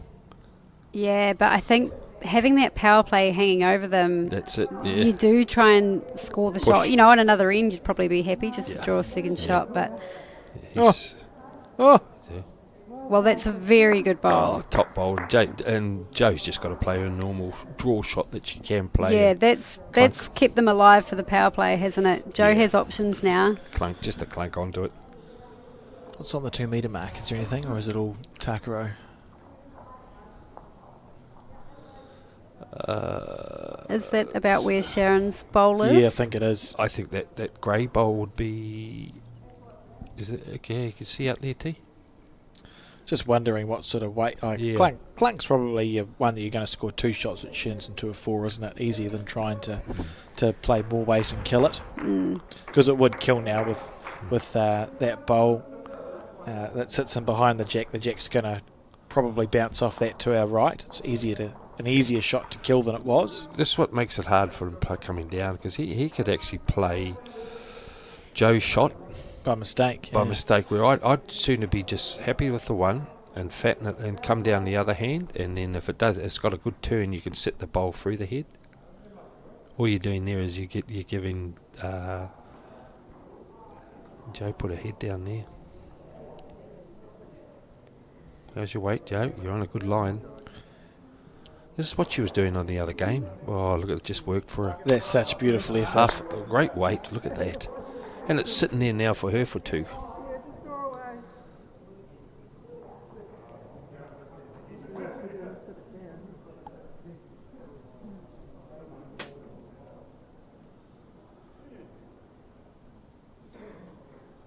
I don't know if I would have done that. I think I would have backed myself to try and draw around that ball, because if you sit out wide, it gives Joe a bit of a shot to come off. This is the problem. Yeah, that's what I mean. Oh, he's lucky. He's actually lucky that turtled. Oh, yeah, but what it still gives you is guides. I always look at them as guides. It's a jack level. I think, though, with Joe, she's such a good player who Oh. wouldn't need a guide anyway. I think it's landed in a good spot, because it's in a spot where I don't think she can use it easily, and now she has to be careful with her weight that much more, because the jack could maybe come off her bowl and that orange bowl could come into play again. We'll find out very shortly. I think she's got a lovely speed. Yeah, I think she's going to end up with 2 shots here. No. Oh. Wouldn't that rip your nightie? Oh, Joe. That's A bit of a reaction there. Oh, dearie me. 2 lovely weighted bowls. But that's how she's been playing, what I've watched in the last 3 other games. Well, Takaro Tui pulling ahead to a 4-0 lead. You're going to power play it? You may as well. Oh, do it. Make your mark. That's the other thing. We've just seen Nelson's power play, and they were unable to score on that end. So Takaro Tui will breathe a sigh of relief for that one. Yeah, I don't understand why they're not playing their one, to be honest, but that's okay. And looking like we're heading for another tie. We've gone 2 tie breaks already. I won't speak too soon, because a 4-shot lead is actually... it's not that much. You could get a turn roll over the top, but they're in the box seat, aren't they, the Takaro Tui, to force an extra end here. I'd be saying to myself as a skip, I'd be saying, well, I'm playing the ex-world champ and still worthy enough to be a champ. I've got to make sure. You could always drop a number. Yeah, she could draw 2. Look at the last 3 ends we've seen that Joe's bowl's only been not even half a metre away. Yeah, and that's a great start there from Yeah. the lead for Nelson. Yeah, that's what they want. And I'd be saying to myself, with my team, I've got confidence with Joe. If we've got a couple, she'll add to that. And you get that team confidence going as a team event. Nothing worse when your lead's playing a little bit rough and your 2's not helping, but your skip's going well. You start losing confidence in your team. And What a response. yeah, I think Nelson's still holding 1 shot. Visualising a front toucher here. oh yeah. I would be. Well, I'd be happy if he plays the shot before the end, just drags no, it he's back. not happy with that one. You It's sure? weight. Oh, It's it's weight. just heavy. Yeah. Oh, it's diving pretty quick. It's weight. Oh, shivers. Well, it's not too bad. You got shots for scoring now. You did well in finishing with vers instead of... Well, you said shivers. I thought you were going to go... Oh. and then you didn't. You said Who? shivers. You did, just then. Did I? Yeah. Oh. So my I apologies. thought the shivers was very controlled. It is. I It thought, just got a bit cold. Yeah. Shivers. I thought there might be another word. What shivers my timbers? See?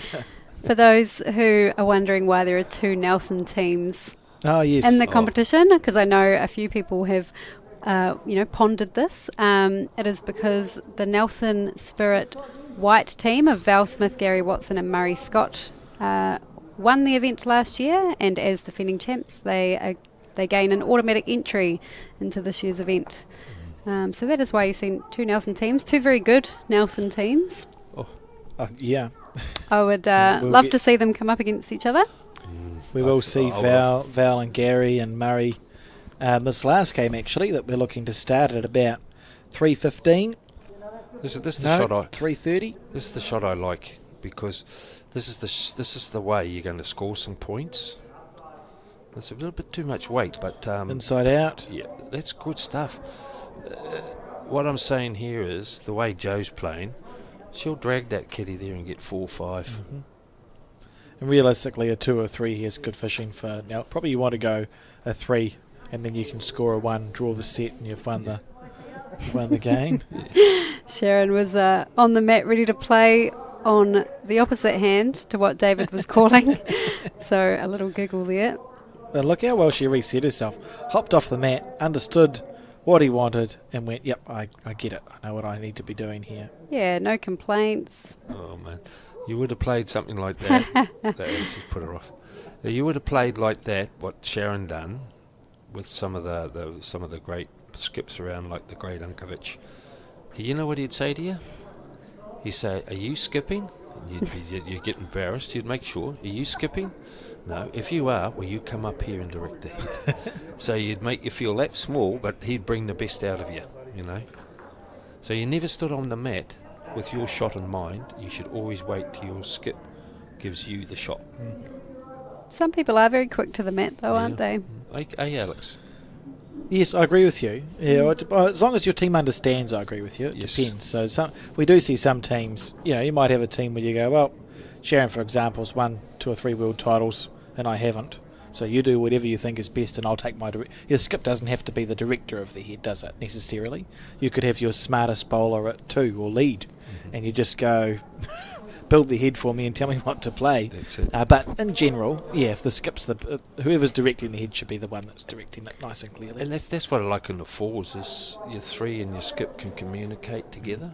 You know, like they come down and stand next to your skip. You know, and there's 2 different minds Yeah, that's- thinking of the game. That's been good to see in recent years, become Yep. more popular in New Zealand. Yeah. Well, that was pretty well known around. We used to stand there, and the team involvement walking up the green is very important too. Look nice out of the hand, this bowl. He's covered that little gap. Oh, it's still there. Wiggle around there. Joe could just come off that bowl there and Just- run at 2 o'clock. Only has to move the jack Yeah. 8 inches. There we are. There's I the saw four. that sniff now. Sorry for pointing it out, Terry. Oh, So things you notice as a bowls commentator. She's in the area again. well, that's what I say. She just sits this bowl or gets an edge off it, and then she'll get 4. You're joking. Oh, she's been only a fraction out a couple She times might have this got the set. shot out of that, you know. Joe's. She's not chuffed. I think she's down, you know. I think Sharon So and one two. down, is it? I think Yeah. Sharon was indicating. Yeah, I Yeah. do think you're right about. But if that ball only went down another half, Yeah, and Oh, I think the reaction from Joe, not that there was much of a reaction, but the reaction was more that it More deserved shots. a little bit more than that. yeah, some more shots. Happy to be converting to one shot, but Correct. would have liked another But one. That's why I was saying at the start there, when that jack did get moved, that was the only opportunity they were going to get of scoring more, because you weren't going to score too many more with that front one of theirs. But there again, it's just my opinion. So we have a couple of bowls to promote here. Yeah, it's just the clunk shot, play a bit tighter. Both. He's under the line and underweighted. Oh, look at this sitting there. His pretty. line was probably okay if he had the right speed. You're right. It's just a dead draw here now for Joe. Oh yeah. Have we? She's going to come have a look. She needs to understand if Yeah. if she's holding or not. She's quite right. She says, "Have we?" So if she's got one, it's a much more simple shot to draw a bonus than if you happen drags. to move it. You're okay. Correct, 100%. If you're one down, she needs to be focusing. More to drag and a bit more weight reaching. I'd come and have a look at this. And I also would be too stressed to tell her if they were holding or not. You got one. Imagine if they don't. I think I'd be too scared as well. I hate it. As a marker, they're like, "Oh, am I holding?" And if I say yes, I just go, "Please change the head. Yeah. I think we've all been in that boat. Please I know I have. Please change the head. I've just told you information that's going to change your decision. How's your weight? Don't turn. You don't want to promote. Yeah. Don't be narrow when you're holding, Joe." I'm thinking it was more the weight, which is why it was turning early. Right. Are they going to measure? Oh, we may see the The laser? laser out again. Here we are, Alex. Please bring us through I'll try and contain my excitement. for these people that have come in after lunch. Wait for the umpire to arrive. And just a reminder, results.bowlshub.co.nz is the place to go for the results.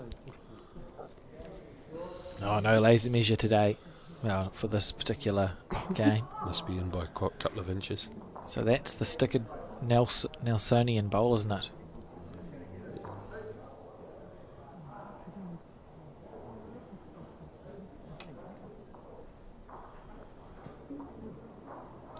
Nelson, I'd say, got one there. Pretty safe. Well, they've got to get a 3 on this end, is it? Oh, it's at the 4th end, sorry. It doesn't get ticked over. 2 ends to go. They've got 2 ends to get... Oh. Is that a power play? That's a nice little wave. What a beautiful power play effort that was. We appreciated that. And it is the final end, because I just hadn't clicked it. Yeah, okay, so she needed the 3. So why would they want the power in then for? That's Takaro. Takaro Tui. I was just thinking they haven't had theirs yet.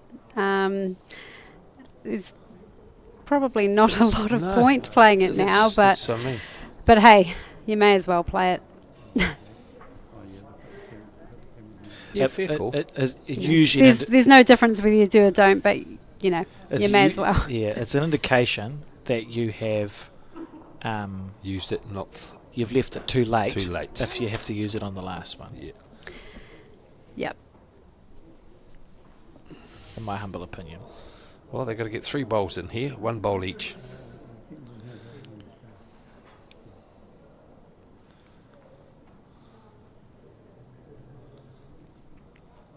Down to the speed. He's running. Oh, I wouldn't mind that. I don't mind that bowl there. Oh, it's great. Yeah, I wouldn't mind it. Because then, too, it makes you the lead now. Joe's lead there is just play up for it. If your bowl's over, it's good. Yeah, that's all right, over. You got a cunning plan? Yeah, cunning plan C, just drag it for 2. The cunning plan. Yeah. It's a great TV show, wasn't it? Blackadder. That's where that's he's from. mad as a Baldrick, meat- with he the was cunning mad plan. as a meat axe, wasn't he? Oh, it's great Aye. show. He's a great man. I imagine Steve will make sure he's passed with this one. He's a bit wide. He's got to come home. Yeah, I think he will. That's 2 really well played bowls. And the trouble is they're both at, like, one's at 12 and 6. And they're pretty hard, those type of bowls. They're not like they're on the angles where you can slice the jack. Ooh. Well, they've certainly got the back covered. It's just a matter of how do you get the jack there. Oh, I'd be playing a little bit aggressive now to that tee, and hopefully it flops onto it, and goes back, because you've got nothing to lose now. You're not going to grab a 3 on this end unless it goes back. So you want to be a little bit more forceful to that. Yeah. And the bowl that's 12 o'clock sitting right in front of the kitty there. This is going to be the. But Sharon definitely doesn't want to fatten it. No. If your line's good, it could be awkward, but Well, that's what you didn't want. hit. Looks like they'll Yeah. split well. Well, you want to come down on the other hand, now opposite hand. Yeah. Yeah, I was. There's almost no jack movement in the world if you No, get the right oh, half. He'd have to smack that and just.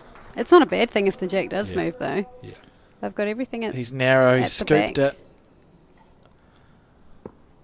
Joe's not going to muck around here, and is it worth sharing? Even go deeper than that. I Put a was bowl on the expecting 2 that metre first mark. bowl to be, That's what I say. if anything, the backest Yeah. bowl. Sharon actually.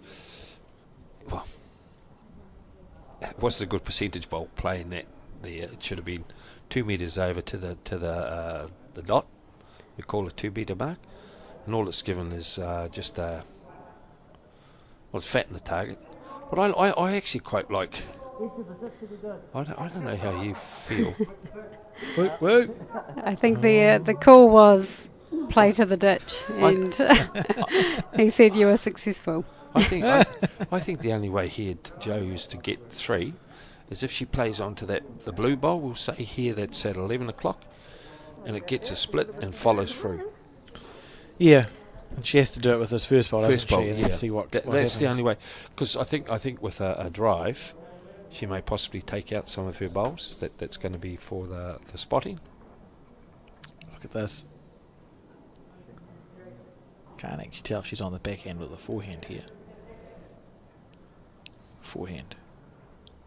Backhand. She's Backhand. got it. See, that's what she's Sharp. got to follow through. Oh, Oh, You're joking. yeah. that was the one to follow through, and then hopefully it comes back to the 2 backest bowls. It's been, I think it would be fair to say, I can think of at least 5 bowls that Joe has played Oh, that have been within an a bowl, inch yeah. of Yeah. just being like really good bowls. But conversely, what that means is that the Takaroa team has been playing well enough that Joe's had to be within an inch, hasn't she? that's right. Like you can play a really good bowl and get no result if you don't quite have the position there. Yep. 100%. You're sitting in the box seat here. Well, it's likely that they're going to win this set now and force it to another 3 tiebreakers out of 3. I still would be going for the back bowl. Yeah, he needs to be at the back. It needs to be at the back. If she was able to get the Yeah, jack yeah, clean run it. into the ditch, They'll find that's it. 4 Yeah, shots. Yeah. You make a good point. Yeah. I was just trying to spin a narrative that we're going to see an extra end, but you've come at me with logic. We are going to have an extra end. Time will tell. Because This is a good bowl if it. You could see the frustration, and it's pretty clear then, isn't it? Jack in the ditch. He's got to run it. Well, yeah. The Right. orange bowl has. Well, It is actually in an okay position. There's mirror shots here. She'd have the drive, take the 2 bowls out, and still have 3. Follow through onto the other one.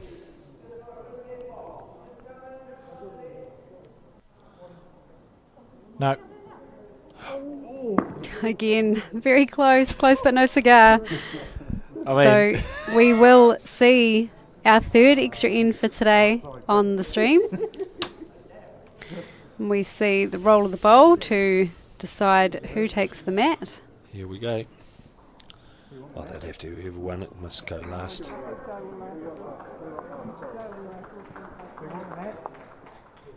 no.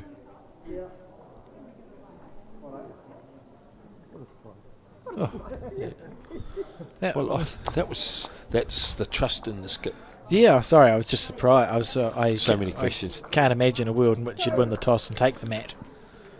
You'd just because you'd- want Joe to have last bowl. There's nothing more gutting than losing a tiebreaker on someone else's last bowl. Or at least if you've got last bowl, it's in your hands. I know some people, and we've seen them.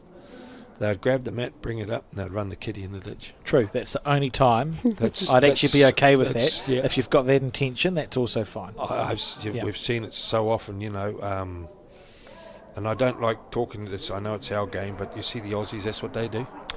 I They think do. that is probably your 2 options, isn't it? Is It's either- only going to be one bowl that's going to win the game, so they back themselves. Let's look how close Joe was here. She thought she had it. Look too. at this. Damn it. That was worth a replay. Wonder what Oh, she look said at under her this. breath. This bowl here, that is how you want to start Beautiful a shot. tiebreaker end.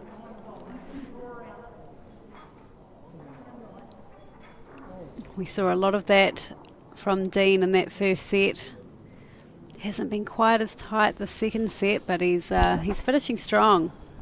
Those front end ones on carpet are always hard.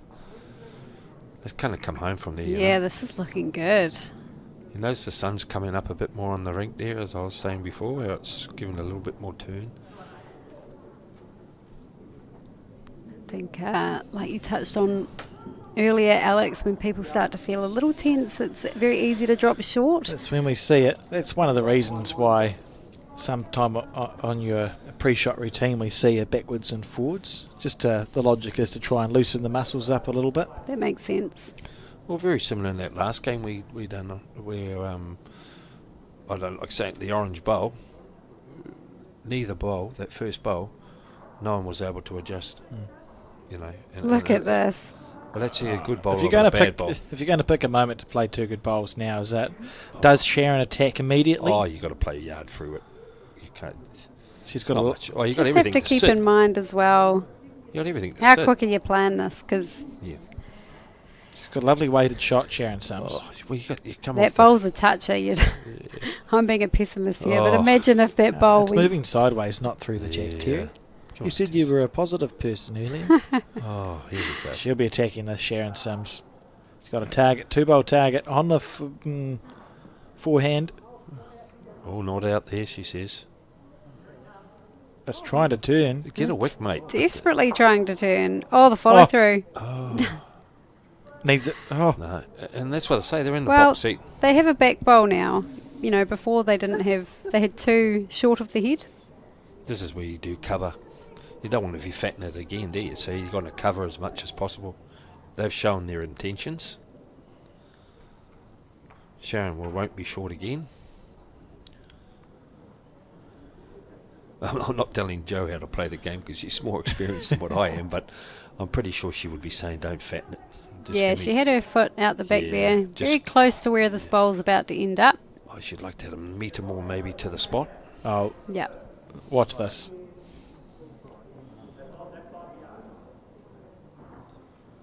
Very determined, Sharon Sims.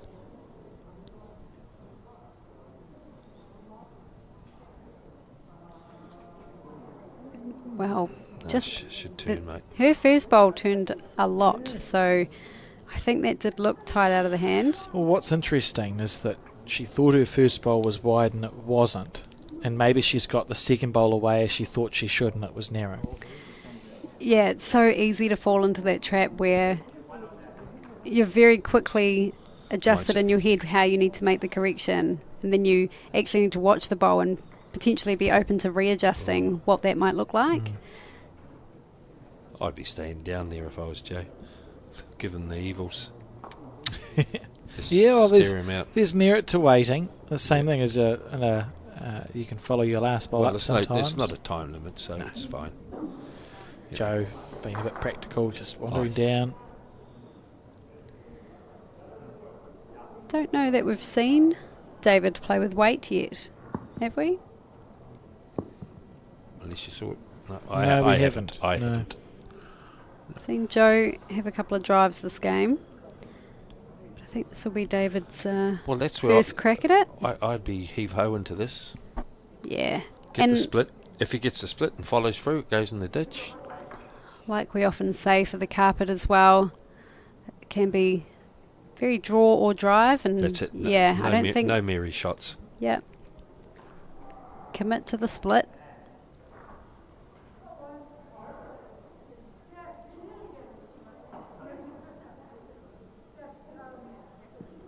He jarred that. It's not. He jarred it.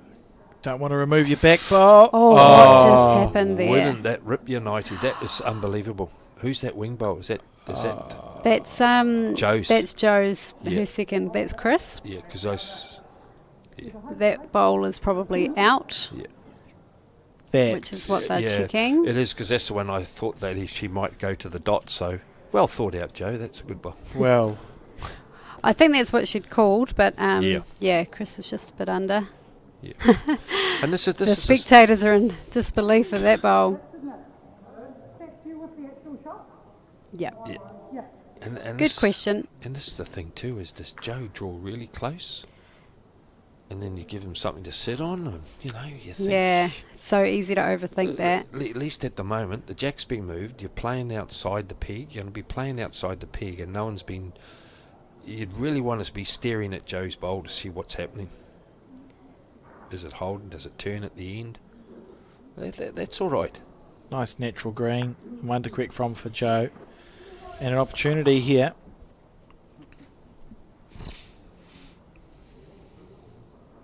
Well, it's going to come down to the last bowl in the tie break, is it? Well, What do you think? potentially. It's a big bowl here.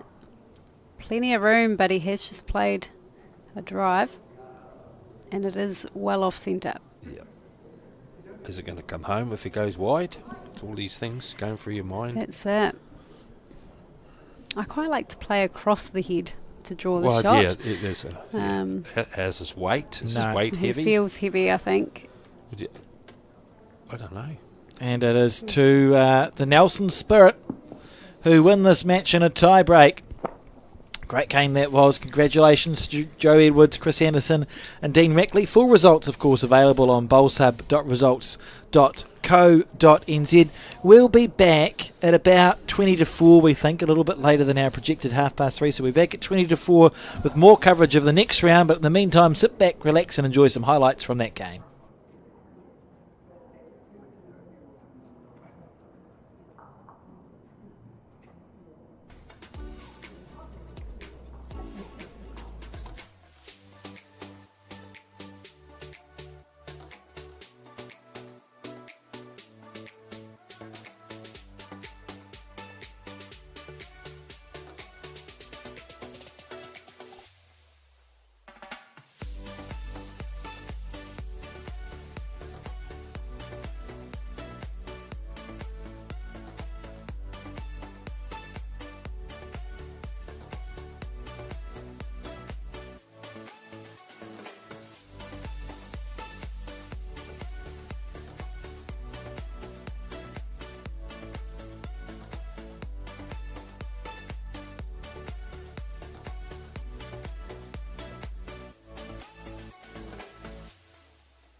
Ka tuku mihi mātou a Bowls New Zealand Aotearoa kia koutou katoa kua tai mai ki tēnei kaupapa hui huinga.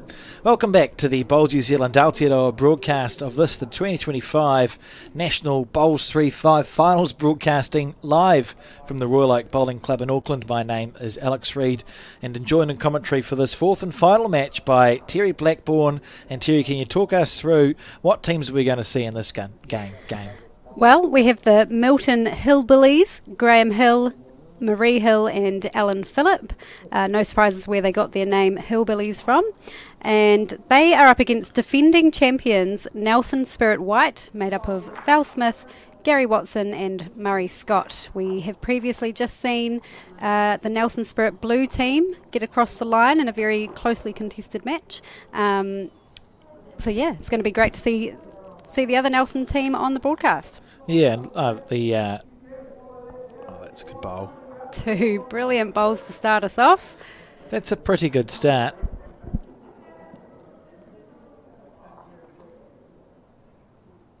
So this is Scott, whose first name is Murray. That's confusing. We've seen him a bit on the broadcast over the last few months. Murray, he was playing inter-centre and interclub, I think, for Nelson. He's got an unusual delivery. Now, Murray Hill, who just plonked 2 bowls next to the jack, is a first-year bowler. Well, that's very impressive. That's amazing. That's very, very good. And Graham and Alan hold 44 South Otago centre titles between them, so quite experienced. Alan Phillip and Graham Hill all play with exactly the same model of bowl. Taylor SRs, Graham and Alan size 4, and Murray size 2. And this here, Val Smith. Needs no introduction, really. No. One of the best in the game. And I think what I love about Val and what a lot of people love about Val is her enthusiasm for the game. You know, she's been at the top level for a long, long time, and just seems to have that same level of enthusiasm as when she first started. It's very infectious, and I think, it's been really good in that high performance group. And I'm sure at all levels, to be fair. Well, we asked the teams to give us some information for the broadcast, and I said, please tell us anything you'd like the commentary to say about your team to Nelson. And I'll tell you after Val's played this bowl, because she's going to be playing right through this one.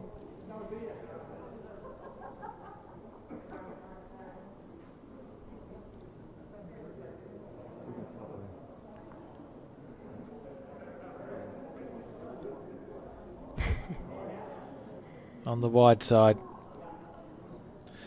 Now I think Val has probably been the one who's given us this information. I said, what would you like the commentary to say about your team? And we've got one short with a shiny head, one loves his Adidas, and the other one plays okay occasionally.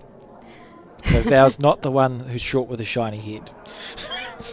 She may love and the Adidas. the other two, who knows?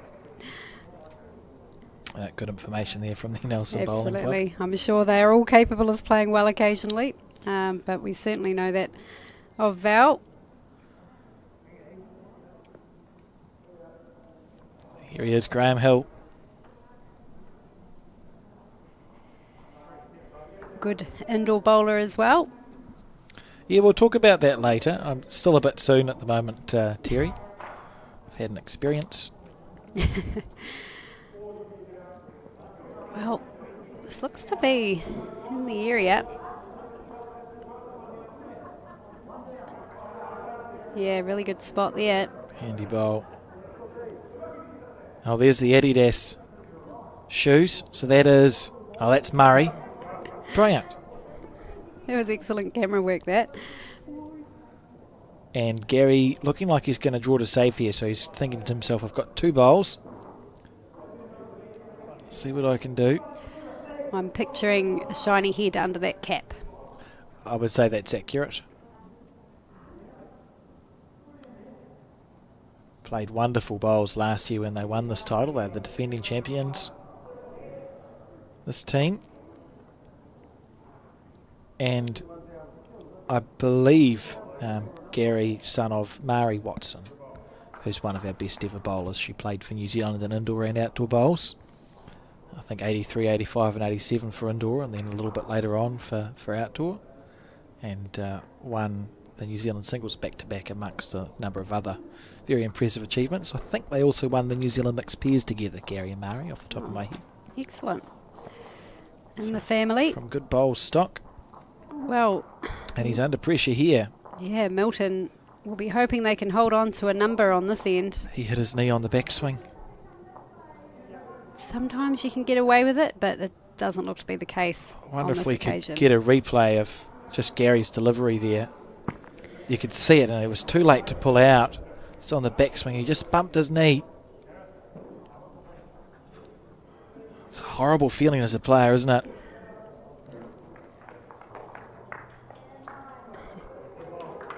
And 2 already conceded.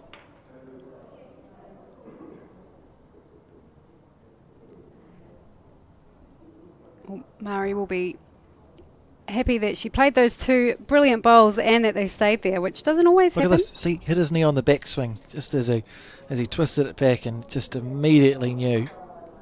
It was just the bowl, just on the left knee as he twisted his bowl back. Sort of threw him out, and it was a 3 on that first end to the Milton Hillbillies. Well, a 3 is not the end of the world. I did wonder if it might have been more than 3, so I think you'd take that. I think if you're going to pick a time to drop the 3 as well, Yeah, you'd probably absolutely. pick the first end of the first set. For those who are just tuning in, this is of course a Bowls3Five format, so 5 end sets, 2 of them, and if you win 1 each, there'll be a tiebreaker end. So dropping a 3, not the most ideal start, but also not a deal breaker. No, you go there, go that side. Yeah, we're both not on. Yeah. Just negotiating their spots. Well, you don't really. It's easy to forget. We've actually added quite a significant factor by going there also on the broadcast rink. As they're surrounded by cameras, there's 7 cameras. They're on Sky Sport. May not have been in this situation before a lot of these bowlers, and it's easy to go, oh, it's no different. But you try playing on television. Yep, can be a bit daunting. Nice, great. Interesting too with Milton and Nelson. We've got 2 of the oldest bowling clubs in New Zealand. Milton Bowling Club is the oldest country club in New Zealand. It was established rural club, 1878. And I think it goes Auckland, Milton, and then there's a smattering of other clubs in sort of the 1880s and 1890s, but a very long and proud history, Milton, and good to see them still going strong in 2025. And the Nelson Bowling Club, as we spoke about, started in the 1890s, so I'm sure over the years these clubs have had many battles, inter-club battles. That's that idiosyncratic delivery of Murray's. Sort of twists his hand on the backswing, but he gets it away well and is super duper consistent. Graham saying you can play the backhand if you want, Alan.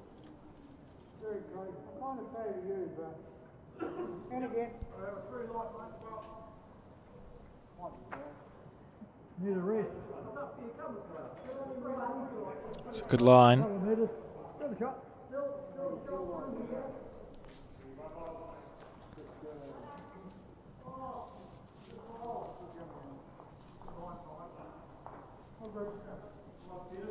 Val Smith now.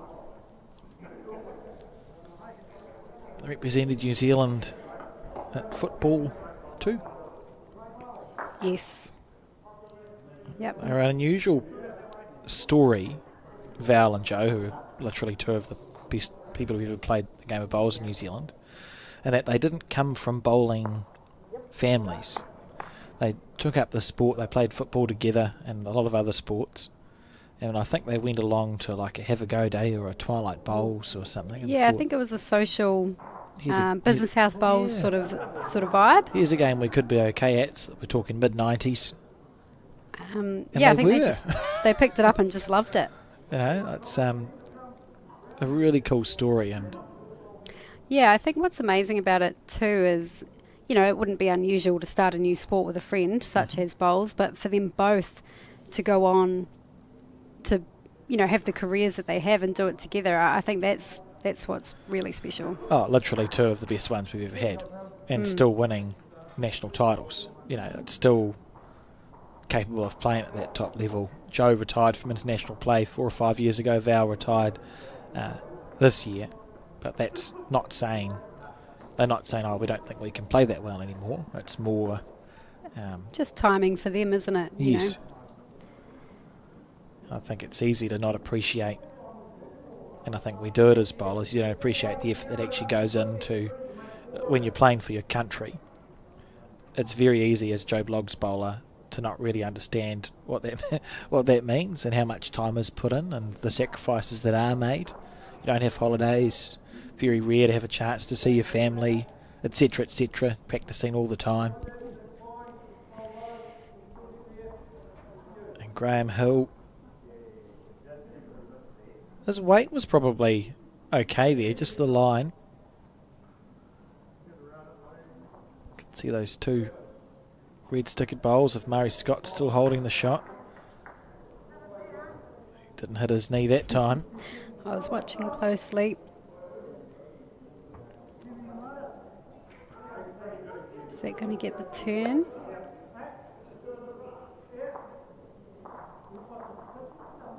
Might just be a little bit lazier coming back this late afternoon.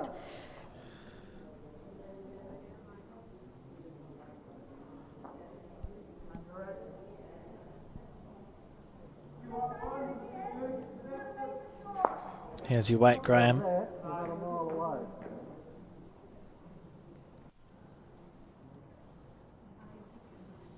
Not to be.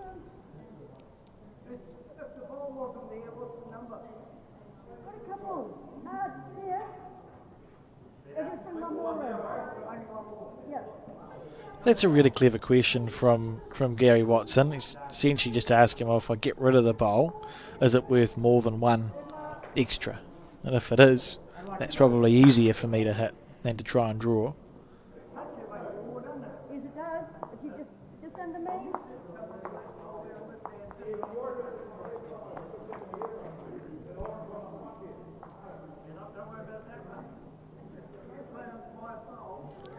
Good opportunity here for Nelson to close that gap of dropping those 3 shots on the first end. That's lovely bowling. Needs to hang around, and he has. That should be counting. Got Heroes with the scoop grip. Have you found, you've recently, Terry, taken delivery of a set of the Aero Bowls. What's that grip called? It's that new grip. Yep, the enhanced grip. I think That it's one. been around maybe 10 months or so, close to a year. Starting to, feature more and more from what I can see. It is quite different. I've always found the Aero Optima bowl to be a lot wider than other bowls to hold. So I'm not talking about the line, but just the feel of it in the hand. With this enhanced grip, it's a little bit unnatural to look at, I think, when you first see it, because it feels like a chunk of the bowl is missing either side. But what it does do is just make that bowl a bit narrower to hold. Have you noticed a difference in the way the bowl behaves? Does it impact? No, and again, I've only had a couple of bowls to practice with on one occasion, but from what I could tell, they took from what I can remember, they took the same line as the initial Optimas that I played with, which had the Z scoop.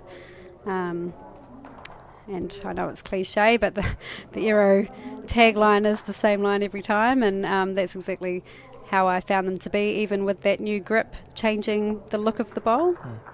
The running surface of the bowl is quite narrow as well, so I think anyone that looks at the bowl wonder if it's going to stay upright, but certainly no issues with that. So I think it's very exciting for people with small hands or weak hands. So worth having a look at. It's good to see that continual improvement in the bowls as well. And I know Aero recently have brought out the what's it called, with the logos. Like you can literally... The actuality logos? That's the one, thank you Terry. I think that's amazing. I've seen some really neat looking bowls with the actuality logo. Yeah, it feels like the world is your oyster now in terms of, you know, your bowl and the options that are out there. And that's good too, right? Because it's an investment. When you're talking about a set of bowls, you'd be thinking at minimum it should be a 3 to 5 year investment, but there's no reason why you couldn't use a set for 10 years. Yeah. So the way I justify it to myself is if I use the bowl for 10 years, how much is that per year that I'm paying for this set of bowls that I've invested in? Not a huge amount. It's a good way to justify a big spend. It is. It is an excellent way. And you can get some very nice sets of bowls that you'll be using to represent yourself and your club and perhaps your centre or your country. So good to have these options. Playing in the National Fours earlier this year, I played against someone who had a smiley face as their emblem, and I just felt so happy every time I looked at those bowls.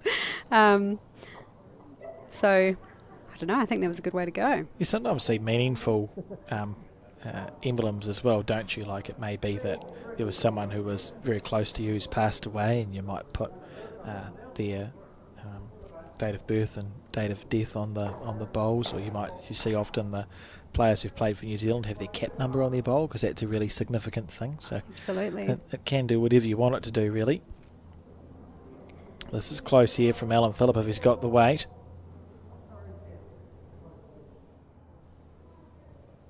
Just going to die. How good was that track though? It's a lovely effort.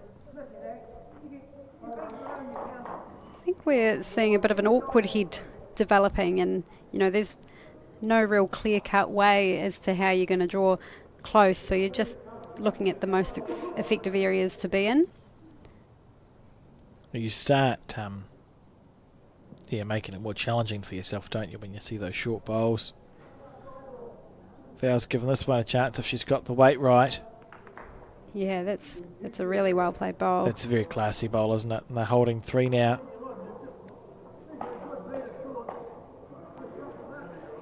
Looking for a bit of a clunky situation through here. Promote his first bowl. Let it go nicely. Potentially a split and run through. Yeah, he's close here. Might get the shot bowl. You wouldn't find fresh air. And that's what I mean about an awkward head, where there's just enough gaps that you don't feel as confident playing those shots as you would if those bowls were a bit closer together. You'd think the chances of Alan finding a way through without hitting any of the 5 bowls that are short of the jack or the jack would be low. But there is that just enough space. And now Gary's going to add a bonus here, you would think. So it should be just about 4 down on the crossover.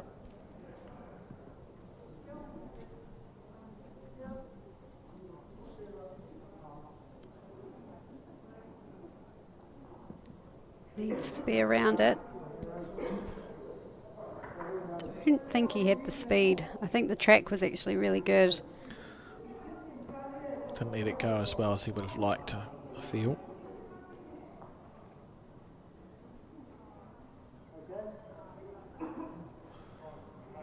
Graham on the back end. Diving hard, might get the edge. No, dove too hard. Still 3 line. Feels like a bit of a soft 3 as well, which they never feel good to drop. That's the other side, isn't it? Still settling into his groove. He played 2 brilliant bowls playing in the direction of the clubhouse. Coming this way, Gary's being below what he would expect of himself.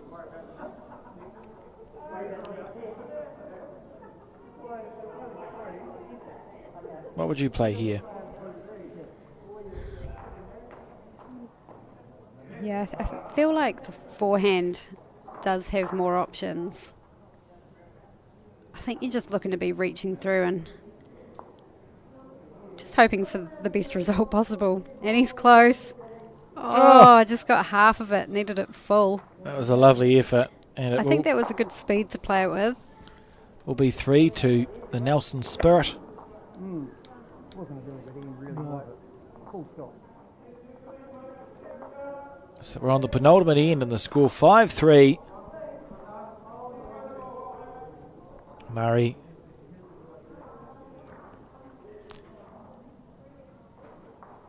No sign of a power play just yet. Watch the backswing here. It's a really big backswing, isn't it?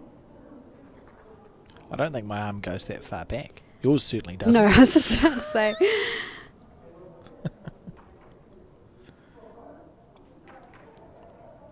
Yeah, it's very accentuated, isn't it?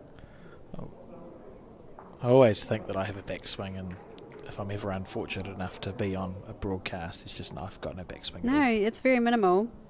It feels like I've got one. I think in indoor bowls you're the same. It's just a follow through. I think I'd rather a follow through than a backswing. I mean, if you can call it a follow through, it's a controlled jab would be my description of my attempt at a bowling delivery.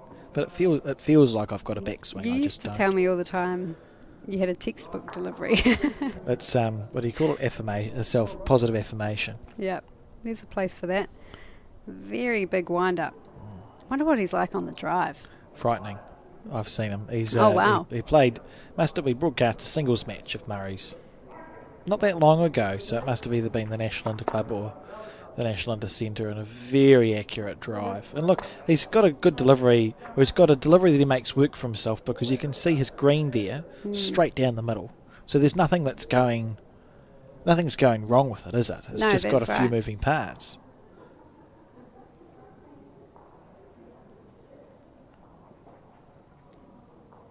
Be disappointed with that one.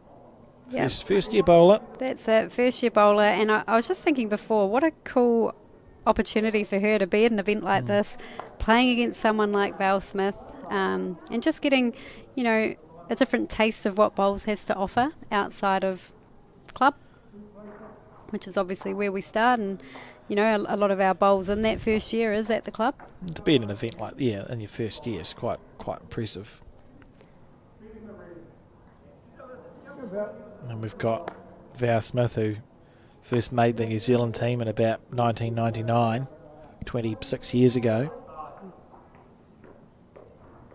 What were you doing in 1999, Terry? I started school. Oh, Val was playing for New Zealand. Major. Thanks. Oh, there's 2-bowl triples. It's one of those games where the pressure can domino. We've seen Murray Scott play 2 good lead bowls, and it's put Alan under pressure now. If he's unable to draw the shot with his one, then Graham's going to cross over 2 or 3 or 4 down. That's 2 good bowls from Val Smith.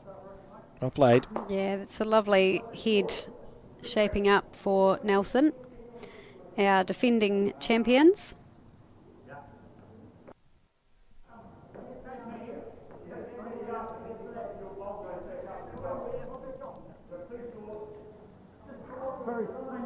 How's the weight? Oh, that's brilliant. Yeah, outstanding. Cut it down to 1, which is a good bowl, isn't it? Wasn't far away from being inside that bowl. Just held on a little longer than it needed to. Gary will be looking to redeem himself from that last end.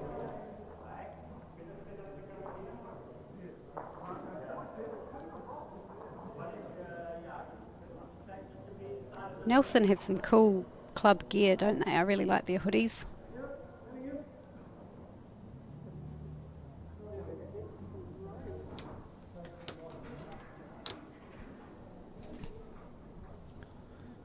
Gary just on that wide side. Speed was lovely. Yeah. Out of the three, he's been the one that's been struggling a little bit. He played two very good bowls coming back in this direction. Just to sort of get that groove. Hasn't quite managed it yet.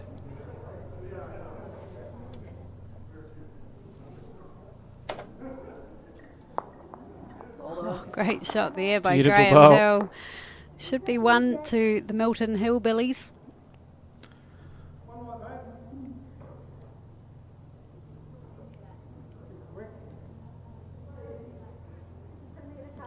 He's brought in his line. It's an important game for Milton. So they're just above the cut line. They're running 12th at the moment, having lost to Belfast. No, I lie. They beat Belfast 3-2, 8-1. And then they lost to Nainai, Adamo and Cobden. 5-all draw in the first set. 4-6 loss in the second.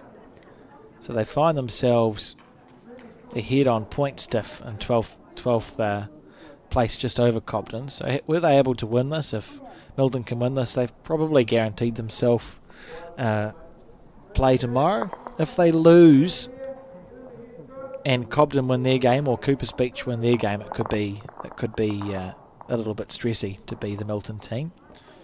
For the Nelson Spirit White, which is this team we see here, they're finishing, or they're currently running in 4th position. They lost one game, so they've essentially guaranteed themselves a game tomorrow regardless. And Milton scoring one shot there is good news for Milton, and they trail by 1 on this first set against the defending champions.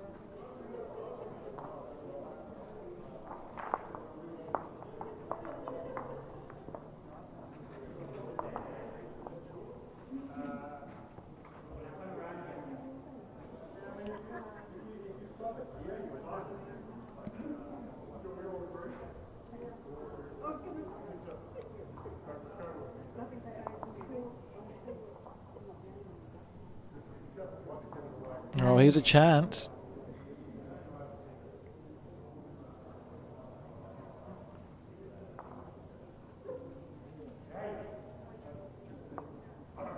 Gets it away quite nicely, hasn't she? Yep, definitely. It's looking handy again. Yeah, that's two nice smooth bowls. Well played. Very well done. Exactly what you want to be doing.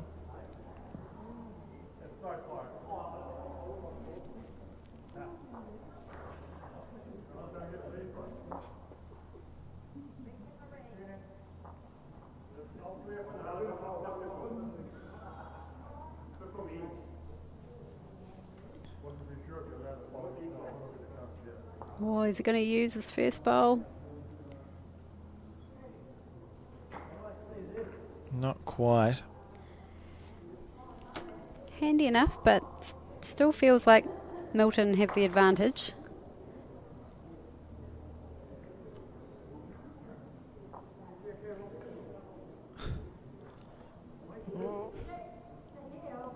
Wasn't sure what the green was like, and it did just turn at the end. It held for a long time though, didn't it, that bowl?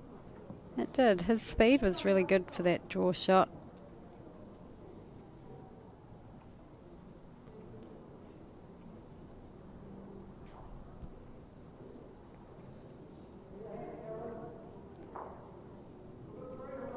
Nelson, of course, had a really good showing at the recent Intercentre and Interclub events. They were second in the Intercentre. Yeah, it was Stoke who won the Interclub. True. But you're obviously talking Nelson as a centre. Yes, Yeah. It's the confusion about having Nelson as a centre and Nelson as a club, isn't it? that is true.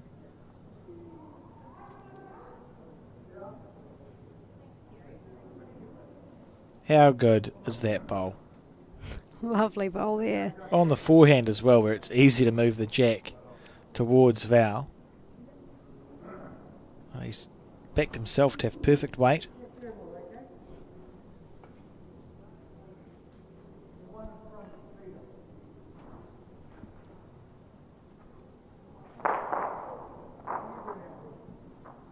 It's quite the contrast as it rolls up the green, those black and white. Oh, another lovely effort here. She may have gone back to the set of bowls actually. Wonder if that's because it's on carpet. I thought Val had changed her bowls from this, because this is a set she used for a very long time. I thought she'd changed away from them. What did she play with at the Trans-Tasman? I can only picture her with these bowls, but what did she use when they won the National Fours? You would have broadcast that. Yeah, that doesn't mean I can remember what bowl she used. I feel like she's gone back to these, but I could be it wouldn't be unusual for me to be confused. These are aerodynamics, and I thought she'd changed to Aero Optimas and maybe has gone back to the dynamics. Interesting. Could be entirely wrong. Probably am. And it's Graham Hill from Milton. It's an unusual grip. Yeah. He should straighten it up on the backswing. Oh, he gets it out okay. Sort of holds it at Bit of an angle. an angle. Can put a cant on a bowl.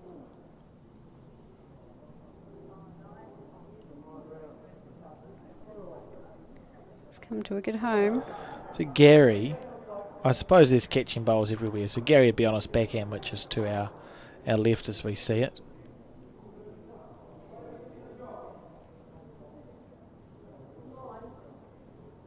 He's in the area here if he's got the weight right. His teammates are very interested, or they were. The ledge on Val's bowl, not quite. What do you do here if you're Graham? Trailing by one on the card, holding the draw.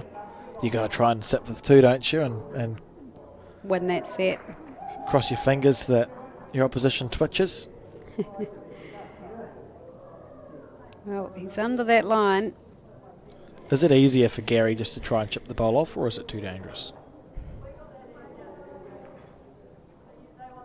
Possibly slightly too dangerous. He wasn't far away with his last one. Just noticed he's left-handed. Yep. Looks to be on the wider side. I think we're going to see our first drawn set of the day. And that means it's unlikely we're going to see a tie break. But never impossible. And that set drawn. Milton Hillbillies, her finish at the moment, sitting in 12th of 14 position, have just drawn a set with the defending champions 5 apiece and keep their hopes alive of qualifying for tomorrow's play if they can repeat that performance in this next set. And there's what a cool bag. You see there's dogs on the bag. Yeah, they'll be happy with that first set. They would have known coming into this game it was going to be a big ask. It's obviously a strong team. They've won it before.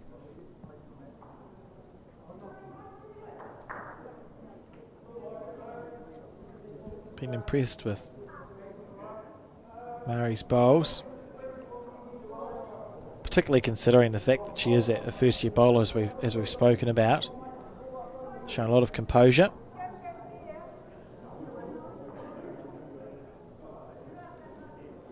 Quite possibly her first taste of a live stream experience as well. Yeah. Yes, you're probably right.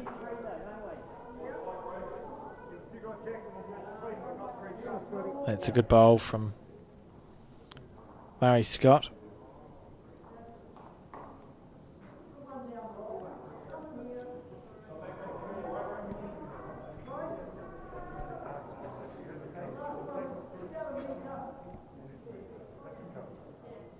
Not far away with this one.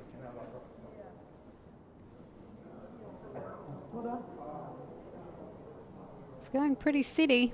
Doing a job. Yeah, getting it away nicely. She's only had that one bowl that she'd be quite disappointed with, and it just didn't come out of her hand as well as she would have hoped. Everything else has been fine.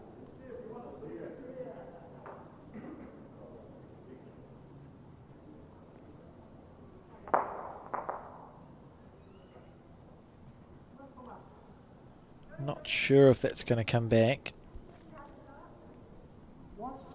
So Alan now will be on his backhand. Just one down. Yeah.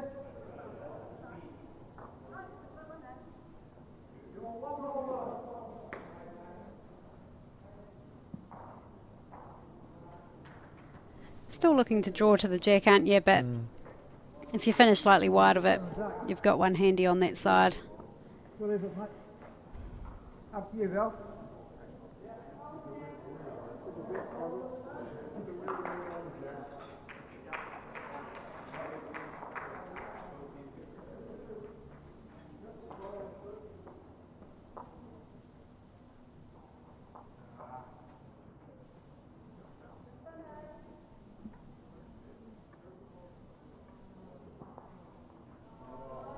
Down to the weight.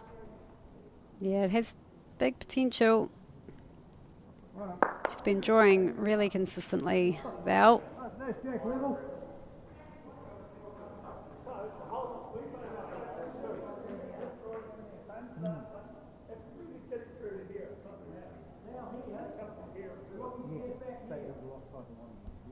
I think this is close.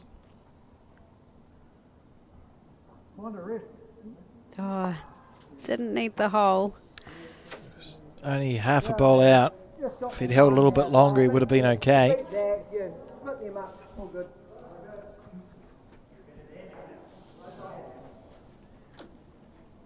And Val being switched to her forehand now.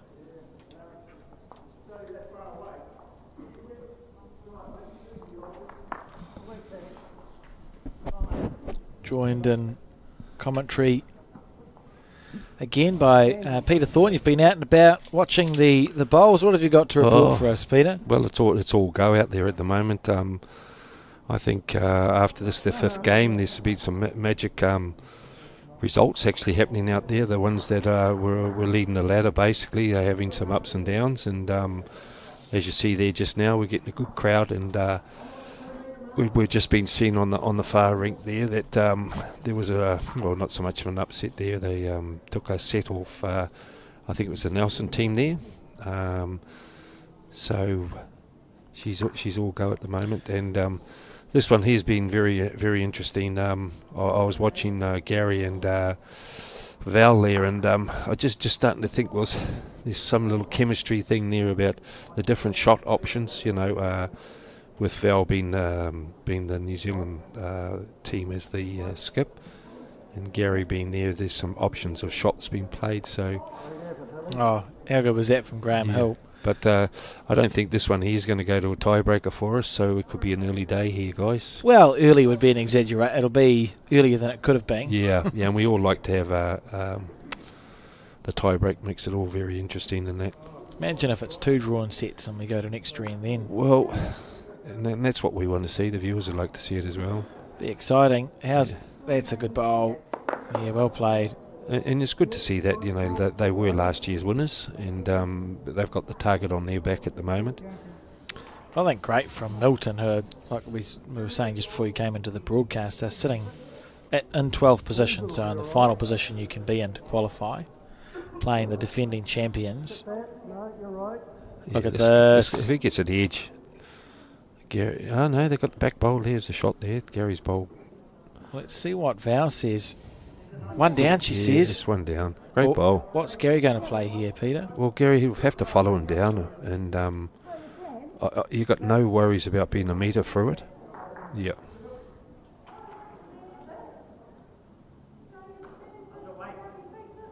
Val's got the backest bowl, so he's got all the weight in the world to play here. Oh, she's on the back end.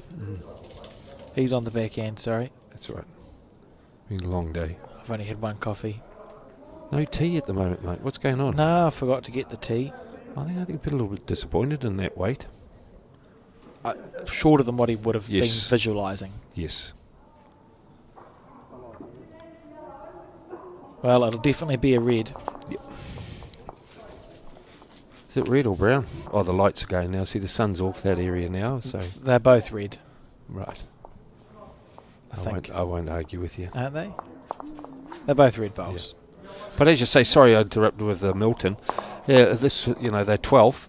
I think if they win this, they jump in and they're in a good spot there of going for playoffs. Yeah, exactly. If they win this game, they they'll probably qualify. For Nelson, they've qualified regardless, so it's Correct. about where they're going to sit. Yeah, and I don't know if it's good to have the bye, even though you won the top 4 for a seeding. Yeah, so the way it works is the top 4 get a bye through to the quarterfinal, which starts at 10 o'clock in the Yes. morning, and if you finish 8th down to 12th, you play at 8:30 in a round of 16. Yeah. So first place plays the winner of 8th and 9th, second place plays the winner of 7th and 10th, Yeah. third place, so on and so forth.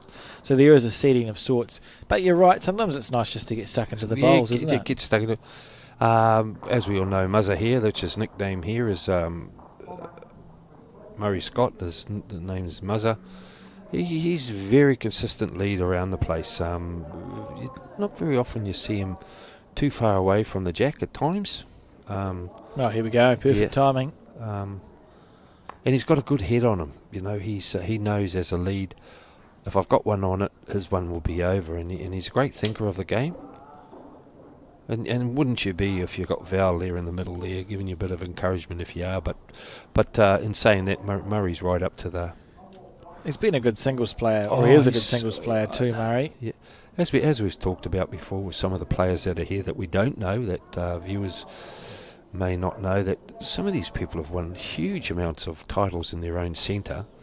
Well, between Graham and Allen, they have over 24 South Otago centre titles Yes, from the Milton Bowling Club, yes, which is the second oldest bowling club in New Zealand. yep.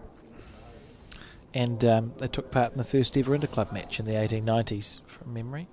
Were you around then at that time, the 18th century, were you? Not quite. Your knowledge Not quite. is up there with that. I just read it somewhere once. I reckon you go to bed with books on bowls. You just read it once, or if someone tells me, I seem to be able to retain the information, Yeah, which is you're helpful. very good. You have a lot of comments when I finish commentating there and we sitting around, and they just say you're a bundle of knowledge, and that's not... It's convenient that I happen to remember things. Well, I that think if you also enjoy the related sport, to bowl, I to think you enjoy commentary. the sport, Alex. You tend to keep memory of things, you know. And it's interesting too. I like talking to players who've been around the traps about how the game has been and where Yes. we're going as Oh, well. right, yeah. I think, well, I'm not saying I'm one of the ones, but I think I've seen it expand.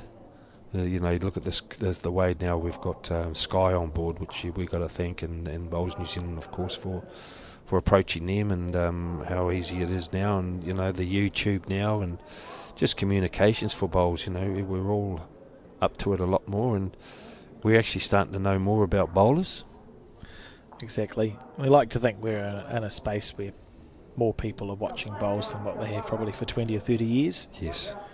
Because you could hark back to the halcyon days with free-to-air television, and a lot of sport got coverage. Yes. And on the radio as well, but it's not quite living that world anymore. It's so nice to be able to...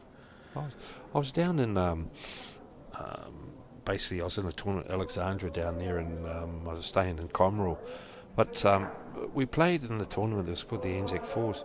We ended up in two clubs. There was the Alex, and they've got 2 outdoor greens, as we know. They've had the nationals there over the years, but inside there they've got a facility there where they actually have morning lunches and that on an indoor green. You know, and then we shot over the next day. We were at Clyde, and Clyde's got I think a 6 rank one there in Clyde as well, with a green facility, and they just love their bowls down that way, you know. And I've got no, you know, when we're saying here about Milton, I'm pretty sure that they're very competent bowlers with the amount of bowls they play down there. You think they don't play much because of winter in their facilities, but they seem to adapt very well and harden people where they will travel and go and play bowls. Well, very similar like the Charity Pairs there. You look there. What was the club we played at? We all got rain. Hokanui. Yeah, where And it's you played freeze. at Edendale. Edendale was so warm there, and they were great facilities. Oh, there. look at this from Graham Hill. Oh, beautiful. He's been drawing beautifully. I'll share a story about Graham after this end. But I know Graham. Yes. Indoor bowls, no doubt. Yeah. I'm almost ready to talk about it. Oh, let Gary play. See, this is the shot Gary's got to reach. He's not badly played here, I tell you. Oh, how good is this for weight? That's a perfect bowl. What a shot. Oh, Got the jack somehow. Not far enough, I Sorry. don't think. Still one down. Sorry, Gary. I thought he had played that perfectly. Well, he did actually, but it just never went his way. Who's actually holding shot there? It's spat out in the distance, hasn't it? Yeah, I think there's a mix of Milton and Nelson bowls, so it's not dire for anybody. Gary with the bowl to come as well. I think this is tight, isn't it? Oh yes, that's what we've talked about in the other games here. If the jack gets moved offline, you got all these thoughts going through your mind. Do I go play wide, narrow? Is it going to come home? I feel like Milton are just about holding, but there's so much room. I mean, we would expect Gary just to draw the shot here. That wing bowl of Nelson that's level might be closer than you think, would be my only thought. Yeah, he's tight. He might hit Val up here. Val to get square. 3 rolls to do it. 1, 2. Flop, and that's the thing on the carpet. You know, you got to really give it a good smack to give it an extra couple of metres. Well, everyone seems to have agreed. So, and Murray's picking up the mat. So we'd say it's going to be We must be due a Nelson. power play. soon. Yeah, this was just outstanding from Graham Hill. And then to get as unlucky as he got, Graham, look at he's going, oh, that's about right. Look at this. If he holds another half-inch wider, You've got you 3 sit shots. there for 2 He or was 3. effectively in the middle of the jack and bowl, which Yeah. is why he moved the jack but stopped on the bowl. A fraction narrower, he would have pulled the jack right through and stayed with it. So, 1 shot apiece. Anyway. Graham. How do you know Graham I'm Hill? ready to talk about it now. It's taken me 7 years. So we used to tour the South Islanders and North Island team. Terry was with me on the bus, I was there. and I was off the front, and I was lead of the men's triple. And the way it would work is you'd spend a week sort of going around the different districts, and South Otago was the district we were playing on that particular day. It was a morning, I believe, and we got there. And Graham was playing with he was skipping with 2 other people. And I think it was Graham who told us as the men's triple, I downtrowed the North Island men's fours team in 1997. Down trout, was it? You did And I say thought, down trout. that's a very confident thing to say, and thought not much of it until we were 14-0 down on the last end, surrounded by people. I've never had more people willing me to not win a game of bowls. I drew a front touch with my first one at lead, missed my second one, and on the crossover we were holding, and I thought it's going to be okay. We're 14-0 down, but we've got a good head. Graham missed his first bowl. It's like, yes. And our skip played a nothing bowl. And then Grant Rayner, if you're listening. Graham just magicked. He just magicked it. And suddenly we're going down again with about 1.5 foot to draw the shot. 14-0 down in South Otago, surrounded by people laughing, asking if things were clean. And my skip was heavy and narrow and sliced the jack back for 1, and we didn't get downtrowed by Graham Hill. But it stuck with me. It was dramatic. Every other game I've ever played for my North Island team in indoor, where we've toured the districts, until you've scored a shot, you're just traumatised because you might get downtrowed, and they used to enforce it on tours. So it's happened before. Poor Tia watching that. I'd be traumatised. Anyway, Graham played very well, so I saw his name. I saw his name in the draw for the Bowls3Five, and I thought, I'm going to get you. I know that man. Have you gone up and introduced yourself? Traumatised me. I'll wait till after the game. He won't. I'm sure he won't remember. I was going to take my book over saying something like that. I was going to take my book over to Max. Show him the book for some advertising. But I might do that tomorrow. Yeah, why not? I'm in tomorrow. Oh, yeah, sure.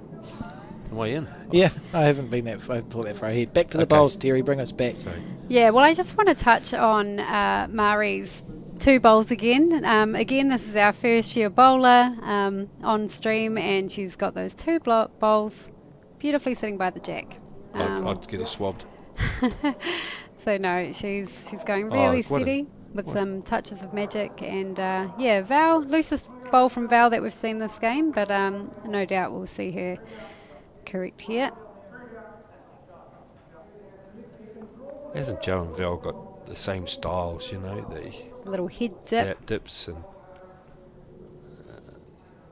When's it going to turn?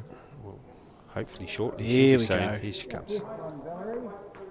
Valerie. It's got the Valerie name here.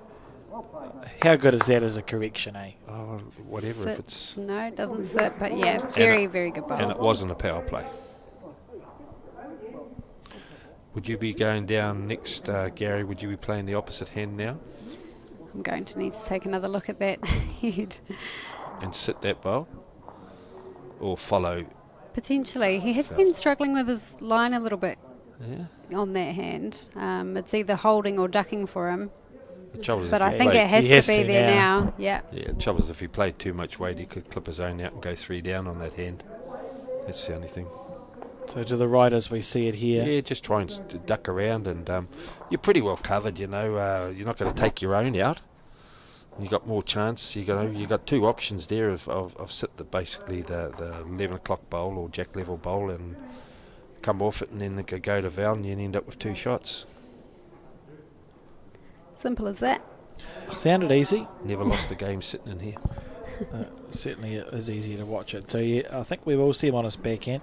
Left-handed players can get that sort of... Oh, they That narrow late it. swing. Yeah. Yeah, and they tend to hold their line a bit more. I don't know what it is. Did you mention his... I'm not taking away from Gary. His mother was a very good bowler. Yes, yeah. Yeah, she played for Mary New Watson, Zealand in yes. both codes. Yes, And I believe was the first woman to win the Canterbury Indoor Bowl singles. yes. She's... Late 70s, early 80s. And his father too, very good lawn bowler as well. It's one of those names, isn't it? The Watson, you know, you think back to the 80s and 90s. Yes. How's the weight from Graham Hill?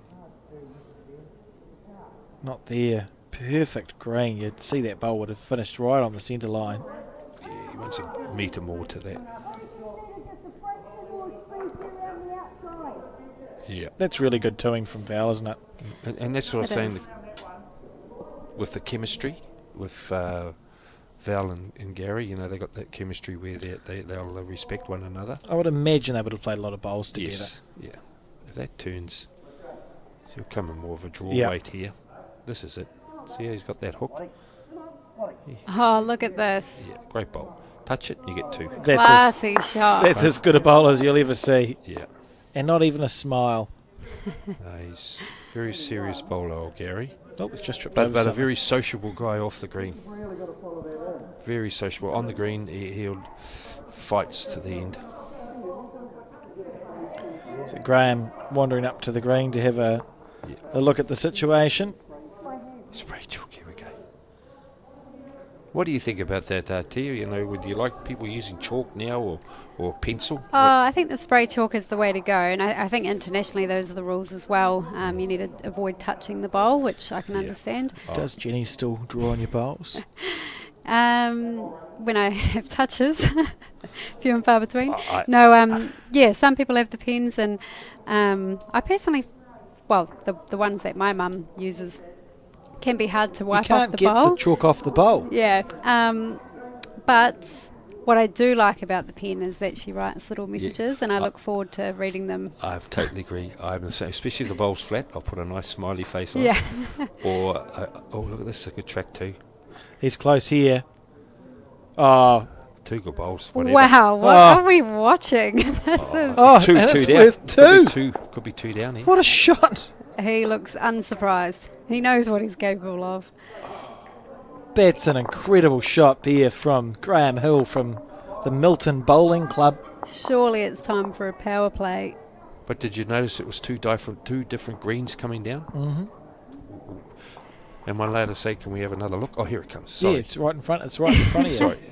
Look at that. and I then wanted to see it halfway down, but that's all right. So that was Gary's bowl. one. And That's just. oh, it started. Sorry. I I blame. just got to be careful now what I say because it's like I'm in trouble again.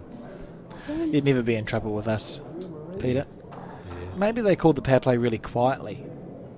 I don't 'Cause see the. We're on the fourth end of the second set now. Can can't I we? make a suggestion? How about if they do have a power play? What about if they put a little sticker on top of Yeah, it? there is a card for them. They just It haven't been is using it. 5-1 Okay, on so their that scoreboard. that was a power play to Milton. Oh, so what a shot on a power For play 4. end. That makes it even more impressive. Yes. Oh, that was shocking. That hurts. So does that mean, is Nelson playing their power play now? We'd want to. We'll know at the end of this end when they've done the scoreboard. What I did like from the Takaroa Tui team was that they waved their rags Yes. like a helicopter above their head, Yeah, we'll and that be- made it really obvious for us. It's our finals day tomorrow. I'll be a bit more clear with the teams that we can't. We haven't yet developed technology to read minds. So we'll just make it a bit more clear. When we had the expensive fancy TV league, we had a giant red button. Remember that? Oh, yes. People had to go and press the button and be like, this is our power play. And lights would go off, and sirens and smoke.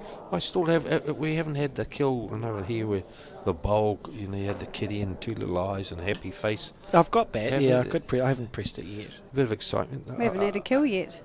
Is that what we're talking about? Yeah. Or, yeah. No kills at all. That's unusual too, because usually this It is. format encourages that sort of bowl. I was out there, and just a few of the spectators and the players were asking about a few things here.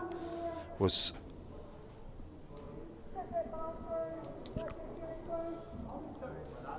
Oh. yeah. Couple of nice bowls Yeah. there You know what by I mean? Murray Scott. This is a great recovery in from Nelson, isn't it? So They don't seem phased, do they? They just. remember these Oh, players. look, he's into it at an early stage. Look at this, and he's going to sit and He's follow so through. close. Look at this, he's going to take out that bowl. He could have got rid of both of those if he'd been Slightly bowl one. wider, yeah. But it gives a lot of room now to draw because of they're both a little bit ugly to try and draw a shot. I liked that confident play Yeah. from Alan. Been really impressed by the Milton team. Yeah, how are they sitting in 12th is what I want to know. It's a fickle format, this Bowls3Five. You can feel a bit justly done by. unlucky Yeah. sometimes. Absolutely. Well, you said that because Frankie T actually said the same thing. He's lost 3 on a tie break, and he's right at the bottom. Yep. And what have you done wrong? What have you? Yeah, he's come all this way down here, and he's played 16, 17 ends of bowls, and he's on the same We track could here. get them both. No, I think They're not much. That's a bit of a panic attack, isn't it? Really, because you've got Val, current New Zealand player. She may draw one. Gary's quite competent enough to draw in one, and you've used a power play. What's going to be interesting to see is whether Graham opts to draw himself out of trouble, or if he tries to play like a reaching sort of reaching weight. bowl. Well, the way he's been playing the last few ends, I'd back him to draw it. Yeah, well, he's been drawing everything. Yeah. Even on Still room here for Graham. I don't think Val would be happy with that. You don't think she was looking to be passed? No, yeah, but not that far, because all she needed to do was beat that front blue one, because they're chasing scores, they're chasing numbers now, and it doesn't matter how big the head's built up. Penultimate end, isn't it? Yeah, I'm not disagreeing with you. It's not a bad bowl, but I'd like to say just beat that front blue one. I think playing with that weight, though, if she would have rolled that red in, it would have tightened up the head anyway. Yes. We're having a very serious conversation here as we wait for Well, Graham Hill to play his bowl. I back him on a draw. Oh, yeah, he's He's drawn drawn some beautiful shots, and probably the best one was that last bowl on the that previous was- end, That was a stunner. on a power play, no less. Oh, is it going to work? No, he's got it. He's going to sit and stay. Similar to Val's bowl, maybe, a little edge. Oh, He's cut something. He's back door. He's got great touch, doesn't he? Yeah. That speed has been really lovely. He's nearly back door, wouldn't he? it literally may be the shot. Terry doesn't believe us, so we'll say Val's still got the shot, you think? we'll T? say with confidence that it's one to Val. That's what was good with Well, this. now I'm doubting myself. What? Come on, step up. It doesn't change Gary's shot though, does it? He's just Nah. on his forehand, draw as close as he can. Well, it depends if he is down, as T says. Would he play the other hand and push it through for try and score, or just Well, draw? you just about wait for your last bowl, because Yeah. if you isolate Graham, Yeah, then you can just rip that bowl off for, that's it. for 3 or 4. This one here, at least he's got 2 options here: is promote, clunk shot, and follow through for 3, close here. This is well played. Yeah, that's what I mean. Plunk that, follow through. Yes, classy bowl. Yeah. Oh, you just go ploughing Yeah. up to that now. Or play the other hand and just tip your bowl over once. You know, if Nelson scored 2 or 3 here, we could actually be heading for another drawn set, couldn't we? And we would see our extra end. But I do imagine that this is their power play, right? Oh, I forgot about that. Has to be, yeah. Okay, well then we're not even So that's drawn end at all. That's 2, then that's 4. He's playing this with a bit of weight, the way he's angled his body. When's it turning? He's going to turn, mate. He's Down going to the speed. He's not going to get in the edge, is he? He's going to dead draw the shot, the guy. He's not He needs human. to- He's not human. He's not human. Oh, Oh, that was I thought he had that was done it. cruel. That was a cruel Oh. gap. Just the slightest edge Oh. on that wing red. In that, or the jack jumping out in front of him. Bad luck, matey. Oh, he's played some great Oh, bowls. Graham Great Hill. weighted shots, but all shots that are productive. So Yep. we saw a 2 to Milton on their power play, and it could be. It's a good draw bowl here around here. He's got the weight. He's got a good bowl. It's worth 2 shots. Just out, maybe. 2. We'll wait to see what goes on the board. there's 2. 2 conceded. So Which would that's be 4. So Bringing there's the measure. 5. Yeah, that's why I thought he might.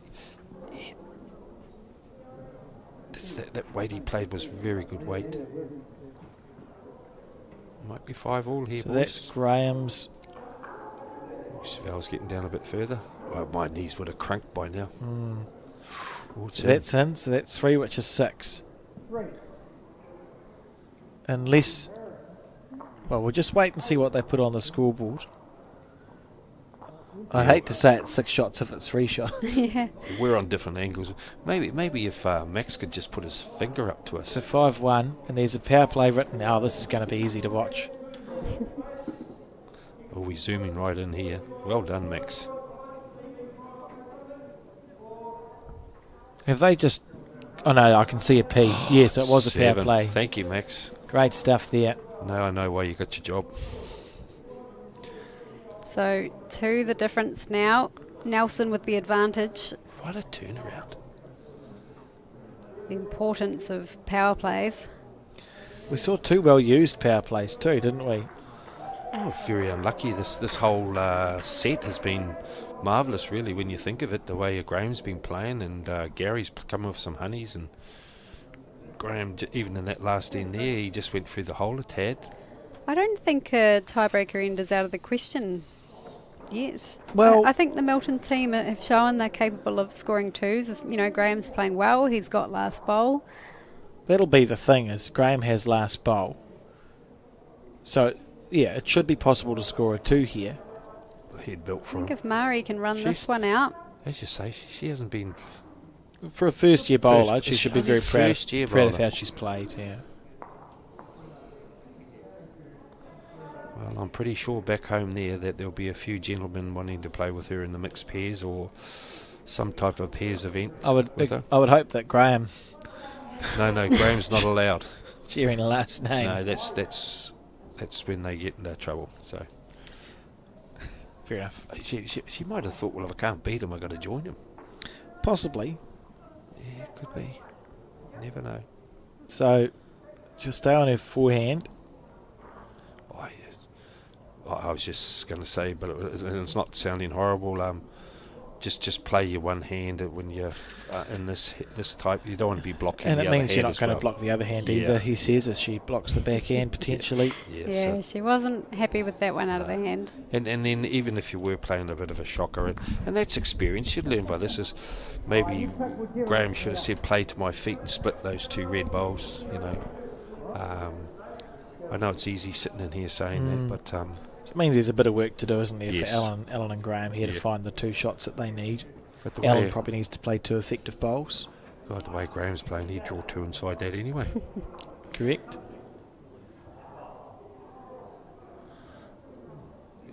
Val's going to sneak around here and sit this red one. Nice bowl. Yeah, her bowls take a lovely line. Yeah.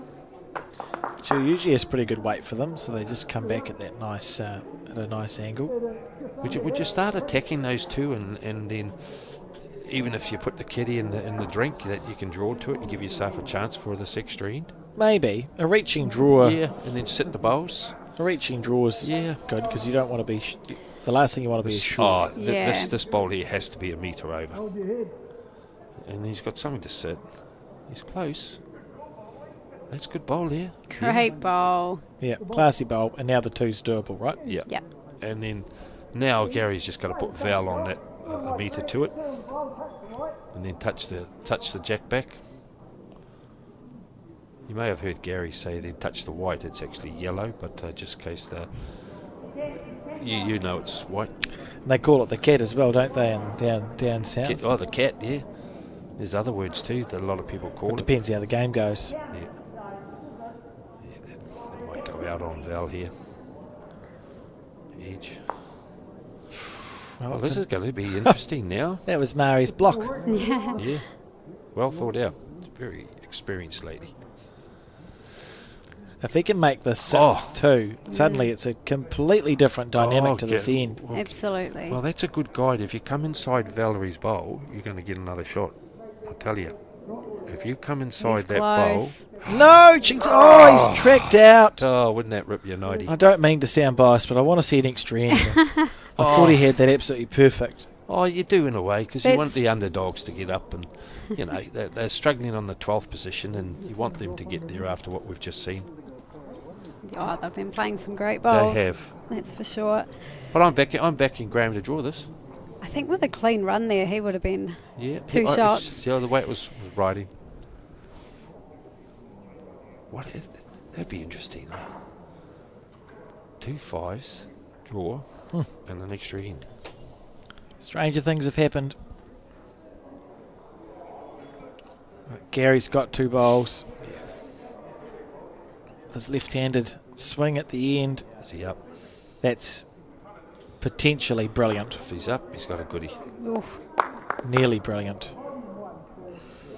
Well, Graham, you've got 3 feet to draw the shot. Oh, I'm backing him. Based on what we've seen so far, Well, he hasn't. and also what he did in 2018 at the Balclutha Town Hall, no reason to think that he wouldn't be able to do that. So he's going to terrorise 2 people, They Gary and you. Yeah, they actually knocked down the hall not that long after. Oh, did they? Got a That new- wasn't you, was it? just to purge the memories. Here we go. I'm backing him. Don't let me down, please. If he's got the weight right. He's got the weight all right, mate. Oh, look at this. Don't you worry about that. I'm so What a bowler, impressed. what Excellent bowling from Graham Hill. Well done, Graham. There is a nice channel down Well, what would be his backhand side, Mate, Gary being the left-hander. I wouldn't draw it. I wouldn't draw. I'd be going this blue bowl. Yeah, I'll whack it. Jack looks good down there. Yeah. Straight through. easy Oh, to yep. play. Well, yeah, down there, down to the blue one. That's a guess. What a well, this has been a great game of Bowls3Five, hasn't it?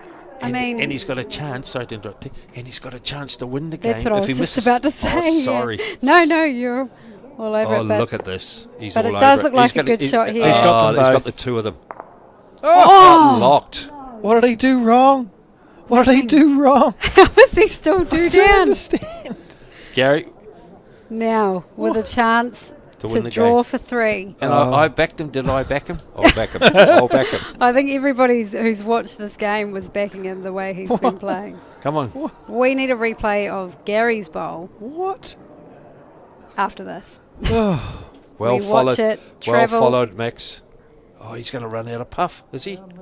He's not. Little edge. He's got it. He's got it. He's got it. He's going to sit that and fall in. Shivers. That's shivers. was That's that to win? That was to win. He won it. That is amazing bowls. Well, you heard it first here. Well done we to the backed them. Milton Hillbillies. Hey, we backed. That sounds horrible when you say What that. can I the Milton say? I mean, Hillbillies. that's just exceptional Oh. stuff. They've just guaranteed Out of depth. themselves. Alan, Graham, and Mari have guaranteed themselves essentially a spot Oh, I'd love to see them play again tomorrow. Wow. This shot on the power play end from Graham Hill was phenomenal. That is just outstanding. But that drive that Gary played, he had that for money and it locked. Look at this. So this is That's the second shot. Yes. We're going to have the Oh, drive. he just gets that inner edge of the blue and it locks on Val's bowl. The drive through Or the the red port. bowl. Look at this. he's unlucky Both of there. them. Is that all you could do, Gary? I would be saying more than that. Well, okay, that's it. That's all I've got to say. So congratulations to the Milton Hillbillies. What an outstanding game of bowls that was. Guaranteed themselves a spot tomorrow, defeating the defending champions. He deserves a smile there. I'm going That home was to I'm going home great to bowling. I'm going home to watch that again. Great bowling. So thank you for tuning in. That's- We'll be back tomorrow from 10 o'clock in the morning with the quarterfinal in the meantime. And I recommend you do stay around, sit back, relax and enjoy the highlights reel from that magnificent match.